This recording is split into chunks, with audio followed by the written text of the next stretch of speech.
ನಮಸ್ಕಾರ. ಇವತ್ತಿನಿಂದ ಭಾನುವಾರದವರೆಗೆ 3 ದಿನ ಒಂದು ಕರಾಳ ಅಧ್ಯಯನವನ್ನು ಮೆಲುಕು ಹಾಕೋದಕ್ಕಾಗಿ ನಾವೆಲ್ಲ ಇಲ್ಲಿ ಸೇರ್ತಾ ಇದ್ದೀವಿ. ತುಂಬ ಸಂದರ್ಭದಲ್ಲಿ ಶತಮಾನೋತ್ಸವ, 100ನೇ ದಿನ ಈ ರೀತಿ ಸಂಗತಿಗಳು ಸಂಭ್ರಮಕ್ಕೆ ಕಾರಣವಾದರೆ, ನಾವು ಭಾರತದ ರಾಷ್ಟ್ರ ಜೀವನದಲ್ಲಿ ನಡೆದು ಹೋದ ಒಂದು ದುಸ್ವಪ್ನ, ಮರೆಯಲಾರದ ದುಸ್ವಪ್ನವೊಂದನ್ನು ಮೆಲುಕು ಹಾಕ್ತಕ್ಕಂಥ ಸಂದರ್ಭ ಇದು. ಬರೇ 100 ವರ್ಷ ಕಳೀತು ಅದಕ್ಕೋಸ್ಕರ ನೆನಪು ಮಾಡಿಕೊಳ್ಬೇಕು ಅನ್ನೋದಷ್ಟೇ ಇದಕ್ಕೆ ಕಾರಣ ಆದರೆ ಬಹುಶಃ ಇಷ್ಟೊಂದು ಮಹತ್ವ ಅದಕ್ಕೆ ಇರ್ತಾ ಇರಲಿಲ್ಲ.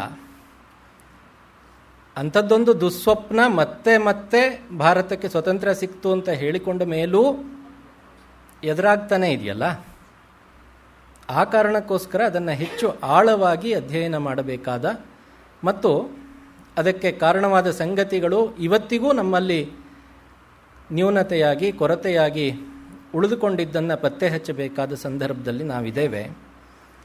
ಈ 3 ದಿನಗಳ ಉಪನ್ಯಾಸ ಮಾಲಿಕೆಯನ್ನು ನಡೆಸಿಕೊಡಲಿಕ್ಕೆ ನಮ್ಮೊಂದಿಗೆ ಶ್ರೀ ಚಕ್ರವರ್ತಿ ಸೂಲಿಬೆಲೆಯವರಿದ್ದಾರೆ. ಅವರಿಗೆ ತಮ್ಮೆಲ್ಲರ ಪರವಾಗಿ, ಸಂಸ್ಥೆಯ ಪರವಾಗಿ ಹೃತ್ಪೂರ್ವಕ ಸ್ವಾಗತವನ್ನು ಕೋರ್ತೇನೆ. ತಮ್ಮ ಉತ್ಸಾಹವನ್ನು, ಪ್ರೀತಿಯನ್ನು, ಅಭಿಮಾನವನ್ನು ಕಾಣ್ತಾ ಇರುವಾಗ ಚಕ್ರವರ್ತಿಯವರನ್ನು ಪರಿಚಯ ಮಾಡಿಸುವ ನೆಪದಲ್ಲಿ ಸಮಯ ತಿನ್ನುವ ಧೈರ್ಯ ನನಗಾಗ್ತಾ ಇಲ್ಲ. ಅವರು ಅಪರಿಚಿತರಲ್ಲ, ಈ ವೇದಿಕೆಗಂತೂ ಅವರು ಚಿರಪರಿಚಿತರೇ, ಸುಪರಿಚಿತರೇ. ನಾವೆಲ್ಲರೂ ಅವರ ಜೊತೆಗೆ ಒಡನಾಡಿದವರು, ಅವರನ್ನು ಹತ್ತಿರದಿಂದ ಕಂಡವರು ಇಲ್ಲೆಲ್ಲರೂ ಸೇರಿಕೊಂಡಿದ್ದೀವಿ. ಆದರೆ ಒಂದು ಸಂಗತಿಯನ್ನು ಹೇಳಲೇಬೇಕು.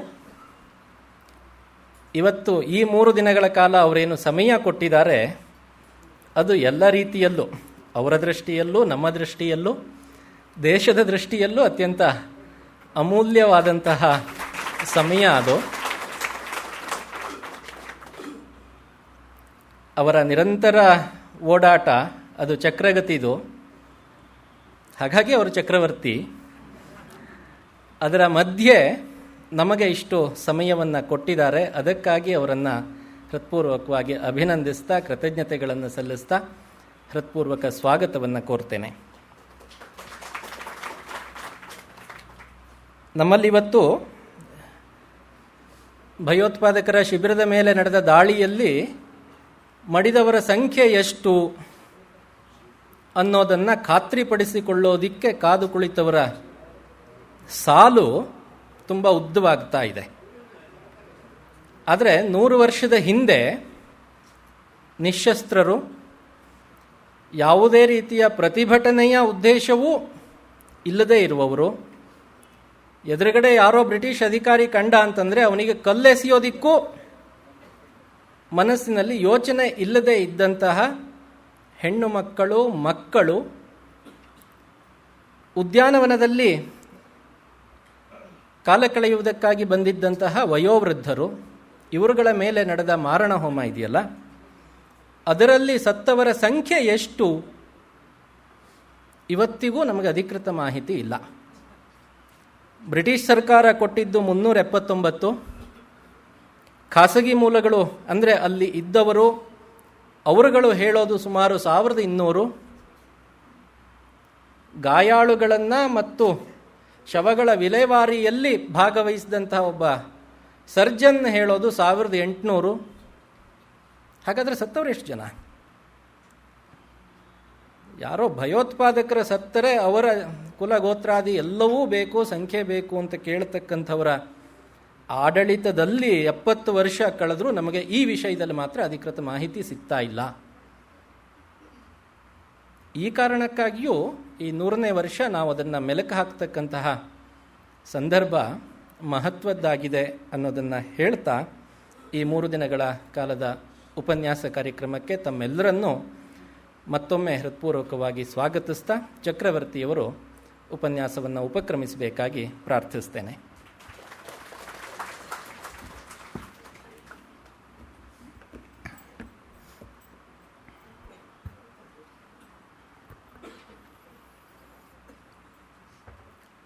ಜನನೀಂ ಶಾರದಾಂ ದೇವಿ ರಾಮಕೃಷ್ಣಂ ಜಗದ್ಗುರು ಪಾದಪದ್ಮೇ ತಯೋ ಶ್ರುತ್ವಾ ಪ್ರಣಮಾಮಿ ಮುಹುರ್ಮುಹುಃ ರತ್ನಾಕರ ಧೌತಪದಾಂ ಹಿಮಾಲಯ ಕಿರೀಟಿನೀಂ ಬ್ರಹ್ಮ ರಾಜರ್ಷಿ ರತ್ನಾಟ್ಯಾಂ ವಂದೇ ಭಾರತ ಮಾತರಂ.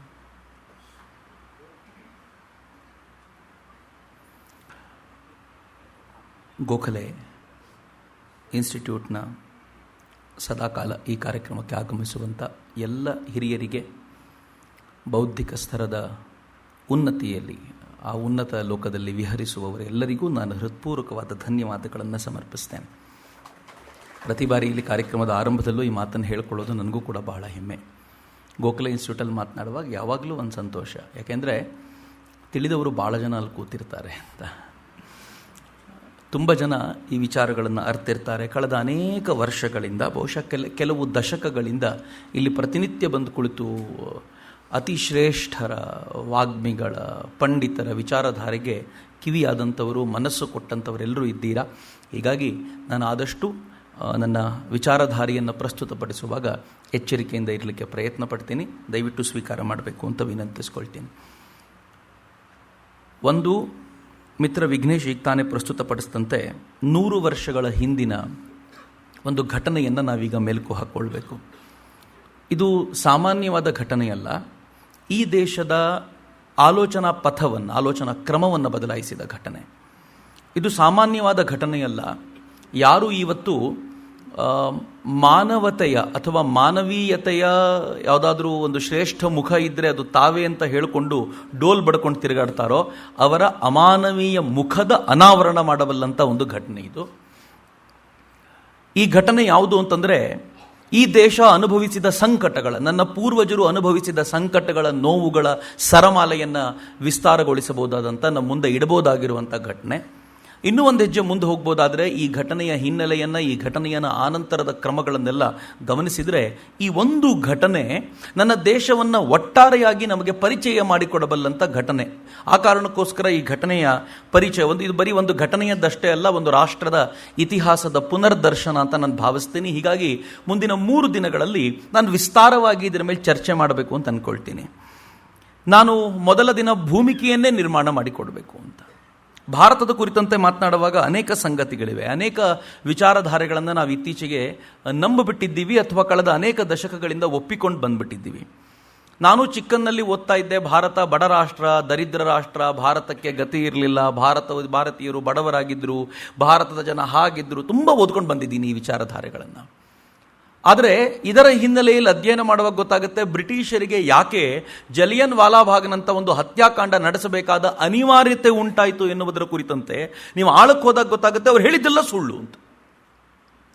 ನಾನೇನಾದರೂ ಇವತ್ತು ಈ ವಿಸ್ತಾರವಾದ ಕಥನವನ್ನು ಏನಾದರೂ ನಿಮ್ಮ ಮುಂದೆ ಚರ್ಚೆ ಮಾಡಲಿಕ್ಕೆ ಬಂದರೆ, ಹಳೆದೆಲ್ಲ ಯಾಕೆ ಸರ್, ಹೊಸದು ನೋಡೋಣ ಅಂತ. ಬ್ರಿಟಿಷರು ಮಾಡಿರುವಂಥ ಹಳೆಯ ಆಕ್ರಮಣಗಳನ್ನು, ಅವ್ರು ಹೇಳಿರುವಂಥ ಸುಳ್ಳುಗಳನ್ನು ಹಳೆಯದ್ದು ಅಂತ ಪಕ್ಕಕ್ಕೆ ಸರಿಸಿಬಿಡುವಂಥ ಇದೇ ಜನ ಈ ದೇಶದಲ್ಲಿ ಮೇಲ್ವರ್ಗದವರು ಕೆಳವರ್ಗದವ್ರನ್ನ ತುಳಿತಾ ಇದ್ರು. ಹಳೆದು ಯಾಕೆ ಬಿಟ್ಬಿಡಿ, ಈಗೆಲ್ಲ ಚೆನ್ನಾಗಿದೆಯಲ್ಲ, ಮುಂದಕ್ಕೆ ಹೋಗೋಣ, ಅದು ನಡೆಯಲ್ಲ ಅಂತ. ಹೇಗಿದೆ ನೋಡಿ, ಈ ದ್ವಂದ್ವದ ಚಿಂತನೆ ಹೆಂಗಿದೆ ಅಂತಂದರೆ, ಯಾವುದು ತಮ್ಮ ಪೊಲಿಟಿಕಲ್ ಥಿಂಕಿಂಗಿಗೆ ಯೂಸ್ಫುಲ್ ಆಗುತ್ತೋ ಅದೆಲ್ಲ ಬೇಕು, ಯಾವುದು ತಮ್ಮ ಪೊಲಿಟಿಕಲ್ ಥಿಂಕಿಂಗಿಗೆ ಯೂಸ್ಫುಲ್ ಅಂತ ಅನ್ಸಲ್ವೋ ಅವನ್ನೆಲ್ಲ ಧಿಕ್ಕರಿಸಬೇಕು ಅಂತ.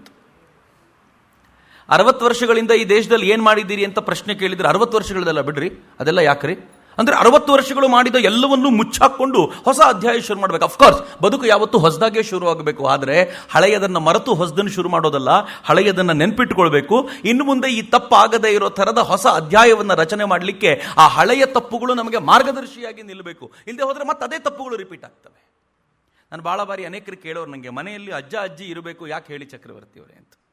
ಅವ್ರು ಕೇಳೋರು ಭಾಳ ದೊಡ್ಡ ಚಕ್ರವರ್ತಿ 1 ಗಂಟೆ ಭಾಷಣ ಮಾಡ್ತಾರೆ. ನಾನು ಹೇಳ್ತಿದ್ದೆ, ಏನೂ ಇಲ್ಲ, ಅಜ್ಜ ಅಜ್ಜಿ ಮನೇಲಿ ಯಾಕಿರಬೇಕು ಅಂದರೆ, ಮೊಮ್ಮಕ್ಕಳು ಅಜ್ಜ ಅಜ್ಜಿ ಮಾಡಿದ ತಪ್ಪನ್ನು ರಿಪೀಟ್ ಮಾಡಬಾರ್ದು ಅಂತಂದರೆ, ಹೊಸ ತಪ್ಪುಗಳನ್ನು ಮಾಡುವಂತಾಗಬೇಕು ಅಂತಂದರೆ, ಹಳೆ ತಪ್ಪುಗಳನ್ನ ನಾನು ಮಾಡಿ ನೋಡಿದ್ದೀನಪ್ಪ, ನೀನು ಹೊಸದೇನಾದರೂ ಮಾಡು ಅಂತ ಹೇಳಲಿಕ್ಕಾದರೂ ಯಾರಾದರೂ ಬೇಕಲ್ಲ ಮನೆಯಲ್ಲಿ. ಅದಕ್ಕೋಸ್ಕರ ಅಜ್ಜ ಅಜ್ಜಿ ಇರಬೇಕು ಅಂತ. ಒಂದು ಡೆವಲಪ್ಮೆಂಟ್ ಏನಾದರೂ ಆಗಬೇಕು ಅಂದರೆ ಹಳೆಯ ತಪ್ಪುಗಳು ಗೊತ್ತಾದಾಗಲೇ ಹೊಸ ತಪ್ಪುಗಳಿಗೆ ಪ್ರೇರಣೆ ಸಿಗೋದು. ಹೊಸ ತಪ್ಪುಗಳನ್ನೇ ಮಾಡಲಿಲ್ಲ ಅಂತಂದರೆ, ಹಳೆಯ ತಪ್ಪುಗಳನ್ನೇ ರಿಪೀಟ್ ಮಾಡ್ಕೊಂಡು ಹೋಗ್ತಾ ಇದ್ದೀವಿ ಅಂತಂದರೆ ಅದು ವಿಕಾಸದ ಹಾದಿ ಆಗ್ಲಿಕ್ಕೆ ಸಾಧ್ಯವೇ ಇಲ್ಲ. ಹೀಗಾಗಿ ಇವೆಲ್ಲವನ್ನೂ ಒಮ್ಮೆ ಮೆಲುಕು ಹಾಕಬೇಕು ಅನ್ನೋ ಕಾರಣಕ್ಕೋಸ್ಕರ ನಾನೊಂದು ಲಾಂಗ್ ಜರ್ನಿ ಕರ್ಕೊಂಡು ಹೋಗ್ತೀನಿ ನಿಮಗೆ.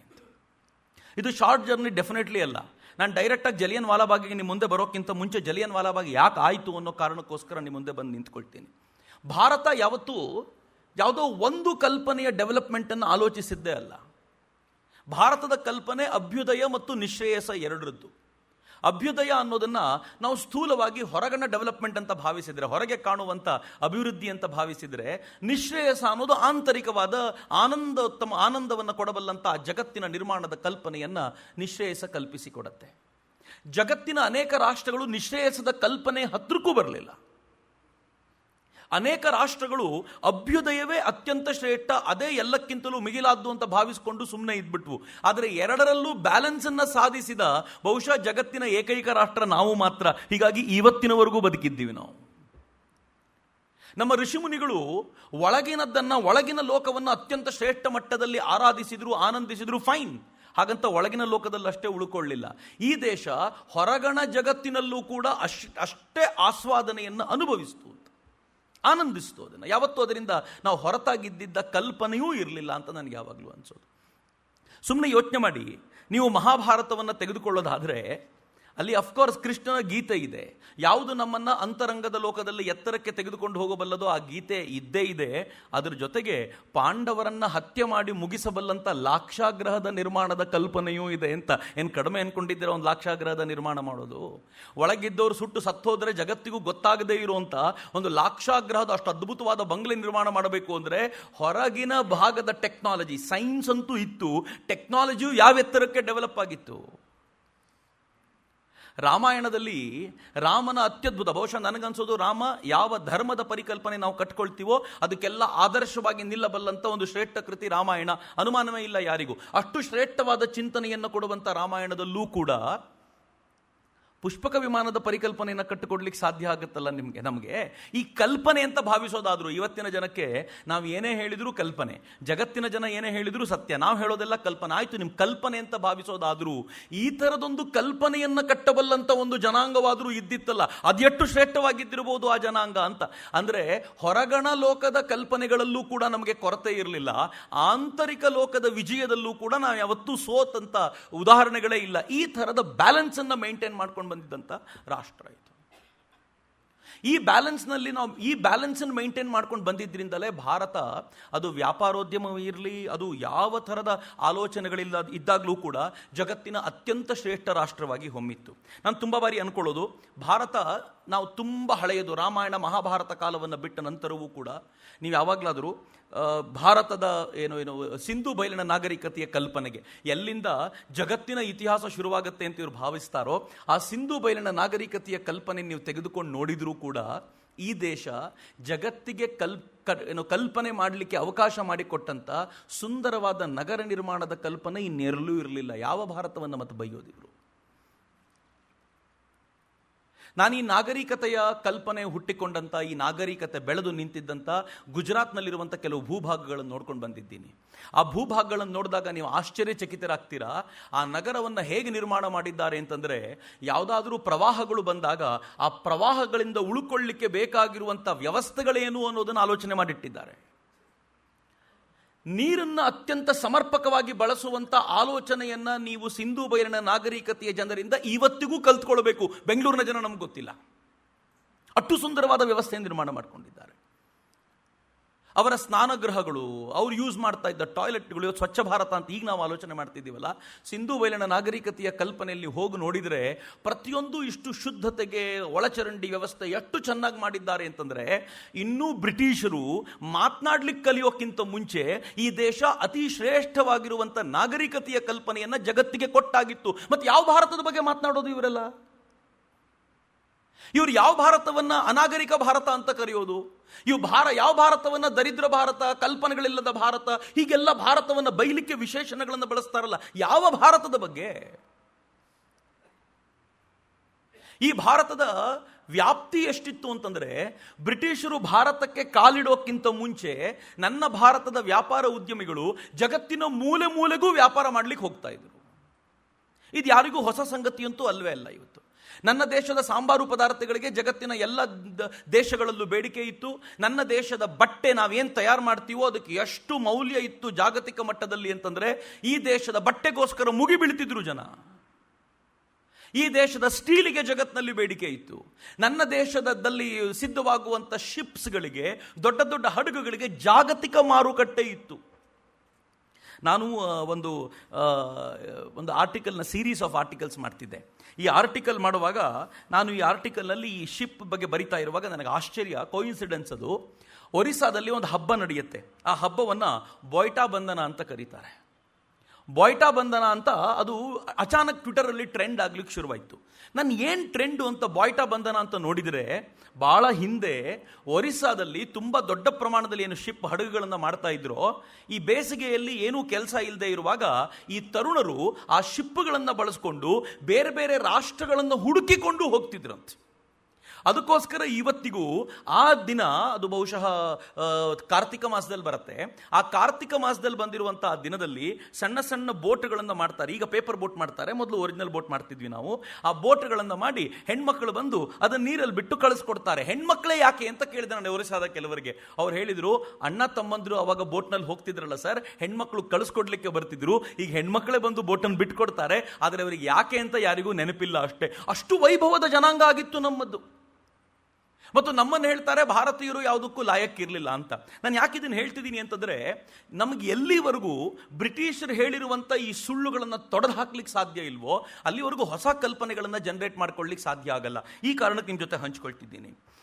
ಆದರೆ ಇಷ್ಟು ಶ್ರೇಷ್ಠವಾಗಿದ್ದ ರಾಷ್ಟ್ರ ಏಕ್ದಮ್ ಪತನ ಆಗಿದ್ದು ಹೆಂಗೆ? ಇಷ್ಟು ಪ್ರಪಾತಕ್ಕೆ ಬಿದ್ದಿದ್ದಾದರೂ ಹೆಂಗೆ? ಮಿತ್ರ, ಬೀಳ್ಲಿಕ್ಕೆ ರೀಸನ್ಸು ಇದೆ. ರಾಮನ ಕಾಲವನ್ನು ಕಂಡ ನಾವು, ಕೃಷ್ಣನ ಕಾಲವನ್ನು ಕಂಡ ನಾವು, ಸಿಂಧೂ ಬಯಲಿನ ನಾಗರಿಕತೆಯನ್ನು ಕಂಡ ನಾವು, ಜಗತ್ತಿನೊಂದಿಗೆ ವ್ಯಾಪಾರ ಸಂಬಂಧವನ್ನು ಹೊಂದಿಕೊಂಡಿದ್ದಂಥ ನಾವು ಎಲ್ಲ ರೀತಿಯಲ್ಲೂ ಚೆನ್ನಾಗೇ ಇದ್ವಿ. ಆದರೆ ಯಾವುದೇ ಸಮಾಜ ಕಾಲದಿಂದ ಕಾಲಕ್ಕೆ ಸ್ವಲ್ಪ ಸ್ವಲ್ಪ ಸ್ವಲ್ಪ ಕೆಳಕ್ಕಿಳಿಯುತ್ತಲ್ಲ, ಹಾಗೆಲ್ಲ ಮತ್ತಿದನ್ನು ಬೇರೆ ಬೇರೆ ಭಿನ್ನ ಭಿನ್ನ ಮಾರ್ಗದಲ್ಲಿ ಮೇಲೆತ್ತಲಿಕ್ಕೆ ಮಹಾಪುರುಷರು ಬರ್ತಿದ್ರು. ಹಾಗೆ ಈ ದೇಶದಲ್ಲಿ ಆಯಾ ಕಾಲಘಟ್ಟದಲ್ಲಿ ಮಹಾಪುರುಷರು ಬಂದಿದ್ದಾರೆ. ಒಂದು ಹಂತ ನಮ್ದಿದೆಯಲ್ಲ, ಬುದ್ಧನ ಕಾಲಘಟ್ಟ. ಈ ಬುದ್ಧನ ಕಾಲಘಟ್ಟದಲ್ಲಿ ನಾವು ಸ್ವಲ್ಪ ಡಿವಿಯೇಟ್ ಆದ್ವಿ. ಕ್ಷತ್ರಿಯರಾಗಿದ್ದಂಥ ಭಾರತ ಸಮಾಜ, ಕ್ಷಾತ್ರ ತೇಜವನ್ನು ಹೊಂದಿದ್ದಂಥ ಭಾರತ ಸಮಾಜ ನಿಧಾನವಾಗಿ ಅಲ್ಲಿಂದ ಶಿಫ್ಟ್ ಆಗಿ ಅಹಿಂಸಾ ತತ್ವದ ಕಡೆ ಜಾಸ್ತಿ ಹೊರಡ್ಲಿಕ್ಕೆ ಶುರುವಾಯ್ತಲ್ಲ, ಆಗ ಭಾರತ ವಲ್ನರಬಲ್ ಆಯಿತು. ಯಾರ ಆಕ್ರಮಣಕ್ಕೂ ನಾವು ಒಳಗಾಗುವಂಥ ಹಂತ ಬಂದ್ಬಿಡ್ತು. ಆಮೇಲೆ ಈ ದೇಶದ ಮೇಲೆ ಆಕ್ರಮಣಗಳ ಪರ್ವ ಶುರುವಾಗಿದ್ದು, ಅಶೋಕನ ಕಾಲದಲ್ಲಂತೂ ಭಾರತ ಎಷ್ಟರ ಮಟ್ಟಿಗೆ ಕೆಳಗೆ ಹೋಯಿತು ಅಂತಂದರೆ, ಅಶೋಕನ ನಂತರದ ಭಾರತ ನಿಮಗೆ ಸಮಗ್ರವಾಗಿ ಕಾಣೋದೇ ಅನುಮಾನ. ಆ ಥರದ ಭಾರತ ನಿರ್ಮಾಣ ಆಗುತ್ತೆ. ಅಶೋಕನ ನಂತರದ ಭಾರತದ ಮೇಲೆ ಆಕ್ರಮಣಗಳಾದವಲ್ಲ, ಈ ಆಕ್ರಮಣಗಳು ಹೇಗಾಯಿತು ಅಂತಂದರೆ, ಆಕ್ರಮಣ ಮಾಡಿದವರು ಅನೇಕರು ಮನುಷ್ಯ ಜನಾಂಗಕ್ಕೆ ಸೇರಬಹುದಾದವರೇ ಆಗಿರಲಿಲ್ಲ. ನಾನು ಘೋರಿ ಗಜ್ನಿಯರ ಬಗ್ಗೆ ಮಾತಾಡ್ತಿದ್ದೀನಿ, ಆನಂತರ ಬಂದಂಥ ಅನೇಕರ ಬಗ್ಗೆ ಮಾತನಾಡ್ತಿದ್ದೀನಿ. ಅವರಿಗೆ ಇದ್ದಿದ್ದು ಒಂದು, ಚೆನ್ನಾಗಿ ಲೂಟಿ ಮಾಡಬೇಕು, ಇರುವುದು ಒಂದೇ ಜನ್ಮ. ನಮಗಾದರೆ 108 ಜನ್ಮಗಳು, ನಾವು ಹುಟ್ಟತಾನೆ ಇರ್ತೀವಿ, ಮೋಕ್ಷ ಸಿಗುವವರೆಗೂ ಮತ್ತೆ ಮತ್ತೆ ಬರ್ತಾ ಇರ್ತೀವಿ. ಹೀಗಾಗಿ ಬದುಕಿದ್ದಷ್ಟು ದಿನ ಚೆನ್ನಾಗಿರಬೇಕು ಅಂತ. ಯಾರಿಗೆ ಈ ಚಕ್ರೀಯ ಗತಿಯ ಚಿಂತನೆ ಇಲ್ವೋ, ಲೀನಿಯರ್ ಲೈಫ್ನ ಕಲ್ಪನೆ ಇದೆಯೋ, ಇದ್ದಾಗಲೇ ಚೆನ್ನಾಗಿ ಭೋಗಿಸ್ಬಿಡಬೇಕು. ಮಿತ್ರ, ನಿಮ್ಗೆ ಆಶ್ಚರ್ಯ ಆಗುತ್ತೆ ನಾನು ಹೇಳಿದರೆ, ಈ ದೇಶದ ಯುದ್ಧಗಳು ಹೇಗಿದ್ವು ಅಂತಂದರೆ, ರಾಜರು ಕದನ ನಡೆಸ್ತಾ ಇದ್ರು, ಸೈನಿಕರು ಕಿತ್ತಾಡ್ತಿದ್ರು. ಆದರೆ ಆ ರಾಜರ ಪ್ರಜೆಗಳಿಗೆ ಇದರ ಬಿಸಿಯೂ ತಟ್ತಿರಲಿಲ್ಲ ಯಾವಾಗ. ನಾನು ಚಾಣಕ್ಯನ ಜೀವನವನ್ನು ಓದ್ತಿರುವಾಗ ಒಂದು ಘಟನೆ ಓದ್ದೆ, ನನಗೆ ರೋಮಾಂಚನ ಆಗ್ಬಿಡ್ತು. ಚಾಣಕ್ಯ ಚಂದ್ರಗುಪ್ತನ ಪ್ರಧಾನ ಅಮಾತ್ಯನಾಗಿದ್ದ. ಹಂಗಾಗಿದ್ರೂ ಕೂಡ ಅವನ ಅರಮನೆಯ ಯಾವುದೇ ಇದರಲ್ಲೂ ಉಳ್ಕೊಳ್ತಿರ್ಲಿಲ್ಲ. ಅವನು ದೂರದ ನದಿ ತೀರದಲ್ಲಿ ಅಲ್ಲೇ ಉಳ್ಕೊಳ್ತಿದ್ದ. ರಾಜನೂ ಕೂಡ ಚಂದ್ರಗುಪ್ತ ತನ್ನ ಅಮಾತ್ಯನನ್ನು ನೋಡ್ಲಿಕ್ಕೆ ಅಲ್ಲಿಗೆ ಹೋಗಬೇಕಾಗಿತ್ತು. ಇದು ಈ ದೇಶದಲ್ಲಿ ಮಂತ್ರಿಗಳು ರಾಜರನ್ನು ಹೇಗೆ ಇಟ್ಕೊಂಡಿದ್ರು ಅನ್ನೋದಕ್ಕೆ ಉದಾಹರಣೆ. ಒಂದ್ಸಲ ತುರ್ತಾಗಿ ಬಾ ಅಂತ ಹೇಳಿ ಕಳಿಸ್ತಾನೆ. ಚಂದ್ರಗುಪ್ತ ಮೌರ್ಯನಿಗೆ ಎಷ್ಟು ಕೋಪ ಬರಬೇಡ, ಅವನು ಭರತಖಂಡದ ಚಕ್ರವರ್ತಿ, ತನ್ನ ಅಮಾತ್ಯನನ್ನು ನೋಡಲಿಕ್ಕೆ ತಾನೇ ಹೋಗಬೇಕು. ಹೋಗೋದಷ್ಟೇ ಅಲ್ಲದೆ ಇವನೇ ಹೇಳಿ ಕಳಿಸ್ತಾನೆ, ಬರ್ಲಿಕ್ಕೆ ಹೇಳವನಿಗೆ ಅಂತ. ಅಮಾತ್ಯನ ಸಾಮರ್ಥ್ಯ ಎಂಥದ್ದಿರ್ಬೋದು, ತ್ಯಾಗದ ಬೆಲೆ ಭಾರತದಲ್ಲಿ ಹಿಂಗೆ ತೋರಿಸಿಕೊಟ್ಟಿದ್ದು ಅಂತ. ಅವನು ದುಡು ಓಡಿ ಬರ್ತಾನೆ. ಓಡಿ ಬಂದಾಗ ಇವನು ಕೇಳ್ತಾನೆ, ಮೊನ್ನೆ ತಾನೇ ಒಂದು ಯುದ್ಧಕ್ಕೆ ಹೋಗಿದ್ಯಾ? ಹೌದು, ಯುದ್ಧಕ್ಕೆ ಹೋಗಿದ್ದೆ, ಗೆದ್ದು ಬಂದಿದ್ದು ಸರಿ, ಆದರೆ ಆ ಯುದ್ಧಕ್ಕೆ ಆ ಹಳ್ಳಿಯಲ್ಲಿ ನಿನ್ನ ಸೈನಿಕರನ್ನು ನಿಲ್ಲಿಸಿದ್ಯಲ್ಲ, ಅಲ್ಲಿನ ಜನರಿಂದ ಧಾನ್ಯವನ್ನೆಲ್ಲ ವಸೂಲು ಮಾಡಿದ್ಯಲ್ಲ, ಆ ರೈತರಿಗೆ ದುಡ್ಡು ಕೊಟ್ಟಿದ್ಯಾ ಅಂತ ಕೇಳ್ತಾನೆ. ಚಂದ್ರಗುಪ್ತ ಹೇಳ್ತಾನೆ, ಇಲ್ಲ, ನಾನು ದುಡ್ಡು ಕೊಟ್ಟಿರ್ಲಿಕ್ಕಿಲ್ಲ, ನನ್ನದೇ ಜನ, ನಾನೇ ದುಡ್ಡು ಕೊಡಬೇಕು ಅವ್ರಿಗೆ ಅಂದಾಗ ಅವ್ನು ಬೈತಾನೆ, ಯಾವ ಕಾರಣಕ್ಕೂ ಈ ದೇಶದ ಪ್ರಜೆಗಳಿಗೆ ಒಂದು ಚೂರು ಅನ್ಯಾಯ ಆಗದಂತೆ ನೋಡ್ಕೊಳ್ಳಿಕ್ಕೆ ನೀನು ರಾಜನೇ ಹೊರತು ಅವರನ್ನು ಲೂಟಿ ಮಾಡ್ಲಿಕ್ಕೆ ನೀನು ರಾಜನಲ್ಲ ಅಂತ ಚಂದ್ರಗುಪ್ತನಿಗೆ ಪಾಠ ಹೇಳಿ ಕಳಿಸ್ತಾನಲ್ಲ, ಇದು ಭಾರತದ ಪರಂಪರೆ. ಆ ಜನರಿಗೆ ಗೊತ್ತೂ ಆಗ್ತಿರ್ಲಿಲ್ಲ ಅನೇಕ ಬಾರಿ ಅಂತ. ನನಗೆ ಧರ್ಮಪಾಲ್ಜಿಯವ್ರನ್ನ ಓದುವಾಗ ಮೊದಲಿಗೆ ನಂಬಿಕೆನೇ ಬರುತ್ತಿರಲಿಲ್ಲ, ಹೌದಾ ಇದು ಸಾಧ್ಯನಾ ಅಂತ. ಆನಂತರ ಒಂದೊಂದೇ ಪೂರಕವಾದ ಸಂಗತಿಗಳನ್ನು ನೋಡುವಾಗ ಹೌದು ಅಂತ ಅನಿಸುತ್ತೆ. ಹೇಗಿತ್ತು ಅಂತಂದರೆ, ಅನೇಕ ಬಾರಿ ರಾಜ ಬದಲಾಗಿದ್ದು ಕೂಡ ರೈತರಿಗೆ ಗೊತ್ತೇ ಆಗ್ತಿರ್ಲಿಲ್ವಂತೆ, ಊರಿನ ಕಾಮನ್ ಮ್ಯಾನಿಗೆ ಗೊತ್ತೇ ಆಗ್ತಿರ್ಲಿಲ್ವಂತ. ಅವನಿಗೆ ರಾಮ ಯಾರು ಅಂತ ಗೊತ್ತಿರ್ತು. ಮುಂದೆ ವಿವೇಕಾನಂದರು ಭಾಳ ಚೆನ್ನಾಗಿ ಹೇಳ್ತಾರೆ, ನೀವು ಅಮೆರಿಕಾದಲ್ಲಿ ಯುರೋಪ್ನಲ್ಲಿ ಹೋಗಿ ಯಾರು ಈಗ ಆಳ್ತಿದ್ದಾರೆ, ಯಾವ ಮಿನಿಸ್ಟ್ರಿ ಯಾರು, ಯಾವ ಪಾರ್ಟಿಯವರು ಯಾರು ಅಂತ ಕೇಳಿದ್ರೆ ಎಲ್ಲರೂ ಹೇಳ್ತಾರಂತೆ. ನನ್ನ ದೇಶಕ್ಕೆ ಏನಾದರೂ ಇವತ್ತು ಬಂದು ನೀವು ಕರ್ನಾಟಕ ರಾಜ್ಯದ ಶಿಕ್ಷಣ ಸಚಿವರು ಯಾರು ಅಂತ ಕೇಳಿದರೆ ಇಲ್ಲಿ 90% ನಮಗೆ ಗೊತ್ತಿಲ್ಲ. ನಾವು ಹಂಗಿದ್ದೀವಿ ಅಂತ ಸಹಜ. ಆದರೆ ರಾಮ ಯಾರು ಅಂತ ಕೇಳಿ ನೋಡಿ, ತರಕಾರಿ ಮಾರುವಂಥ ಗಾಂಧಿ ಬಜಾರ್ನಲ್ಲಿ ತರಕಾರಿ ಮಾರುವಂಥ ಒಂದು ಹೆಣ್ಮಗಳಿಗೆ ರಾಮ ಯಾರು ಅಂತ ಕೇಳಿ 100% ಗೊತ್ತಿರುತ್ತೆ. ಕೃಷ್ಣ ಯಾರು ಅಂತ ಕೇಳಿ 100% ಗೊತ್ತಿರುತ್ತೆ ಅಂತ.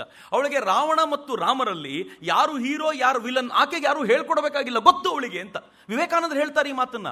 ಈ ದೇಶದಲ್ಲಿ ರಾಜ ಯಾರು ಅಂತ ಗೊತ್ತಿಲ್ಲದೆ ಇರ್ಬೋದು, ಆದರೆ ಇದು ಗೊತ್ತಿರುತ್ತೆ. ಈ ದೇಶದ ಪರಂಪರೆ ಬೆಳ್ಕೊಂಡು ಬಂದಿದ್ದ ರೀತಿನೇ ಹಾಗೆ. ಆದರೆ ಭಾರತಕ್ಕೆ ಆಕ್ರಮಣಕಾರಿಗಳು ಬಂದ್ರಲ್ಲ, ಇವ್ರು ಹೇಗಿದ್ರು ಅಂತಂದ್ರೆ, ಒಂದೇ ಒಂದು ಲೈಫ್, ಹುಟ್ಟಬೇಕು, ಚೆನ್ನಾಗಿ ಅನುಭವಿಸಬೇಕು, ಸಾಯಬೇಕು. ಸಾಯುವಾಗಲೂ ಹೇಗೆ ಅಂತಂದರೆ, ನನ್ನ ಭಗವಂತನಿಗೆ ಇಷ್ಟ ಆಗುವಂಥ ಒಂದಷ್ಟು ಜನರನ್ನು ಕೊಂದುಬಿಟ್ರೆ ನನಗೆ ಭಗವಂತ ಸ್ವರ್ಗ ಕೊಡ್ತಾನೆ ಅಂತ. ಪರ್ಮನೆಂಟ್ ಸ್ವರ್ಗ ಇಲ್ಲ ಪರ್ಮನೆಂಟ್ ನರಕ ಅವ್ರದ್ರಲ್ಲಿ.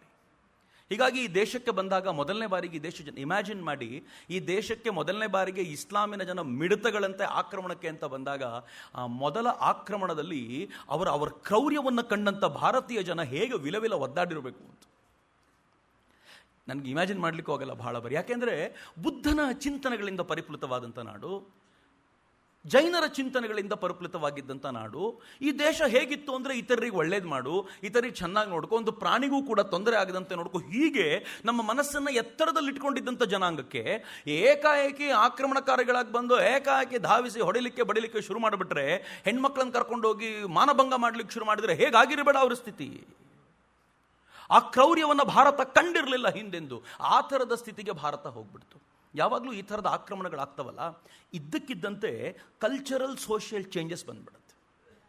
ನಮ್ಗೆ ಅರ್ಥ ಆಗಲ್ಲ. ನಾವು ಅನೇಕ ಬಾರಿ ಅನ್ಕೊಳ್ತೀವಿ, ಯಾಕೆ ಭಾರತ ಇಷ್ಟು ಎತ್ತರದಲ್ಲಿದ್ದು ಋಷಿಗಳ ವಾಕ್ಯಗಳನ್ನು ನಾವು ಮಾತಾಡ್ತಿದ್ವಿ, ಸರ್ವಂ ಖಲ್ವಿದಂ ಬ್ರಹ್ಮ ಅಂತ ಹೇಳ್ತಿದ್ದ ನಾವು ಯಾಕೆ ಜಾತಿಗಳು ವಿಭಜಿತವಾಗ್ಬಿಟ್ವಿ, ಯಾಕೆ ಚಿಕ್ಕ ಚಿಕ್ಕ ಗುಂಪುಗಳಾಗ್ಬಿಟ್ವಿ ಅಂದರೆ, ಆಕ್ರಮಣ ಆದ ತಕ್ಷಣ ನಾವು ಹೆಂಗಾಗ್ಬಿಟ್ವಿ ಅಂದರೆ, ಯಾರ್ಯಾರು ನಾವು ಉಳ್ಕೋಬೇಕೋ ಮೊದಲು ಪ್ಲಾನ್ ಮಾಡಿ ಅಂತ ಉಳ್ಕೊಳ್ಳಿಕ್ಕೆ ಶುರು ಮಾಡಿದ್ವಿ ಅಂತ. ಆ ಗ್ರೂಪ್ ಆಗಿದ್ದು ಅಂತ ನನಗೆ ಹೇಳಿದ್ರೆ ಭಾಳ ಕಷ್ಟ. ಸಡನ್ನಾಗಿ ಗೋಖಲೆ ಇನ್ಸ್ಟಿಟ್ಯೂಟ್ ಮೇಲೆ ಯಾರಾದರೂ ಆಕ್ರಮಣ ಮಾಡಿದರೆ ಆಗಲ್ಲ. ಸುಮ್ಮನೆ ಹೇಳಿದೆ ನಾವು ತುಂಬ ಸೇಫೆಸ್ಟ್ ಜಾಗದಲ್ಲಿ ಇದ್ದೀವಿ. ಬೆಂಗಳೂರಿಗರು ಅಂತೂ ಭಾಳ ಪುಣ್ಯವಂತರು, ಸದ್ಯಕ್ಕಂತೂ ಆಕ್ರಮಣಗಳು ಯಾವುದಕ್ಕಿಂತೂ ಆಗಲ್ಲ. ಆದರೆ ಹಂಗಾದ್ರೆ ಏನು ಮಾಡ್ತೀವಿ ಗೊತ್ತಾ, ಗಂಡ ಇದ್ದರೆ ಗಂಡ ಹೆಂಡತಿ ಫಸ್ಟ್ ನಿಂತು ಬಿಡ್ತಾರೆ ಜೊತೆಯಾಗಿ, ಅವ್ರ ಮಕ್ಕಳಿದ್ರೆ ಮಕ್ಕಳನ್ನ ಎಳೆದು ನಿಂತ್ಕೊಳ್ತಾರೆ. This is how group forms. ಆ ಗ್ರೂಪ್ ಫಾರ್ಮ್ ಆಗೋದೇ ಹೀಗೆ. ಚಿಕ್ಕ ಚಿಕ್ಕ ಗ್ರೂಪ್ಗಳು ಹೇಗಾಗ್ಬಿಡ್ತವೆ ಅಂದರೆ, ನಮ್ಮನ್ನು ನಾವು ಉಳಿಸ್ಕೊಳ್ಳಿಕ್ಕೆ ಏನು ಮಾಡಬೇಕು ಅಂತ ಅನ್ಕೊಳ್ತೀವಲ್ಲ, ಆಗ ಗ್ರೂಪ್ಗಳು ಗೊತ್ತಿಲ್ಲದಂತೆ ನಿರ್ಮಾಣ ಆಗ್ಲಿಕ್ಕೆ ಶುರುವಾಯಿತು ಅಂತ. ಇದು ಸಹಜವಾಗಿ ಆಗುವಂಥ ಪ್ರಕ್ರಿಯೆ. ಇದು ಎಲ್ಲಿವರೆಗೂ ನಿಧಾನವಾಗಿ ಬೆಳ್ಕೊಳ್ತಾ ಹೋಯಿತು ಅಂದರೆ, ಮತ್ತೊಮ್ಮೆ ನಮ್ಮೊಳಗೆ ಕ್ಷಾತ್ರ ತೇಜದ ಆ ಭಾವನೆಯನ್ನು ಉದ್ದೀಪಿಸಿಕೊಂಡು ಅವರನ್ನು ಎದುರಿಸಿ ನಿಂತು ಅವರನ್ನು ಓಡಿಸಿ ಸಾಮಾನ್ಯ ಜನತೆಯೂ ಕೂಡ ವೀರಾವೇಶದಿಂದ ಕಾದಾಡಬಲ್ಲಂಥ ಸ್ಥಿತಿಗೆ ಬಂದು ನಿಂತುಕೊಳ್ತಲ್ಲ, ಅದು ಈ ಸ್ಥಿತಿ. ನಾವು ಹಂಪಿಯ ಬಗ್ಗೆ ಮಾತನಾಡುವಾಗ ಹೇಳ್ತೀವಲ್ಲ, ಭಾಳ ಸುಂದರವಾದ ಕಥೆ ಅದು. ಹಂಪಿಯಲ್ಲಿ ಒಬ್ಬ ತಾಯಿ ತನ್ನ 3 ಮಕ್ಕಳನ್ನು ಕಳ್ಕೊಂಡ ನಂತರ ಕಣ್ಣೀರಿಡ್ತಾ ಇದ್ಲಂತೆ. ಸೈನ್ಯದಲ್ಲಿ ಯುದ್ಧದಲ್ಲಿ ಕಳ್ಕೊಂಡ ನಂತರ ಸೈನಿಕ ಬಂದು ಕೇಳ್ತಾನೆ, ಮೊದಲನೇ ಮಗ ತೀರ್ಕೊಂಡಾಗ ಅಳ್ಳಿಲ್ಲ, 2ನೇ ಸತ್ತಾಗ ಅಳ್ಳಿಲ್ಲ, 3ನೇ ಸತ್ತಾಗ ಅಳ್ಳಿಲ್ಲ, ಈಗ ಯಾಕೆ 3ನೇ ಸತ್ತಾಗ ಯಾಕೆ ಇಷ್ಟೊಂದು ಅಳ್ತಿದ್ಯಾ ಅಂತ ಕೇಳಿದರೆ, ಅವಳು ಹೇಳಿದಂತೆ, ದೇಶಕ್ಕೆ ಸಮರ್ಪಣೆ ಮಾಡ್ಲಿಕ್ಕೆ 4ನೇ ಮಗ ಇಲ್ವಲ್ಲ ನನಗೆ, ನಾನು ಏನು ಮಾಡಲಿ ಅಂತ. ಅಂದರೆ ಈ ಪರಿಯ ವೀರಾವೇಶ, ಕದನದ ಚಿಂತನೆಗಳು ಯಾವಾಗ ಬಲ್ತಿದ್ದು ಅಂತಂದರೆ, ಎದುರಾಳಿ ಆಕ್ರಮಣಕಾರಿಗಳು ಕ್ರೂರಿಗಳಾಗಿದ್ದಾಗ ಮಾತ್ರ. ನಾನಿದನ್ನು ಯಾಕೆ ಇಲ್ಲಿ ನಿಮ್ಗೆ ಹೇಳ್ತಿದ್ದೀನಿ ಅಂತಂದರೆ, ಯಾವತ್ತಿಗೂ ಭಾರತೀಯನೊಬ್ಬ ಪಾಕಿಸ್ತಾನವನ್ನು ಧ್ವಂಸಗೊಳಿಸಬೇಕು ಅಂತ ತಾನೇ ಯಾವತ್ತೂ ಹೇಳಿಕೊಳ್ಳೇ ಇಲ್ಲ. ಭಾಳ ಜನ ಹೇಳ್ತಾರೆ ಪಾಕಿಸ್ತಾನ ಮುಸ್ಲಿಂ ಕಂಟ್ರಿ, ಅದಕ್ಕೆ ನಾಶ ಮಾಡಿಬಿಡಬೇಕು ಅಂತ ಎಲ್ಲರೂ ಅನ್ಕೊಳ್ತಾರೆ. ಖಂಡಿತವಾಗಿಯೂ ಇಲ್ಲ. ನಮ್ಮ ಪಕ್ಕದಲ್ಲಿ ಬಾಂಗ್ಲಾದೇಶ ಅನ್ನುವಂಥ ಮುಸ್ಲಿಂ ಕಂಟ್ರಿ ಇದೆ. ಯಾವತ್ತಾದರೂ ಬಾಂಗ್ಲಾದೇಶವನ್ನು ನಾಶ ಮಾಡಿಬಿಡಬೇಕು ಅಂತ ಯಾರಾದರೂ ಮಾತಾಡಿದ್ದೇವೆ? ನಾವು ಯಾರೂ ಇಲ್ಲ. ಕ್ರೌರ್ಯವನ್ನು ಕಂಡಾಗ ಈ ದೇಶ ತಾಳಿಕೊಳ್ಳಾಗದೆ ಒಟ್ಟಾಗುವಂಥ ಸ್ಥಿತಿ ನಿರ್ಮಾಣ ಆಗುತ್ತಲ್ಲ, ಅದು ಎದುರಾಳಿಗಳು ನಿರ್ಮಾಣ ಮಾಡುವಂಥ ಸ್ಥಿತಿ. ಈ ಸ್ಥಿತಿ ಭಾರತಕ್ಕೆ ಹಿಂದೆಯೂ ನಿರ್ಮಾಣ ಆಗಿದೆ. ನಿರ್ಮಾಣ ಆದ ನಂತರ ಒಳಗಿಂದೊಳಗೆ ಭಾರತ ಬಲಾಢ್ಯವಾಗ್ತಾ ಹೋಗುತ್ತಲ್ಲ, ಆ ಬಲಾಢ್ಯವಾಗ್ತಾ ಭಾರತ ಇಸ್ಲಾಮಿನ ಆಕ್ರಮಣವನ್ನು ಪೂರ್ತಿ ಜೀರ್ಣಿಸಿಕೊಂಡು ಅವರನ್ನು ನಮ್ಮೊಳಗೆ ಒಂದು ಮಾಡಿಕೊಳ್ಬೇಕು ಎನ್ನುವ ವೇಳೆಗೆ ಸರಿಯಾಗಿ ಅಯೋಗ್ಯರು ಬಂದ್ಬಿಟ್ರು. 1498ರಲ್ಲಿ ಪೋರ್ಚುಗೀಸರು ಬಂದರು. ಅವ್ರ ಹಿಂದೆ ಡಚ್ಚರು ಬಂದರು, ಅವ್ರ ಹಿಂದೆ ಫ್ರೆಂಚರು ಬಂದರು, ಇಂಗ್ಲೀಷರು ಬಂದರು. ಇನ್ಫ್ಯಾಕ್ಟ್ ಕೆಲವರು ಆ ಕಡೆ ಈ ಕಡೆ ಕ್ರೊನಾಲಜಿಕಲಿ ಡಿಫ್ರೆಂಟ್ ಇರ್ಬೋದು. ಆದರೆ 1600 ಇಂಗ್ಲೀಷು ಬಂದರು. ಇಂಗ್ಲೀಷರು ಭಾರತಕ್ಕೆ ಬಂದಾಗ ಪರಿಸ್ಥಿತಿ ಹೇಗಿತ್ತು ಗೊತ್ತಾ? ಇವರು ನನ್ನ ದೇಶದ ಜನರನ್ನು ಇವರು ಏನಾದರೂ ಹೇಳುವಾಗ, ಇನ್ಫ್ಯಾಕ್ಟ್ ನಂಗೆ ಭಾಳ ವಿಚಿತ್ರ ಅನಿಸುತ್ತೆ. ಇಂಗ್ಲೀಷರು ಭಾರತವನ್ನು ಬಡ ರಾಷ್ಟ್ರ, ದರಿದ್ರ ರಾಷ್ಟ್ರ ಅನ್ನುವಾಗ ಅವ್ರು ಒಂದ್ಸಲ ತಮ್ಮ ಹಿಸ್ಟ್ರಿನ ರೀವಿಸಿಟ್ ಮಾಡ್ಕೊಂಡು ಬಂದರೆ ಅವರಿಗೆ ಅರ್ಥ ಆಗುತ್ತೆ ಅವ್ರ ಸ್ಥಿತಿ ಏನಿತ್ತು ಅಂತ. ಭಾರತಕ್ಕೆ ಯುರೋಪಿನಿಂದ ಮೊದಲನೇ ಬಾರಿಗೆ ಬಂದಾಗ 2-3 ಘಟನೆಗಳು ಉಲ್ಲೇಖ ಆಗುತ್ತೆ, ಇತಿಹಾಸದಲ್ಲಿ ಅಲ್ಲಲ್ಲಿ ಉಲ್ಲೇಖ ಆಗುತ್ತೆ. ಕಲ್ಲಿಕೋಟೆಗೆ ಬಂದು ಜಾಮೋರಿನ್ ಹತ್ರ ಪೋರ್ಚುಗೀಸರ ನಾಯಕ ಬಂದು ಗಿಫ್ಟ್ ಕೊಟ್ಟನಂತೆ ಜಾಮೋರಿನ್ಗೆ. ಕಲ್ಲಿಕೋಟೆಯ ದೊರೆ ಜಾಮೋರಿನ್ಗೆ ಗಿಫ್ಟ್ ಕೊಟ್ಟನಂತೆ. ಆ ಗಿಫ್ಟನ್ನು ದೊರೆ ತೆಗೆಸಿ ನೋಡಿದಾಗ ಆಸ್ಥಾನದಲ್ಲಿದ್ದವರೆಲ್ಲ ಜೋರಾಗಿ ನಕ್ಕಿಬಿಟ್ರಂತೆ. ಯುರೋಪಿನಿಂದ ಬಂದಿರುವಂಥ ಒಬ್ಬ ವ್ಯಕ್ತಿ ತನ್ನ ರಾಜನಿಗೆ ಕೊಡ್ತಾ ಇರುವಂಥ ಗಿಫ್ಟ್ ಇಷ್ಟು ಆರ್ಡಿನರಿ ಗಿಫ್ಟು ಅಂತ ಎಕ್ಸ್ಪೆಕ್ಟ್ ಮಾಡಿರಲಿಲ್ಲ ಅಂತ. ಅವ್ರ ಹತ್ರ ಒಳ್ಳೆ ಗಿಫ್ಟ್ ಕೊಡಲಿಕ್ಕೆ ಯೋಗ್ಯತೆ ಇರಲಿಲ್ಲ ಅವರಿಗೆ. ಬ್ರಿಟಿಷರ ಮೊದಲನೇ ರಾಯಭಾರಿಯಾಗಿ ಬಂದ ಸರ್ ಥಾಮಸ್ ರೋ ಈ ದೇಶಕ್ಕೆ ಬಂದಾಗ ಅವನು ಜಹಾಂಗೀರ್ನ ಭೇಟಿ ಮಾಡ್ತಾನೆ. ಮೊಘಲರ ಅತ್ಯಂತ ವಿಸ್ತಾರವಾಗಿರುವಂಥ ಸಾಮ್ರಾಜ್ಯ, ಅತ್ಯಂತ ದೊಡ್ಡ ಸಾಮ್ರಾಜ್ಯ, 1600 ಆಗಿದ್ದ ಘಟನೆ ಇದು. ಅವನು ಬಂದಾಗ ಅವನಿಗೂ ಇದೇ ಪರಿಸ್ಥಿತಿ. ಏನು ಗಿಫ್ಟ್ ಕೊಡೋದು ಇವರಿಗೆ? ಇವರ ಸಾಮ್ರಾಜ್ಯ ಎಷ್ಟು ದೊಡ್ಡದ್ದು ಅಂತಂದರೆ ಇಡೀ ಜಗತ್ತನ್ನು ತೂಗು ಹಾಕಬಹುದಾಗಿರುವಷ್ಟು, ಇಡೀ ಜಗತ್ತನ್ನು ತೂಗಬಹುದಾಗಿರುವಷ್ಟು ಶ್ರೀಮಂತಿಕೆ ಒಂದೇ ರಾಷ್ಟ್ರದಲ್ಲಿದೆ ಗೊತ್ತಿತ್ತು ಅವರಿಗೆ. ಅವ್ರು ಗೊತ್ತಿಲ್ಲದೆ ಭಾರತಕ್ಕೆ ಬಂದಿದ್ದಲ್ಲ, ಅವರು ಭಾರತಕ್ಕೆ ಬಡರಾಷ್ಟ್ರ ಅಂತ ಹುಡ್ಕೊಂಡು ಬಂದಿದ್ದಲ್ಲ.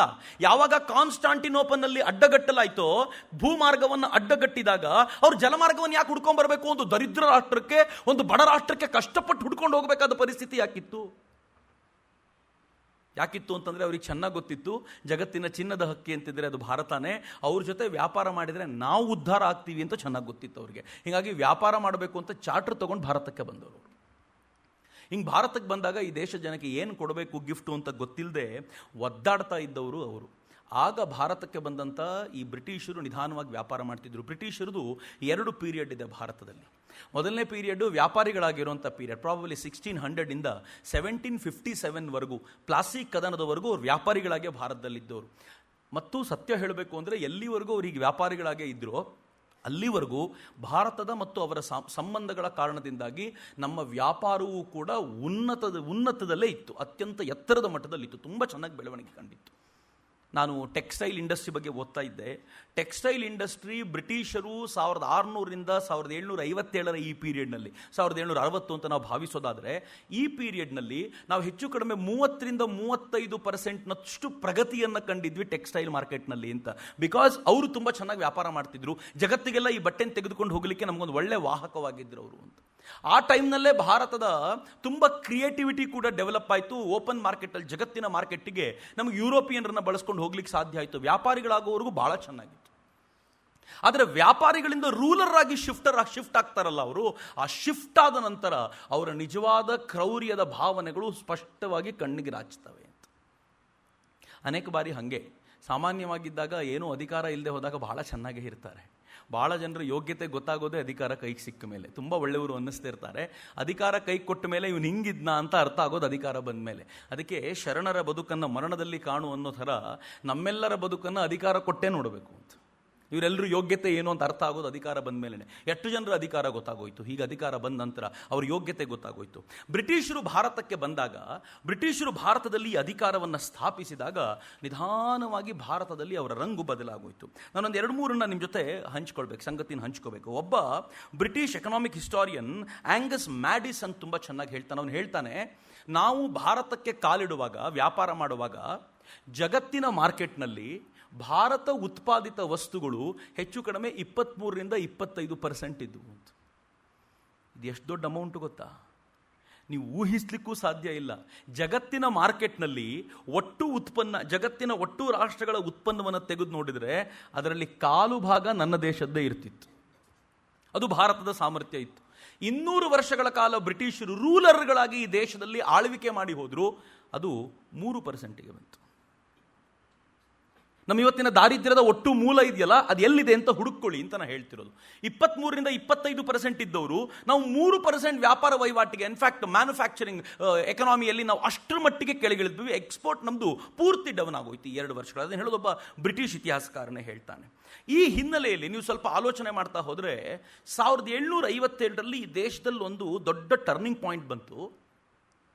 ಈ ದೇಶದಲ್ಲಿದ್ದಂಥ ರಾಬರ್ಟ್ ಅನ್ನುವಂಥ ವ್ಯಕ್ತಿ, ಅವನನ್ನು ಮುಂದೆ ಲಾರ್ಡ್ ರಾಬರ್ಟ್ ಕ್ಲೈವ್ ಅಂತೆಲ್ಲ ಕರೀತಾರೆ. ಒಬ್ಬ ಆರ್ಡಿನರಿ ಬ್ರಿಟಿಷ್ ಸೇನೆಯ ಕಾರಕೂನ.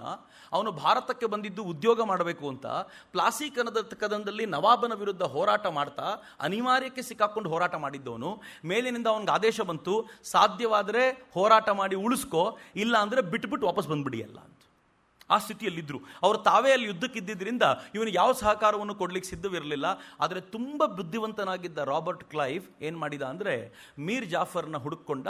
ಆ ಮೀರ್ ಜಾಫರ್ನಿಗೆ ಮುಂದಿನ ಪದವಿ ನಿನಗೆ ಕೊಡ್ತೀನಿ ಅಂತ ಹೇಳಿದ. ಹೀಗಾಗಿ ಮೀರ್ ಜಾಫರ್ ಅವನಿಗೆ ಪೂರ್ಣ ಪ್ರಮಾಣದಲ್ಲಿ ಸಹಾಯ ಮಾಡಿದ್ರಿಂದ 1757ರಲ್ಲಿ ಭಾರತದ ಒಂದು ಭಾಗ ಬಂಗಾಳ ಅವ್ರ ತೆಕ್ಕೆಗೆ ಹೋಯಿತು. ಮೀರ್ ಜಾಫರ್ನ ಅವ್ರು ಕೂರಿಸಿದ್ರು. ಹೇಗೆ ಕೂರಿಸಿದ್ರು ಅಂದರೆ ಅಕ್ಷರಶಃ ಕೈಗೊಂಬೆಯಾಗಿ ಕೂರಿಸಿದ್ರು. ಮೀರ್ ಜಾಫರ್ ಎಷ್ಟು ಇವರಿಗೆ ಡೆಡಿಕೇಟೆಡ್ ಆಗಿದ್ದ ಅಂತಂದರೆ, ಇವ್ರು ಏನು ಹೇಳಿದ್ರು ನಾನು ಮಾಡ್ಲಿಕ್ಕೆ ಸಿದ್ಧ ಅಂತ. 18 ಪರಗಣಗಳನ್ನು ಇವರಿಗೆ ಬಿಟ್ಕೊಟ್ಬಿಟ್ರು ಟ್ಯಾಕ್ಸ್ ಕಲೆಕ್ಟ್ ಮಾಡಿ ಅಂತ. ಅಲ್ಲಿವರೆಗೂ ಇವ್ರು ವ್ಯಾಪಾರವಷ್ಟೇ ಮಾಡ್ತಾ ಇದ್ದವರು. ಈಗ ಟ್ಯಾಕ್ಸ್ ಕಲೆಕ್ಷನ್ನ ಜವಾಬ್ದಾರಿನೇ ಅವ್ರಿಗೆ ಕೊಡಲಾಯಿತು. ಅರ್ಥ ಮಾಡ್ಕೊಳ್ಳಿ, ಎಲ್ಲ ರಾಷ್ಟ್ರಗಳಲ್ಲೂ ಅತ್ಯಂತ ಶ್ರೇಷ್ಠವಾದ ಜವಾಬ್ದಾರಿ ಒಂದು ರಾಷ್ಟ್ರದ ಅಥವಾ ಒಂದು ಗೌರ್ಮೆಂಟಿಂದ ಏನು ಅಂದರೆ ಟ್ಯಾಕ್ಸ್ ಕಲೆಕ್ಷನ್ನೇ. ನಾವು GST ಎಲ್ಲ ಬಂದಾಗ ಗಲಾಟೆ ಮಾಡ್ತೀವಲ್ಲ, ಯಾಕೆ ಗಲಾಟೆ ಮಾಡ್ತೀವಿ ಅಂದರೆ ಒಂದು ರಾಷ್ಟ್ರದ ಅಭ್ಯುದಯಕ್ಕೆ ಅಲ್ಲಿ ಬೇಕಾಗಿರುವಂಥ ಟ್ಯಾಕ್ಸ್ ಬಹಳ ಇಂಪಾರ್ಟೆಂಟು. ಎಷ್ಟು ಹ್ಯಾಸಲ್ ಫ್ರೀ ಆಗಿ ಅದು ಕಲೆಕ್ಟ್ ಆಗುತ್ತೋ ಒಂದು ರಾಷ್ಟ್ರದ ಬೆಳವಣಿಗೆ ಅಷ್ಟೇ ಚೆನ್ನಾಗಾಗುತ್ತೆ. ಹೀಗಾಗಿ GST ಹ್ಯಾಸಲ್ ಫ್ರೀ ಆಗಿ ಕಲೆಕ್ಟ್ ಆಗಬೇಕು, ಯಾವುದು ತೊಂದರೆ ಆಗಬಾರ್ದು ಅಂತ ತಂದಿದ್ದು. ಇದು ಟ್ಯಾಕ್ಸ್ ಕಲೆಕ್ಷನ್ ಒಂದು ಮಹತ್ವ. ಆದರೆ ದುರ್ದೈವದ ಸಂಗತಿ, ಈ ದೇಶದಲ್ಲಿ ಟ್ಯಾಕ್ಸ್ ಕಲೆಕ್ಟ್ ಮಾಡುವಂಥ ಹೊಣೆಗಾರಿಕೆಯನ್ನು ನಾವು ಬ್ರಿಟಿಷರಿಗೆ ಬಿಟ್ಕೊಟ್ವಿ. ಬ್ರಿಟಿಷರಿಗೆ ಅಂದರೆ ಈಸ್ಟ್ ಇಂಡಿಯಾ ಕಂಪನಿ ಅನ್ನುವಂಥ ಬರೀ ಒಂದು ಕಂಪನಿ ಟ್ಯಾಕ್ಸ್ ಕಲೆಕ್ಟ್ ಮಾಡುವಂಥ ಜವಾಬ್ದಾರಿನ ಹೊತ್ಕೊಳ್ತು. ಯಾವಾಗ ಟ್ಯಾಕ್ಸ್ ಕಲೆಕ್ಟ್ ಮಾಡ್ಲಿಕ್ಕೆ ನಿಂತ್ಕೊಂಡ್ರೋ ಅವರಿಗೆ ಭಾರತದ ಸಂಪತ್ತಿನ ರುಚಿ ಗೊತ್ತಾಯಿತು ಅಂತ. ಹೇಗಿದೆ ಅಂತಂದರೆ ಮಿತ್ರರೇ, ನನ್ನ ಗೊತ್ತಿಲ್ಲ ನನ್ನ ದೇಶಕ್ಕೂ ಏನಾಗಿತ್ತು ಅಂತ. 1765ರಲ್ಲಿ ಶಾ ಆಲಂ, ಎರಡನೇ ಶಾ ಆಲಂ, ಅವನು ಏನು ಮೊಘಲ್ ಸಾಮ್ರಾಜ್ಯದ ದೊರೆ. ಅವನು ಬ್ರಿಟಿಷರಿಗೆ ತನ್ನ ಹತ್ರ ಸಾಮರ್ಥ್ಯ ಇಲ್ಲ, ನೀವೇ ನೋಡ್ಕೊಳ್ಳಿ ನನ್ನ ಸಾಮ್ರಾಜ್ಯವನ್ನು, ನನಗೆ ಪೆನ್ಷನ್ ಅಂತ ಕೊಟ್ಟುಬಿಡಿ ಅಂತ ಕೇಳ್ಕೊಳ್ತಾನೆ. ಪೆನ್ಷನ್ ತಗೊಳ್ತಾನ ಅವನು. ನನಗೇನು ಕೊಡ್ತಿರೋ ಕೊಡಿ ಪೆನ್ಷನ್ನು ಅಂತ. ಒಂದು ತಾನಾಗೇ ಹೇಳೋದು. ಎರಡನೇದು, ಇವ್ರು ಎಷ್ಟು ಪವರ್ಫುಲ್ ಆಗಿಬಿಡ್ತಾರೆ ಅಂದರೆ, ಅವರು ತಮ್ಮ ದೇಶದಲ್ಲಿ ಯುದ್ಧ ಮಾಡಿ ಮಾಡಿ ಯುದ್ಧದ ಟೆಕ್ನಾಲಜಿಯನ್ನು ತುಂಬ ಡೆವಲಪ್ ಮಾಡಿಬಿಡ್ತಾರೆ. ಹೀಗಾಗಿ ಭಾರತಕ್ಕೆ ಅತ್ಯಂತ ಆಧುನಿಕವಾದ ಶಸ್ತ್ರಾಸ್ತ್ರಗಳನ್ನ ತಂದು ತೋರಿಸೋದ್ರಿಂದ ನನ್ನ ದೇಶದಲ್ಲೂ ಒಬ್ಬರನ್ನ ಕಂಡ್ರೆ ಮತ್ತೊಬ್ಬರಿಗೆ ಆಗದೇ ಇರೋ ಈ ಗಲಾಟೆ ಮಾಡ್ಕೊಳ್ತಿರೋರೆಲ್ಲ ಏನು ಮಾಡ್ತಾರೆ, ಇವ್ರ ಹತ್ರ ಟೆಕ್ನಾಲಜಿ ಇರೋದ್ರಿಂದ ಇವ್ರನ್ನ ಬಳಸ್ಕೊಳ್ಬೋದು ಅಂತ ನಿಧಾನವಾಗಿ ಬಳಸ್ಕೊಳ್ಳಿಕ್ಕೆ ಶುರು ಮಾಡ್ಲಿಕ್ಕೆ ಪ್ರಯತ್ನ ಪಡ್ತಾರಲ್ಲ, ಆ ಕಾರಣಕ್ಕೆ ಇವ್ರು ತುಂಬ ಸ್ಟ್ರಾಂಗ್ ಆಗಿ ಬೆಳೆದು ನಿಂತು ಬಿಡ್ತಾರೆ. ವಿಚಿತ್ರ ಏನು ಅಂತಂದ್ರೆ, ಈ ದೇಶದಲ್ಲಿ ಒಟ್ಟಾರೆ ಬ್ರಿಟಿಷರು ಕೊನೆವರೆಗೂ ಇದ್ದಿದ್ದು 3 ಲಕ್ಷಕ್ಕಿಂತ ಜಾಸ್ತಿ ಇಲ್ಲ.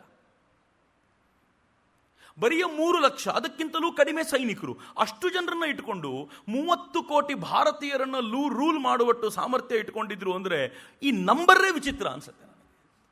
ಬಟ್ ಹೇಗೆ ರೂಲ್ ಮಾಡಿದ್ರು ಅಂತಂದ್ರೆ, ಈ ದೇಶದೊಳಗೆ ಬೇಕಾಗಿರುವ ಎಲ್ಲ ವೈರುಧ್ಯಗಳನ್ನು ಚೆನ್ನಾಗಿ ಬಲಿಯುವಂತೆ ಮಾಡಿ ಮಾಡಿ ಮಾಡಿ ಅದನ್ನು ಬಳಸ್ಕೊಂಡೇ ಚೆನ್ನಾಗಿ ತಾವು ರೂಲ್ ಮಾಡಿಬಿಟ್ರು. ಅನೇಕ ವರ್ಷಗಳ ಕಾಲ, ಇನ್ಫ್ಯಾಕ್ಟ್ 2 ಶತಮಾನಗಳ ಕಾಲ ಭಾರತವನ್ನು ರೂಲ್ ಮಾಡಿದ್ರು, 200 ವರ್ಷಗಳ ಕಾಲ. ಇದನ್ನು ನಾನು ದೂರದೃಷ್ಟಿ ಅಂತ ಹೇಳೋದು. ನಾವೇನಾದರೂ ಒಂದನ್ನು ಕಟ್ಟಿದರೆ ಅದನ್ನು ಮುಂದಿನ 5 ವರ್ಷಕ್ಕೆ 10 ವರ್ಷಕ್ಕೆ ಮುಗಿಸ್ಕೊಂಡು ಬಿಡ್ತೀವಿ. ಅದರ ಆಚೆ ದೂರದೃಷ್ಟಿಯೇ ಇಲ್ಲ ನಮಗೆ.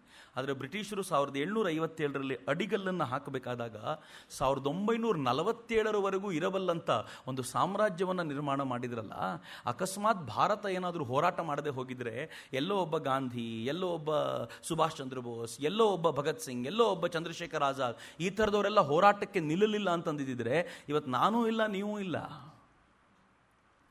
ನಾವು ಕೂಡ ಈ ಕಾಮನ್ವೆಲ್ತ್ನ ಅಂಗ ಇವತ್ತಿಗೂ ಹೌದು. ಆದರೆ ಹೇಗಿರ್ತಿದ್ವಿ ಅಂತಂದರೆ, ಬ್ರಿಟಿಷರ ಮಾತಿಲ್ಲದೆ, ರಾಣಿಯ ಒಂದು ಮಾತಿಲ್ಲದೆ ಒಂದು ಹೆಜ್ಜೆ ಇಡ್ಲಿಕ್ಕೆ ಸಾಧ್ಯವಾಗೋದಿಲ್ಲ ಎನ್ನುವಂಥ ಸ್ಥಿತಿಯಲ್ಲಿರ್ತಿದ್ವಿ. ಬ್ರಿಟಿಷರು ಆ ಥರದನ್ನು ಕಟ್ಟೋದ್ರಲ್ಲ. ಅವ್ರು ಎಷ್ಟು ದೂರದೃಷ್ಟಿ ಉಳ್ಳವರಾಗಿದ್ರು ಅಂತಂದರೆ, ಅವರು ಹಾಕಿಕೊಟ್ಟ ಸಿಸ್ಟಮನ್ನು ಇವತ್ತಿಗೂ ಬದಲಾಯಿಸಲಿಕ್ಕೆ ನಮ್ಮ ಹತ್ರ ಆಗಲಿಲ್ಲ. ನಾನು ಒಂದೊಂದೇ ಸಿಸ್ಟಮ್ನು ಉಲ್ಲೇಖ ಮಾಡ್ತೀನಿ ನಿಮಗೆ. ICS ಸಿಸ್ಟಮ್ಮು, ನಾವು IAS ಅಂತ ಮಾಡ್ಕೊಂಡ್ವಿ, ಅಷ್ಟೇ ಡಿಫರೆನ್ಸು. ಅವರು ಕೋರ್ಟ್ ಕಟ್ಟಿಕೊಟ್ರು, ಇವತ್ತಿಗೂ ಅದೇ ಕೋರ್ಟ್ಗಳು, ಅದೇ ಲಾಯರ್ಗಳು, ಅದೇ ಮಿಲಾರ್ಡ್ಗಳು. ಅವ್ರು ಎಜುಕೇಷನ್ ಸಿಸ್ಟಮ್ ರೆಡಿ ಮಾಡಿಕೊಟ್ರು, ಒಂದು ಇಟ್ಟಿಗೆ ಬದಲಾಯಿಸ್ಲಿಕ್ಕೆ ಆಗಲಿಲ್ಲ ನಮ್ಮ ಹತ್ರ.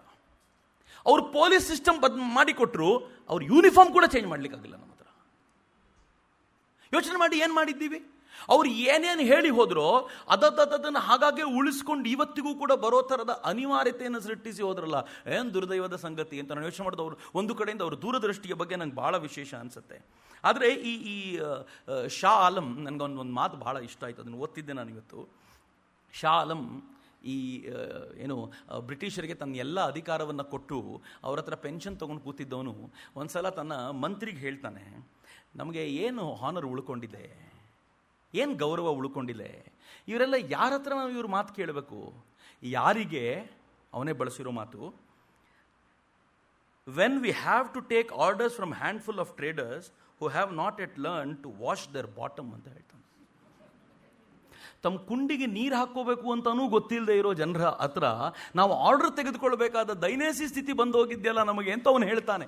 ಆದರೆ ಈ ಥರದ ಯಾವಾಗ ಅತ್ಯಂತ ಪ್ರಮುಖ ರಾಜನೇ ಇದಕ್ಕೆ ನಿಂತು ಬಿಟ್ನೋ, ಕಾಲಕ್ರಮದಲ್ಲಿ ಹೇಗಾಗೋಯ್ತು ಅಂತಂದ್ರೆ ನಿಧಾನವಾಗಿ ಭಾರತದ ಒಬ್ಬೊಬ್ಬೇ ರಾಜರು ಅವರ ತೆಕ್ಕೆಗೆ ಬೀಳ್ತಾ ಹೋದ್ರು. ಭಾರತ ಪೂರ್ಣ ಪ್ರಮಾಣದಲ್ಲಿ ಅವರ ಪದತಲದಲ್ಲಿ ಇದ್ದಿದ್ದು ಗೊತ್ತೇ ಆಗಲಿಲ್ಲ ಭಾರತಕ್ಕೆ, ಹಂಗಾಗೋಯ್ತು. ಆದರೆ ಬ್ರಿಟಿಷರಿಗೆ ತುಂಬ ಸ್ಪಷ್ಟವಾದ ಪರಿಕಲ್ಪನೆ ಇತ್ತು. ಅದರಲ್ಲೂ ಈ ಅಲ್ಲಿನ ರಾಣಿ ಎಷ್ಟು ಸ್ಪಷ್ಟವಾದ ಆಲೋಚನೆ ಮಾಡಿದ್ಲು ಅಂತಂದರೆ, ಈಸ್ಟ್ ಇಂಡಿಯಾ ಕಂಪನಿಗೆ ಎಲ್ಲ ಡೈರೆಕ್ಷನ್ಸ್ ಹೋಗ್ತಾ ಇದ್ದಿದ್ದು ಅದು ಬ್ರಿಟಿಷ್ ಸರ್ಕಾರದ ಕಡೆಯಿಂದಲೇ, ಇಂಗ್ಲೆಂಡಿನ ಸರ್ಕಾರದಿಂದಲೇ. ಆದರೆ ಇಲ್ಲಿ ಕೆಲಸ ಮಾಡ್ತಾ ಇದ್ದಿದ್ದು ಕಂಪನಿ. ಅವ್ರಿಗೆ ಏನಿತ್ತು ಅಂತಂದರೆ, ಅಲ್ಲಿ ಯಾರಾದರೂ ನಾಳೆ ಗಲಾಟೆ ಮಾಡಿದರೆ ಭಾರತದಲ್ಲಿ ಹೀಗೆ ಮಾಡ್ತೀರಾ ಅಂತ ಅವ್ರು ಹೇಳ್ಬೋದು, ಇದೊಂದು ಕಂಪನಿ, ಈ ಕಂಪನಿ ಮಾಡ್ತಿರೋ ಕೆಲಸ, ಅವರಿಗೊಂದು ಎಚ್ಚರಿಕೆ ಕೊಡಬೇಕು ನಾವು ಅಂತ ಬೈದು ಸುಮ್ಮನಾಗ್ಬೋದಿತ್ತು. ಮಾಡ್ತಿದ್ದೆಲ್ಲ ಇವರೇ. ನನಗೆ ತುಂಬ ಜನ ಅಂದ್ಕೊಳ್ತಾರೆ ಮುಸ್ಲಿಮ್ಸು ಮತ್ತು ಕ್ರಿಶ್ಚಿಯನ್ಸ್ ನಡುವೆ ಡಿಫ್ರೆನ್ಸ್ ಏನು ಅಂತಂದರೆ, ಮುಸ್ಲಿಮ್ಸ್ ದಡ್ರು, ಅವರಿಗೆ ಆಕ್ರಮಣ ಮಾಡಬೇಕು ಅಂತ ಅನಿಸ್ಬೇಕು, ಆಕ್ರಮಣ ಮಾಡಬೇಕು, ಮುಗಿದ್ಬಿಡಬೇಕು. ಆದರೆ ಇವರು ಆಕ್ರಮಣ ಮಾಡೋದಿಲ್ಲ. ಇಬ್ಬರು ಮುಸಲ್ಮಾನರು ಕಿತ್ತಾಡ್ಕೊಂಡು ಸಾಯೋ ಥರ ಮಾಡಬಲ್ಲಂಥ ಐಡಿಯಾ ಕ್ರಿಶ್ಚಿಯನ್ರಲ್ಲಿದೆ. ಅವರು ಬಹಳ ಈ ವಿಚಾರದಲ್ಲಿ ಬಹಳ ಬುದ್ಧಿವಂತರು. ಇತಿಹಾಸದುದ್ದಕ್ಕೂ ಕಂಡು ಬರುತ್ತೆ. ಇವತ್ತಿಗೂ ಕೂಡ ಮುಸ್ಲಿಂ ರಾಷ್ಟ್ರಗಳು ಕಿತ್ತಾಡ್ತವಲ್ಲ, ಎರಡು ಮುಸ್ಲಿಂ ರಾಷ್ಟ್ರಗಳನ್ನು ಕಿತ್ತಾಟಕ್ಕೆ ಹಚ್ಚಿರೋದು ಮತ್ತೆ ಅಮೆರಿಕಾನೇ. ಇವರೆಲ್ಲರ ನಡುವೆ ತಾನು ಬಲಾಢ್ಯವಾಗಿ ಬೆಳೆದು ನಿಂತಿರುವ ಇಸ್ರೇಲ್ ಇಡೀ ಜಗತ್ತನ್ನು ತನ್ನ ಕೈ ಬೆರಳ ತುದಿಯಲ್ಲಿ ಆಡಿಸುವಂಥ ಶಕ್ತಿಯನ್ನು ಸಂಪಾದಿಸ್ಕೊಂಡು ಕೂತಿದೆ. ಇವರಿಗೆ ಅರ್ಥವೇ ಆಗಲ್ಲ ಅಂತ. ಈ ದೇಶದಲ್ಲೂ ಹಾಗೆ ಅವರನ್ನು ಹೇಗೆ ಬಳಸ್ಕೊಂಡ್ರು ಅಂತಂದರೆ ಗೊತ್ತಾಗದೆ ಅದರ ನಡುವೆ ನಾವು ಕೂಡ ಸೇರ್ಕೊಂಡಿದ್ದರ ಪರಿಣಾಮವಾಗಿ ಭಾರತವನ್ನು ಹಂತ ಹಂತವಾಗಿ ನಾಶ ಮಾಡಲಿಕ್ಕೆ ಅಂತ ಇವರು ನಿಂತುಬಿಟ್ರು. ಮಿತ್ರರೇ, ಈ ಜಲಿಯನ್ ವಾಲಾಬಾಗ್ ಏನು ಘಟನೆ ಇದೆಯಲ್ಲ, ಆ ಘಟನೆಗೆ ಮೂಲ ಪ್ರೇರಣೆಗಳು, ಮೂಲ ಬೀಜಗಳು ಎಲ್ಲಿ ಅಂತ ನಾನೀಗ ಹೇಳ್ತೀನಿ. ಭಾರತಕ್ಕೆ ಬಂದ ಈಸ್ಟ್ ಇಂಡಿಯಾ ಕಂಪನಿ ಯಾವಾಗ 1757 ನಂತರ ರೂಲ್ ಮಾಡಲಿಕ್ಕೆ ಶುರು ಮಾಡ್ತೋ, ಆಗ ಸ್ಪಷ್ಟವಾಗಿ ನಿರ್ಧಾರ ಮಾಡ್ತು ಭಾರತವನ್ನು ಡಿ-ಇಂಡಸ್ಟ್ರಿಯಲೈಸ್ ಮಾಡಬೇಕು ಅಂತ. ಡಿ-ಇಂಡಸ್ಟ್ರಿಯಲೈಸ್ ಮಾಡಬೇಕು ಅಂತಂದರೆ, ಭಾರತ ತುಂಬ ಬೆಳೆದಿದೆ, ಇದಕ್ಕೆ ನಾವು ಕಾಂಪೀಟ್ ಮಾಡಲಿಕ್ಕೆ ಸಾಧ್ಯನೇ ಇಲ್ಲ. ನಾವು ಇಂಡಿಯಾನ ಕಾಂಪೀಟ್ ಮಾಡಬೇಕು ಅಂದರೆ ಇಂಡಿಯಾದಲ್ಲಿರುವಂಥ ಎಲ್ಲ ಇಂಡಸ್ಟ್ರೀಸ್ಗಳು ಮುಚ್ಚಬೇಕು ಮತ್ತು ನನ್ನ ದೇಶದಲ್ಲಿ ಇಂಡಸ್ಟ್ರಿಗಳು ಶುರುವಾಗಬೇಕು, ಅದನ್ನು ಜಗತ್ತಿನ ಮಾರ್ಕೆಟಿಗೆ ತಲುಪಿಸಬೇಕು. ಇಲ್ಲದೆ ಹೋದರೆ ಇಂಡಿಯಾ ಜೊತೆ ಕಾಂಪೀಟ್ ಮಾಡಲಿಕ್ಕಾಗಲ್ಲ ಅಂತ ಹಂತ ಹಂತವಾಗಿ ಒಂದೊಂದೇ ಇಂಡಸ್ಟ್ರಿನ ಮುಚ್ಕೊಂಡು ಬಂದರು. ಅವರ ಮೊದಲನೇ ಇಂಡಸ್ಟ್ರಿ ಅವರು ಕಣ್ಣು ಹಾಕಿದ್ದೇ ಟೆಕ್ಸ್ಟೈಲ್ ಇಂಡಸ್ಟ್ರಿ. ಟೆಕ್ಸ್ಟೈಲ್ ಇಂಡಸ್ಟ್ರಿಗೆ ಭಾರತದ ಎದುರಿಗೆ ಅವರಿಗೆ ಕಾಂಪೀಟ್ ಮಾಡಬಂತ ಯಾವ ಕೆಪಾಸಿಟಿಯೂ ಇರಲಿಲ್ಲ. ಈ ದೇಶದ ಸಾಮರ್ಥ್ಯ ಹೆಂಗಿತ್ತು ಅಂತಂದರೆ, ಈ ದೇಶದಲ್ಲಿ ವ್ಯವಸ್ಥೆಯೇ ಸುಂದರವಾದ್ದು. ಗಂಡ ಹೊಲದಲ್ಲಿ ಕೆಲಸ ಮಾಡ್ತಾನೆ, ಹೆಂಡತಿ ಮನೇಲಿ ಕೂತ್ಕೊಂಡು ಬಟ್ಟೆ ನೇಯ್ತಾಳೆ. ಹೆಂಡತಿ ತನ್ನ ಕೆಲಸ ಮುಗಿಸ್ಕೊಂಡು ಮಧ್ಯಾಹ್ನದ ಊಟ ಗಂಡನಿಗೆ ತಗೊಂಡೋಗಿ ಕೊಡ್ತಾಳೆ. ಗಂಡ ಸಂಜೆ ಬಂದು ಈ ಬಟ್ಟೆಗೆ ವ್ಯಾಲ್ಯೂ ಆ್ಯಡ್ ಮಾಡಬೇಕಾಗಿರೋ ಕೆಲಸವನ್ನು ಗಂಡ ಮಾಡ್ತಾನೆ. ಒಂಥರ ಕೋಆರ್ಡಿನೇಟೆಡ್ ಎಫರ್ಟ್. ಹೀಗಾಗಿ ಈ ದೇಶದಲ್ಲಿ ರೈತನೂ ನಷ್ಟದಲ್ಲಿರಲಿಲ್ಲ, ಈ ಟೆಕ್ಸ್ಟೈಲ್ ಇಂಡಸ್ಟ್ರಿಯೂ ನಷ್ಟದಲ್ಲಿರಲಿಲ್ಲ, ತುಂಬ ಚೆನ್ನಾಗಿತ್ತು. ಬ್ರಿಟಿಷರು ಭಾರತಕ್ಕೆ ಬಂದ ತಕ್ಷಣ ಹೇಗಾದರೂ ಮಾಡಿ ಈ ಟೆಕ್ಸ್ಟೈಲ್ ಇಂಡಸ್ಟ್ರಿ ನಾಶ ಮಾಡಬೇಕಲ್ಲ ಅಂತ ಯೋಚನೆ ಮಾಡಿದರು.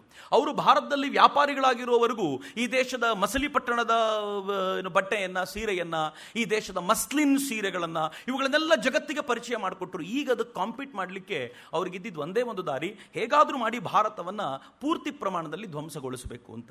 ಅದಕ್ಕಿದ್ದಿದ್ದು ಮೊದಲನೇದು ಅವ್ರು ಮಾಡಿದ ಕೆಲಸ ಏನು ಅಂತಂದರೆ, ತಾವು ಪೂರ್ಣ ಅಧಿಕಾರ ತಮ್ಮ ತೆಕ್ಕೆಗೆ ತೆಗೆದುಕೊಂಡ ನಂತರ ಈ ದೇಶದ ಬಟ್ಟೆಯನ್ನು ಪೌಂಡ್ಸ್ಗಳಲ್ಲಿ ಕೊಳ್ಳೋದು ನಿಲ್ಲಿಸಿದರು. ಇದು ಎಕನಾಮಿಯಲ್ಲಿ ಒಂದು ಸಿಂಪಲ್ ಟ್ಯಾಕ್ಟಿಕ್ಸ್. ಇದು ತನ್ನ ದೇಶದಿಂದ ಪೌಂಡ್ಸನ್ನು ತಗೊಂಡು ಬಂದು ಭಾರತಕ್ಕೆ ಕೊಟ್ಟರೆ ಭಾರತದಲ್ಲಿ ಪೌಂಡ್ಸ್ಗಳ ಸಂಗ್ರಹ ಇರುತ್ತೆ. ಭಾರತ ಇಂಗ್ಲೆಂಡಿನಿಂದ ಏನನ್ನು ಬೇಕಿದ್ರೂ ಖರೀದಿ ಮಾಡುವ ಸಾಮರ್ಥ್ಯವನ್ನು ಹೊಂದಿರುತ್ತೆ. ಯಾಕೆಂದರೆ ಪೌಂಡ್ಸ್ ನಮ್ಮ ಹತ್ರ ಇರುತ್ತೆ. ನಮ್ಮ ಹತ್ರ ಪೌಂಡ್ಸ್ ಇಲ್ಲ ಅಂತಂದರೆ, ನಾವು ಇಂಗ್ಲೆಂಡ್ನಿಂದ ಏನಾದರೂ ಖರೀದಿ ಮಾಡಬೇಕು ಅಂತಂದರೆ ನಮ್ಮ ರೂಪಾಯಿನ ಅವ್ರು ಕೊಡಬೇಕು. ಆ ರೂಪಾಯಿಯ ವ್ಯಾಲ್ಯೂನ ಅವ್ರು ನಿಗದಿಪಡಿಸ್ತಾರೆ. ಅದಕ್ಕೆ ತಕ್ಕಂತೆ ನಮ್ಮ ರೂಪಾಯಿ ಡಿ ವ್ಯಾಲ್ಯೂ ಆಗ್ತಾ ಹೋಗ್ಬಿಡುತ್ತೆ. ಈ ದೇಶದಲ್ಲಿ ಆರ್ಡಿನರಿಯಾಗಿ ಅವರು ವ್ಯಾಪಾರ ಮಾಡೋವರೆಗೂ ಪೌಂಡ್ಸ್ನಲ್ಲಿ ಖರೀದಿ ಮಾಡ್ತಿದ್ರು, ಪ್ರಾಬ್ಲಮ್ ಆಗ್ತಿರಲಿಲ್ಲ. ಆದರೆ ಯಾವಾಗ ಅಧಿಕಾರ ಅವ್ರ ತೆಕ್ಕೆಗೆ ಬಂತೋ, ಅವ್ರು ಈ ದೇಶದಿಂದ ವಸ್ತುಗಳನ್ನು ತೆಗೆದುಕೊಂಡು ಹೋಗ್ತಿದ್ರು. ದುಡ್ಡೆಲ್ಲಿಂದ ಕೊಡ್ತಿದ್ರು ಗೊತ್ತಾ? ಇಲ್ಲಿಂದ ಜನರ ಹತ್ರ ಟ್ಯಾಕ್ಸ್ ಕಲೆಕ್ಟ್ ಮಾಡಿ ಇದೇ ದುಡ್ಡನ್ನು ವಾಪಸ್ ಕೊಡ್ತಿದ್ರು. ಬಹಳ ವಿಚಿತ್ರವಾದ ಸಂಗತಿ ಇದು.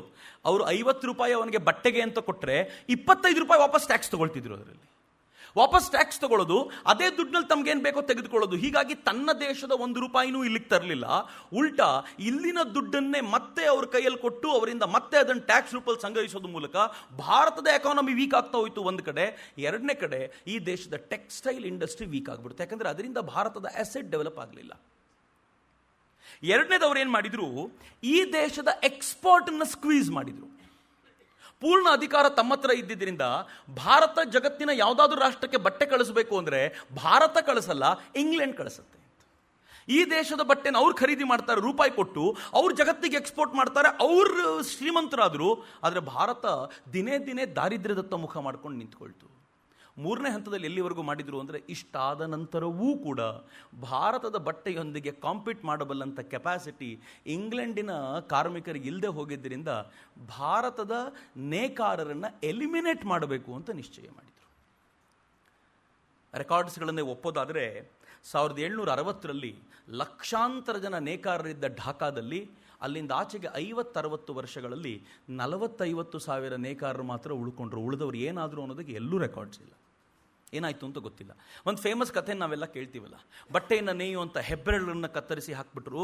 ಹೀಗಾಗಿ ಆ ಹೆಬ್ಬೆರಳನ್ನು ಕತ್ತರಿಸಿದ್ರಿಂದ ಆ ನೇಯ್ಗೆಕಾರರೇ ಉಳಿಲ್ಲ. ಇದು ಮಹಾರಾಷ್ಟ್ರದ ನಾಗಪುರದಲ್ಲಿ ನಡೆದಿದ್ದು ಅಂತ ಹೇಳ್ತಾರೆ.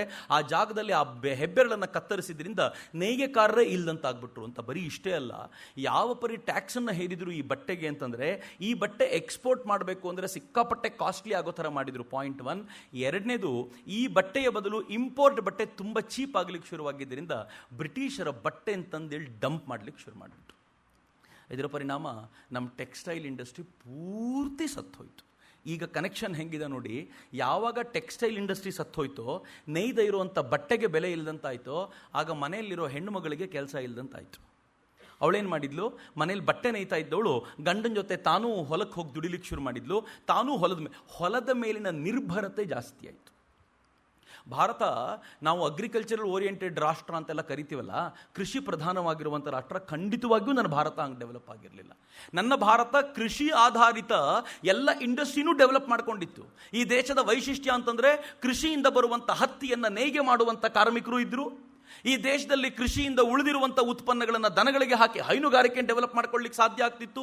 ಈ ದೇಶದಲ್ಲಿ ಬೇರೆ ಬೇರೆ ಥರದ ಅಡಿಗೆ ತಿಂಡಿಗಳನ್ನು ಮಾಡಿ ಆ ಬೆಳೆದಿರುವಂಥ ವಸ್ತುಗಳನ್ನು ಕೂಡ ಅದನ್ನು ಬಳಸ್ಕೊಂಡು ಬೇರೆದಕ್ಕೆ ಉಪಯೋಗಿಸ್ಕೋಬೋದಾಗಿತ್ತು. ಇಂಡಸ್ಟ್ರಿನ ಅದಕ್ಕೆ ತಕ್ಕಂತೆ ಡೆವಲಪ್ ಮಾಡ್ಕೊಂಡಿದ್ದರಿಂದ ಒಂದೇ ರೀತಿಯಲ್ಲಿ ಭಾರತ ಡೆವಲಪ್ ಆಗಿದ್ದಂಥ ರಾಷ್ಟ್ರವೇ ಅಲ್ಲ. ಬ್ರಿಟಿಷರು ಯಾವಾಗ ಟೆಕ್ಸ್ಟೈಲ್ ಇಂಡಸ್ಟ್ರಿನ ಮುಚ್ಚುವಂತೆ ಮಾಡಿದ್ರೋ, ನೇರವಾಗಿ ಆ ಹೆಣ್ಮಕ್ಳು ಬಂದು ಇಲ್ಲಿಗೆ ಬಿದ್ದಿದ್ದರಿಂದ ಕೃಷಿ ವೀಕ್ ಆಗಲಿಕ್ಕೆ ಶುರುವಾಯಿತು. ಕೃಷಿ ಮೇಲೆ ಎಂಥ ಹೊಡೆತವಿತ್ತು ಅಂತಂದರೆ, ಬ್ರಿಟಿಷರು ಈ ದೇಶದಲ್ಲಿ 3 ಥರದ ಟ್ಯಾಕ್ಸೇಷನ್ ಸಿಸ್ಟಮನ್ನು ಜಾರಿಗೆ ತೊಗೊಂಬಂದರು. ಕೃಷಿಯನ್ನು ಹಂತ ಹಂತವಾಗಿ ದೇಶದಲ್ಲಿ ನಾಶ ಮಾಡ್ತಾ ಮಾಡ್ತಾ ರೈತನನ್ನು ಎಲ್ಲಿವರೆಗೂ ತಂದು ನಿಲ್ಲಿಸಿದ್ರು ಅಂದರೆ, ಇವತ್ತಿಗೂ ನಿಂತಿದ್ದಾನಲ್ಲ ನಮ್ಮ ರೈತ, ಸಾಲ ಮನ್ನಾ ಮಾಡಿ, ಸಾಲ ಮನ್ನಾ ಮಾಡಿ, ಸಾಲ ಮನ್ನಾ ಮಾಡಿ, ಸಾಲ ಮನ್ನಾ ಮಾಡಿ. ಯಾವ ರೈತನ ಬಗ್ಗೆ ನಾವು ಮಾತಾಡೋದು? ಯಾವ ದೇಶದ ರೈತ ನಮಗೆಲ್ಲ ಅನ್ನ ಕೊಟ್ಟನೋ, ಜಗತ್ತಿನ ಜನಕ್ಕೆ ಅನ್ನ ಕೊಡಬಲ್ಲಷ್ಟು ಸಾಮರ್ಥ್ಯ ಇಟ್ಕೊಂಡಿದ್ನೋ? ಧರ್ಮಪಾಲ್ಜಿ ಹೇಳ್ತಾರೆ, ಈ ದೇಶದಲ್ಲಿ ಮನೆಯ ದೊಡ್ಡ ಜಗಲಿ ಇರ್ತಾ ಇದ್ದಿದ್ದು ಯಾವುದೋ ಮಂತ್ರಿಯದಲ್ಲ, ಯಾವುದೋ ರಾಜನದಲ್ಲ, ದೊಡ್ಡ ಜಗಲಿಯ ಮನೆ ಇರ್ತಿದ್ದು ಊರಿನ ರೈತನದ್ದು. ಅವನಷ್ಟು ಸಿರಿವಂತನಾಗಿರ್ತಿದ್ದ, ಆರಾಮಾದ ಬದುಕನ್ನು ಬದುಕ್ತಾ ಇದ್ದ. ಎಲ್ಲವನ್ನೂ ಹಾಳು ಮಾಡಿಟ್ರಲ್ಲ. ಬರೀ ಇಷ್ಟೇ ಅಲ್ಲ, ನಾನು ಶಿಪ್ ಬಿಲ್ಡಿಂಗ್, ಜಗತ್ತಿನ ಅತ್ಯಂತ ದೊಡ್ಡ ಮಾರ್ಕೆಟ್ಟು, ದೊಡ್ಡ ಶಿಪ್ ಬಿಲ್ಡಿಂಗ್ ವ್ಯವಸ್ಥೆ ಇದ್ದಿದ್ದು ಭಾರತದಲ್ಲಿ ಅಂತ ಹೇಳ್ತಿದ್ದೆ. ಆದರೆ ದುರ್ದೈವಕಾರಿ ಸಂಗತಿ, ಬ್ರಿಟಿಷರು ಭಾರತಕ್ಕೆ ಬಂದರು. ಬಂದ ನಂತರ ಹೇಳಿದ್ರು, ಈ ಶಿಪ್ ಬಿಲ್ಡಿಂಗ್ ಹೀಗೆ ನಡೆದರೆ ಜಗತ್ತಿನೊಂದಿಗೆ ಇವ್ರ ಸಂಪರ್ಕ ಹೀಗೆ ಇರುತ್ತೆ, ಹೀಗಾಗಿ ಇವರು ಶಿಪ್ ಬಿಲ್ಡಿಂಗ್ ಅನ್ನು ತಡಿಬೇಕು ಅಂತ ಬ್ಯಾನ್ ಮಾಡಿದ್ರು ಶಿಪ್ ಬಿಲ್ಡ್ ಮಾಡೋದನ್ನು. ಈ ದೇಶದ ದೊಡ್ಡ ಇಂಡಸ್ಟ್ರಿ ಆಗಿತ್ತು. ಈ ಕಡೆ ಗುಜರಾತಿನ ಸೂರತ್ನಿಂದ ಹಿಡಿದು ಒರಿಸ್ಸಾದವರೆಗೆ ಎಲ್ಲ ದಿಕ್ಕುಗಳಲ್ಲೂ ಶಿಪ್ ಬಿಲ್ಡಿಂಗ್ ಮಾಡ್ತಾ ಇದ್ರು. ಇವತ್ತಿಗೂ ಕೂಡ ಕಾಶ್ಮೀರದ ಬಗ್ಗೆ ಮಾತನಾಡ್ತಾರೆ, ಶಿಪ್ ಬಿಲ್ಡಿಂಗ್ ಅಲ್ಲಿ ಎಕ್ಸ್ಪರ್ಟ್ ಕಾಶ್ಮೀರ ಅಂತ. ನೀವು ದಾಲ್ ಲೇಕಿಗೆ ಹೋದರೆ ಅಲ್ಲಿ ದೊಡ್ಡ ದೊಡ್ಡ ಶಿಪ್ಪನ್ನು ಇಟ್ಕೊಂಡು ಕೂತಿರ್ತಾರಲ್ಲ, ಅದು ನೋಡುವಾಗಲೆಲ್ಲ ಪುಟ್ಟ ಪುಟ್ಟ ಹಡಗುಗಳೇ ಅವು. ಆದರೆ ಅವುಗಳು ನೋಡುವಾಗ ಅನ್ಸುತ್ತೆ ಶಿಪ್ ಬಿಲ್ಡಿಂಗ್ ಅಲ್ಲಿ ಎಕ್ಸ್ಪರ್ಟ್ ಆಗಿದ್ವಿ ನಾವು ಅಂತ. ಎಷ್ಟು ಎಕ್ಸ್ಪರ್ಟ್ ಆಗಿದ್ವಿ ಅಂತಂದ್ರೆ, ಅಲೆಕ್ಸಾಂಡರ್ ಭಾರತಕ್ಕೆ ಆಕ್ರಮಣ ಮಾಡಬೇಕು ಅಂತ ಬಂದಾಗ, ಅವನು ವಾಪಸ್ ಹೋಗ್ಲಿಕ್ಕೆ ಅಂತ ನಿಂತಾಗ ಈ ದೇಶದ ಶಿಪ್ ಬಿಲ್ಡರ್ಸ್ ಹೇಳ್ತಾರೆ, ನಿನ್ನ ಹಡಗಿಗೆ ನಮ್ಮ ಕಚ್ಚಿನ ಸಮುದ್ರವನ್ನು ದಾಟಿ ಹೋಗಬಲ್ಲಂತ ತಾಕತ್ತಿಲ್ಲ, ಟ್ರೈ ಮಾಡು ಅಂತ ಹೇಳ್ತಾರೆ. ಅವನು ಅದನ್ನು ದಾಟ್ಲಿಕ್ಕಾಗದೆ ಪುಟ್ಟದೊಂದು ಹಡಗಿನಲ್ಲಿ ತನ್ನ ಜನರನ್ನು ಕಳಿಸಿ, ನೀವು ನಿಮ್ಮ ಹಡಗನ್ನು ಸ್ವಲ್ಪ ದಿನಗಳ ಕಾಲ ಕೊಟ್ಟರೆ ನನ್ನ ಹಡಗನ್ನು ಯಾರೂ ಇಲ್ಲದಂತೆ ಅಲ್ಲಿವರೆಗೂ ದಾಟಿಸ್ಕೊಳ್ತೀನಿ, ನಾವೆಲ್ಲ ನಿಮ್ಮ ಹಡಗಲ್ಲಿ ಹೋಗ್ತೀವಿ, ಆಮೇಲೆ ನಿಮ್ಮ ಹಡಗನ್ನು ಕಳಿಸ್ಕೊಡ್ತೀನಿ ಅಂತ ಭಾರತೀಯರು ನಿರ್ಮಾಣ ಮಾಡಿರುವ ಹಡಗುಗಳನ್ನು ತೆಗೆದುಕೊಂಡು ಹೋಗ್ತಾನೆ ಅಂತ ಹಿಸ್ಟ್ರಿ ಉಲ್ಲೇಖ ಮಾಡುತ್ತೆ. ಇದು ಭಾರತೀಯರ ಕೆಪಾಸಿಟಿ. ಈ ದೇಶಕ್ಕೆ ಬಂದ ಬ್ರಿಟಿಷ್ ಹೇಳಿದ್ರು, ಯಾವ ಕಾರಣಕ್ಕೂ ನೀವು ಶಿಪ್ ಬಿಲ್ಡಿಂಗ್ ಮಾಡುವಂತಿಲ್ಲ. ಆದರೆ ಯಾವಾಗ ನೆಪೋಲಿಯನಿಕ್ ವಾರ್ ಶುರುವಾಯಿತೋ, ನೆಪೋಲಿಯನ್ ಯುದ್ಧಗಳು ಶುರುವಾದವು, ಆ ಯುದ್ಧಗಳು ಶುರುವಾದಾಗ ಇವರು ಅನೇಕ ಶಿಪ್ಗಳು ನಾಶವಾದವು. ಆಗ ಮತ್ತೆ ಭಾರತೀಯರನ್ನು ಕೇಳ್ಕೊಂಡ್ರು, ನೀವು ಮಾಡಬಹುದು ಶಿಪ್ ಬಿಲ್ಡಿಂಗ್. ಆಗ ಭಾರತೀಯರು ಶಿಪ್ ಬಿಲ್ಡಿಂಗ್ ಮಾಡಿದ್ರು. ಆ ಶಿಪ್ಗಳಿಗೆ ಬ್ರಿಟಿಷ್ ವೆಸಲ್ಸ್ ಅನ್ನೋ ಹೆಸರನ್ನು ಕೊಟ್ಟು ಆ ಶಿಪ್ ಅನ್ನು ನಡೆಸ್ತಾ ಇದ್ದಂಥ ಪ್ರತಿಯೊಬ್ಬರಿಗೂ ಕೂಡ ಬ್ರಿಟಿಷ್ ಸೈನಿಕರಿಗೆ ಕೊಡಬಹುದಾಗಿರುವಂತಹ ಗೌರವಗಳನ್ನೇ ಕೊಟ್ಟು ಎಲ್ಲ ವ್ಯವಸ್ಥೆ ಮಾಡಿದ್ರು. ಯುದ್ಧ ಮುಗಿದ ಮರುಕ್ಷಣ ಇದನ್ನ ಮತ್ತೆ ಬ್ಯಾನ್ ಮಾಡಿದ್ರು. ಎಲ್ಲಿವರೆಗೂ ಅಂತಂದ್ರೆ 1813 ಆಕ್ಟ್ ಒಂದಿದೆ. ಆ ಆಕ್ಟ್ನಲ್ಲಿ 350 ಟನ್ ಮೀರಿದ ಯಾವುದೇ ಶಿಪ್ಗಳು ಭಾರತ ಮತ್ತು ಇಂಗ್ಲೆಂಡನ್ನು ಸಂಪರ್ಕಿಸಬಾರದು, ಕನೆಕ್ಟ್ ಮಾಡಬಾರದು ಅಂತ, ಅಂದರೆ ಇಲ್ಲಿಂದ ಆಚೆಗೆ ಹೋಗಲೇಬಾರದು ಅಂತ ರೂಲ್ ತಂದರು. ಬ್ರಿಟಿಷರದೊಂದು ವೈಶಿಷ್ಟ್ಯ ಇದೆ. ಅದೇನು ಅಂದರೆ, ರೂಲ್ ಬುಕ್ಕಲ್ಲಿ ಮೊದಲು ರೂಲ್ ಮಾಡೋದು, ಆಮೇಲೆ ಹೇಳೋದು ಇದು ನಾವು ಮಾಡಿರೋದಲ್ಲ, ರೂಲ್ ಹಿಂಗಿದೆ, ಈ ರೂಲಿಗೆ ತಕ್ಕಂತೆ ನಡ್ಕೋಬೇಕು ಅಂತ ಹೇಳೋದು. ರೂಲ್ ಮಾಡೋದು ಇವರೇ. ಆಮೇಲೆ ನಮಗೂ ಹೇಗೆ ಮಾಡೋದು ಅಂತಂದರೆ, ರೂಲ್ ಹಂಗಿರೋದ್ರಿಂದ ನಾವು ಏನೂ ಮಾಡ್ಲಿಕ್ಕಾಗಲ್ಲ, ರೂಲಿಗೆ ತಕ್ಕಂತೆ ನಡ್ಕೋಬೇಕು ಅಂತ ನಮಗೆ ವಾಪಸ್ ಹೇಳೋದು. ಇದು ಬ್ರಿಟಿಷರು ಮಾಡ್ತಾ ಇದ್ದಾರಂತ ಕುತಂತ್ರ. ಆ ಕುತಂತ್ರಕ್ಕೆ ತಕ್ಕಂತೆ ಶಿಪ್ ಬಿಲ್ಡಿಂಗ್ ಅನ್ನು ಪೂರ್ತಿ ಧ್ವಂಸಗೊಳಿಸಿದ ನಂತರ ಈ ದೇಶ ಯಾವ ಪರಿ ಆಗೋಯ್ತು ಅಂದರೆ, ಜಗತ್ತಿನ ಜೊತೆ ಇದ್ದಂಥ ಕಾಂಟ್ಯಾಕ್ಟ್ ಅನ್ನು ಪೂರ್ತಿ ಕಳ್ಕೊಳ್ತು. ಒಂದೆರಡಲ್ಲ, ಸ್ಟೀಲ್ನ ವಿಚಾರಕ್ಕೆ ಬಂದರೂ ಇದೇ ಕೆಲಸ. ಜಗತ್ತಿನಲ್ಲಿ ಅತ್ಯಂತ ಉತ್ಕೃಷ್ಟವಾದ ಸ್ಟೀಲನ್ನು ಪ್ರೊಡ್ಯೂಸ್ ಮಾಡ್ತಾ ಇದ್ದವರು ನಾವು ಪ್ರೊಡ್ಯೂಸ್ ಮಾಡಿದಂಥ ಕತ್ತಿಗಳು ಹೇಗಿದ್ದವು ಅಂತಂದರೆ, ಜಗತ್ತಿನಿಂದ ಗೌರವಕ್ಕೆ ಪಾತ್ರವಾಗಿರುವಂಥ ಕತ್ತಿಗಳು. ಬ್ರಿಟಿಷರು ಬಂದು ಹೇಳಿದರು, ಸ್ಟೀಲ್ನಿಂದ ಯಾವುದೇ ವಸ್ತುಗಳನ್ನು ಇನ್ನು ಮುಂದೆ ಪ್ರೊಡ್ಯೂಸ್ ಮಾಡುವಂತಿಲ್ಲ. ಬಹುಶಃ 1860s 1880s ಜಮ್ಶೆಡ್ಜಿ ಟಾಟಾ ಕೇಳಿದರು, ನಾನು ಸ್ಟೀಲ್ ಫ್ಯಾಕ್ಟ್ರಿ ಹಾಕ್ತೀನಿ, ಪರ್ಮಿಷನ್ ಕೊಡಿ ಅಂತ. ಇಲ್ಲ ಇಲ್ಲ ಇಲ್ಲ ಅಂಥೇಳಿ 1912 ಪರ್ಮಿಷನ್ ಕೊಡಲಾಯಿತು ಅವರಿಗೆ. 1912 ಅವರೊಂದು ಪರ್ಮಿಷನ್ ತಗೊಂಡು ಕೆಲಸ ಮಾಡಲಿಕ್ಕೆ ಶುರು ಮಾಡಿದಾಗ, ಆಗ ಅವರು ಪ್ರೊಡ್ಯೂಸ್ ಮಾಡ್ತಾ ಇದ್ದ ಸ್ಟೀಲ್ ಕೂಡ ಇವರು ಪ್ರೊಡ್ಯೂಸ್ ಮಾಡ್ತಾ ಇದ್ದ ಸ್ಟೀಲಿಗಿಂತ ಚೆನ್ನಾಗಿದೆ ಅಂತ ಗೊತ್ತಾದ ಮೇಲೆ ಆಮೇಲೆ ಏನು ಮಾಡಿದ್ರು ಗೊತ್ತಾ, ಅವರು ಒಂದು ಕಂಡೀಷನ್ ಹಾಕಿದ್ರು. ನೀವು ಪ್ರೊಡ್ಯೂಸ್ ಮಾಡುವಂಥ ಸ್ಟೀಲು ಬ್ರಿಟಿಷ್ ಸ್ಟ್ಯಾಂಡರ್ಡ್ಸ್ಗೆ ಹೊಂದಾಣಿಕೆಯಾಗುವಂತಿದ್ರೆ ಮಾತ್ರ ಇಲ್ಲಿನ ರೈಲ್ವೆ ಹಳಿ ಹಾಕಲಿಕ್ಕೆ ಅದನ್ನು ಬಳಸ್ಕೊಳ್ತೀವಿ, ಇಲ್ಲ ಅಂದರೆ ಬಳಸ್ಕೊಳ್ಳಲ್ಲ ಅಂತ.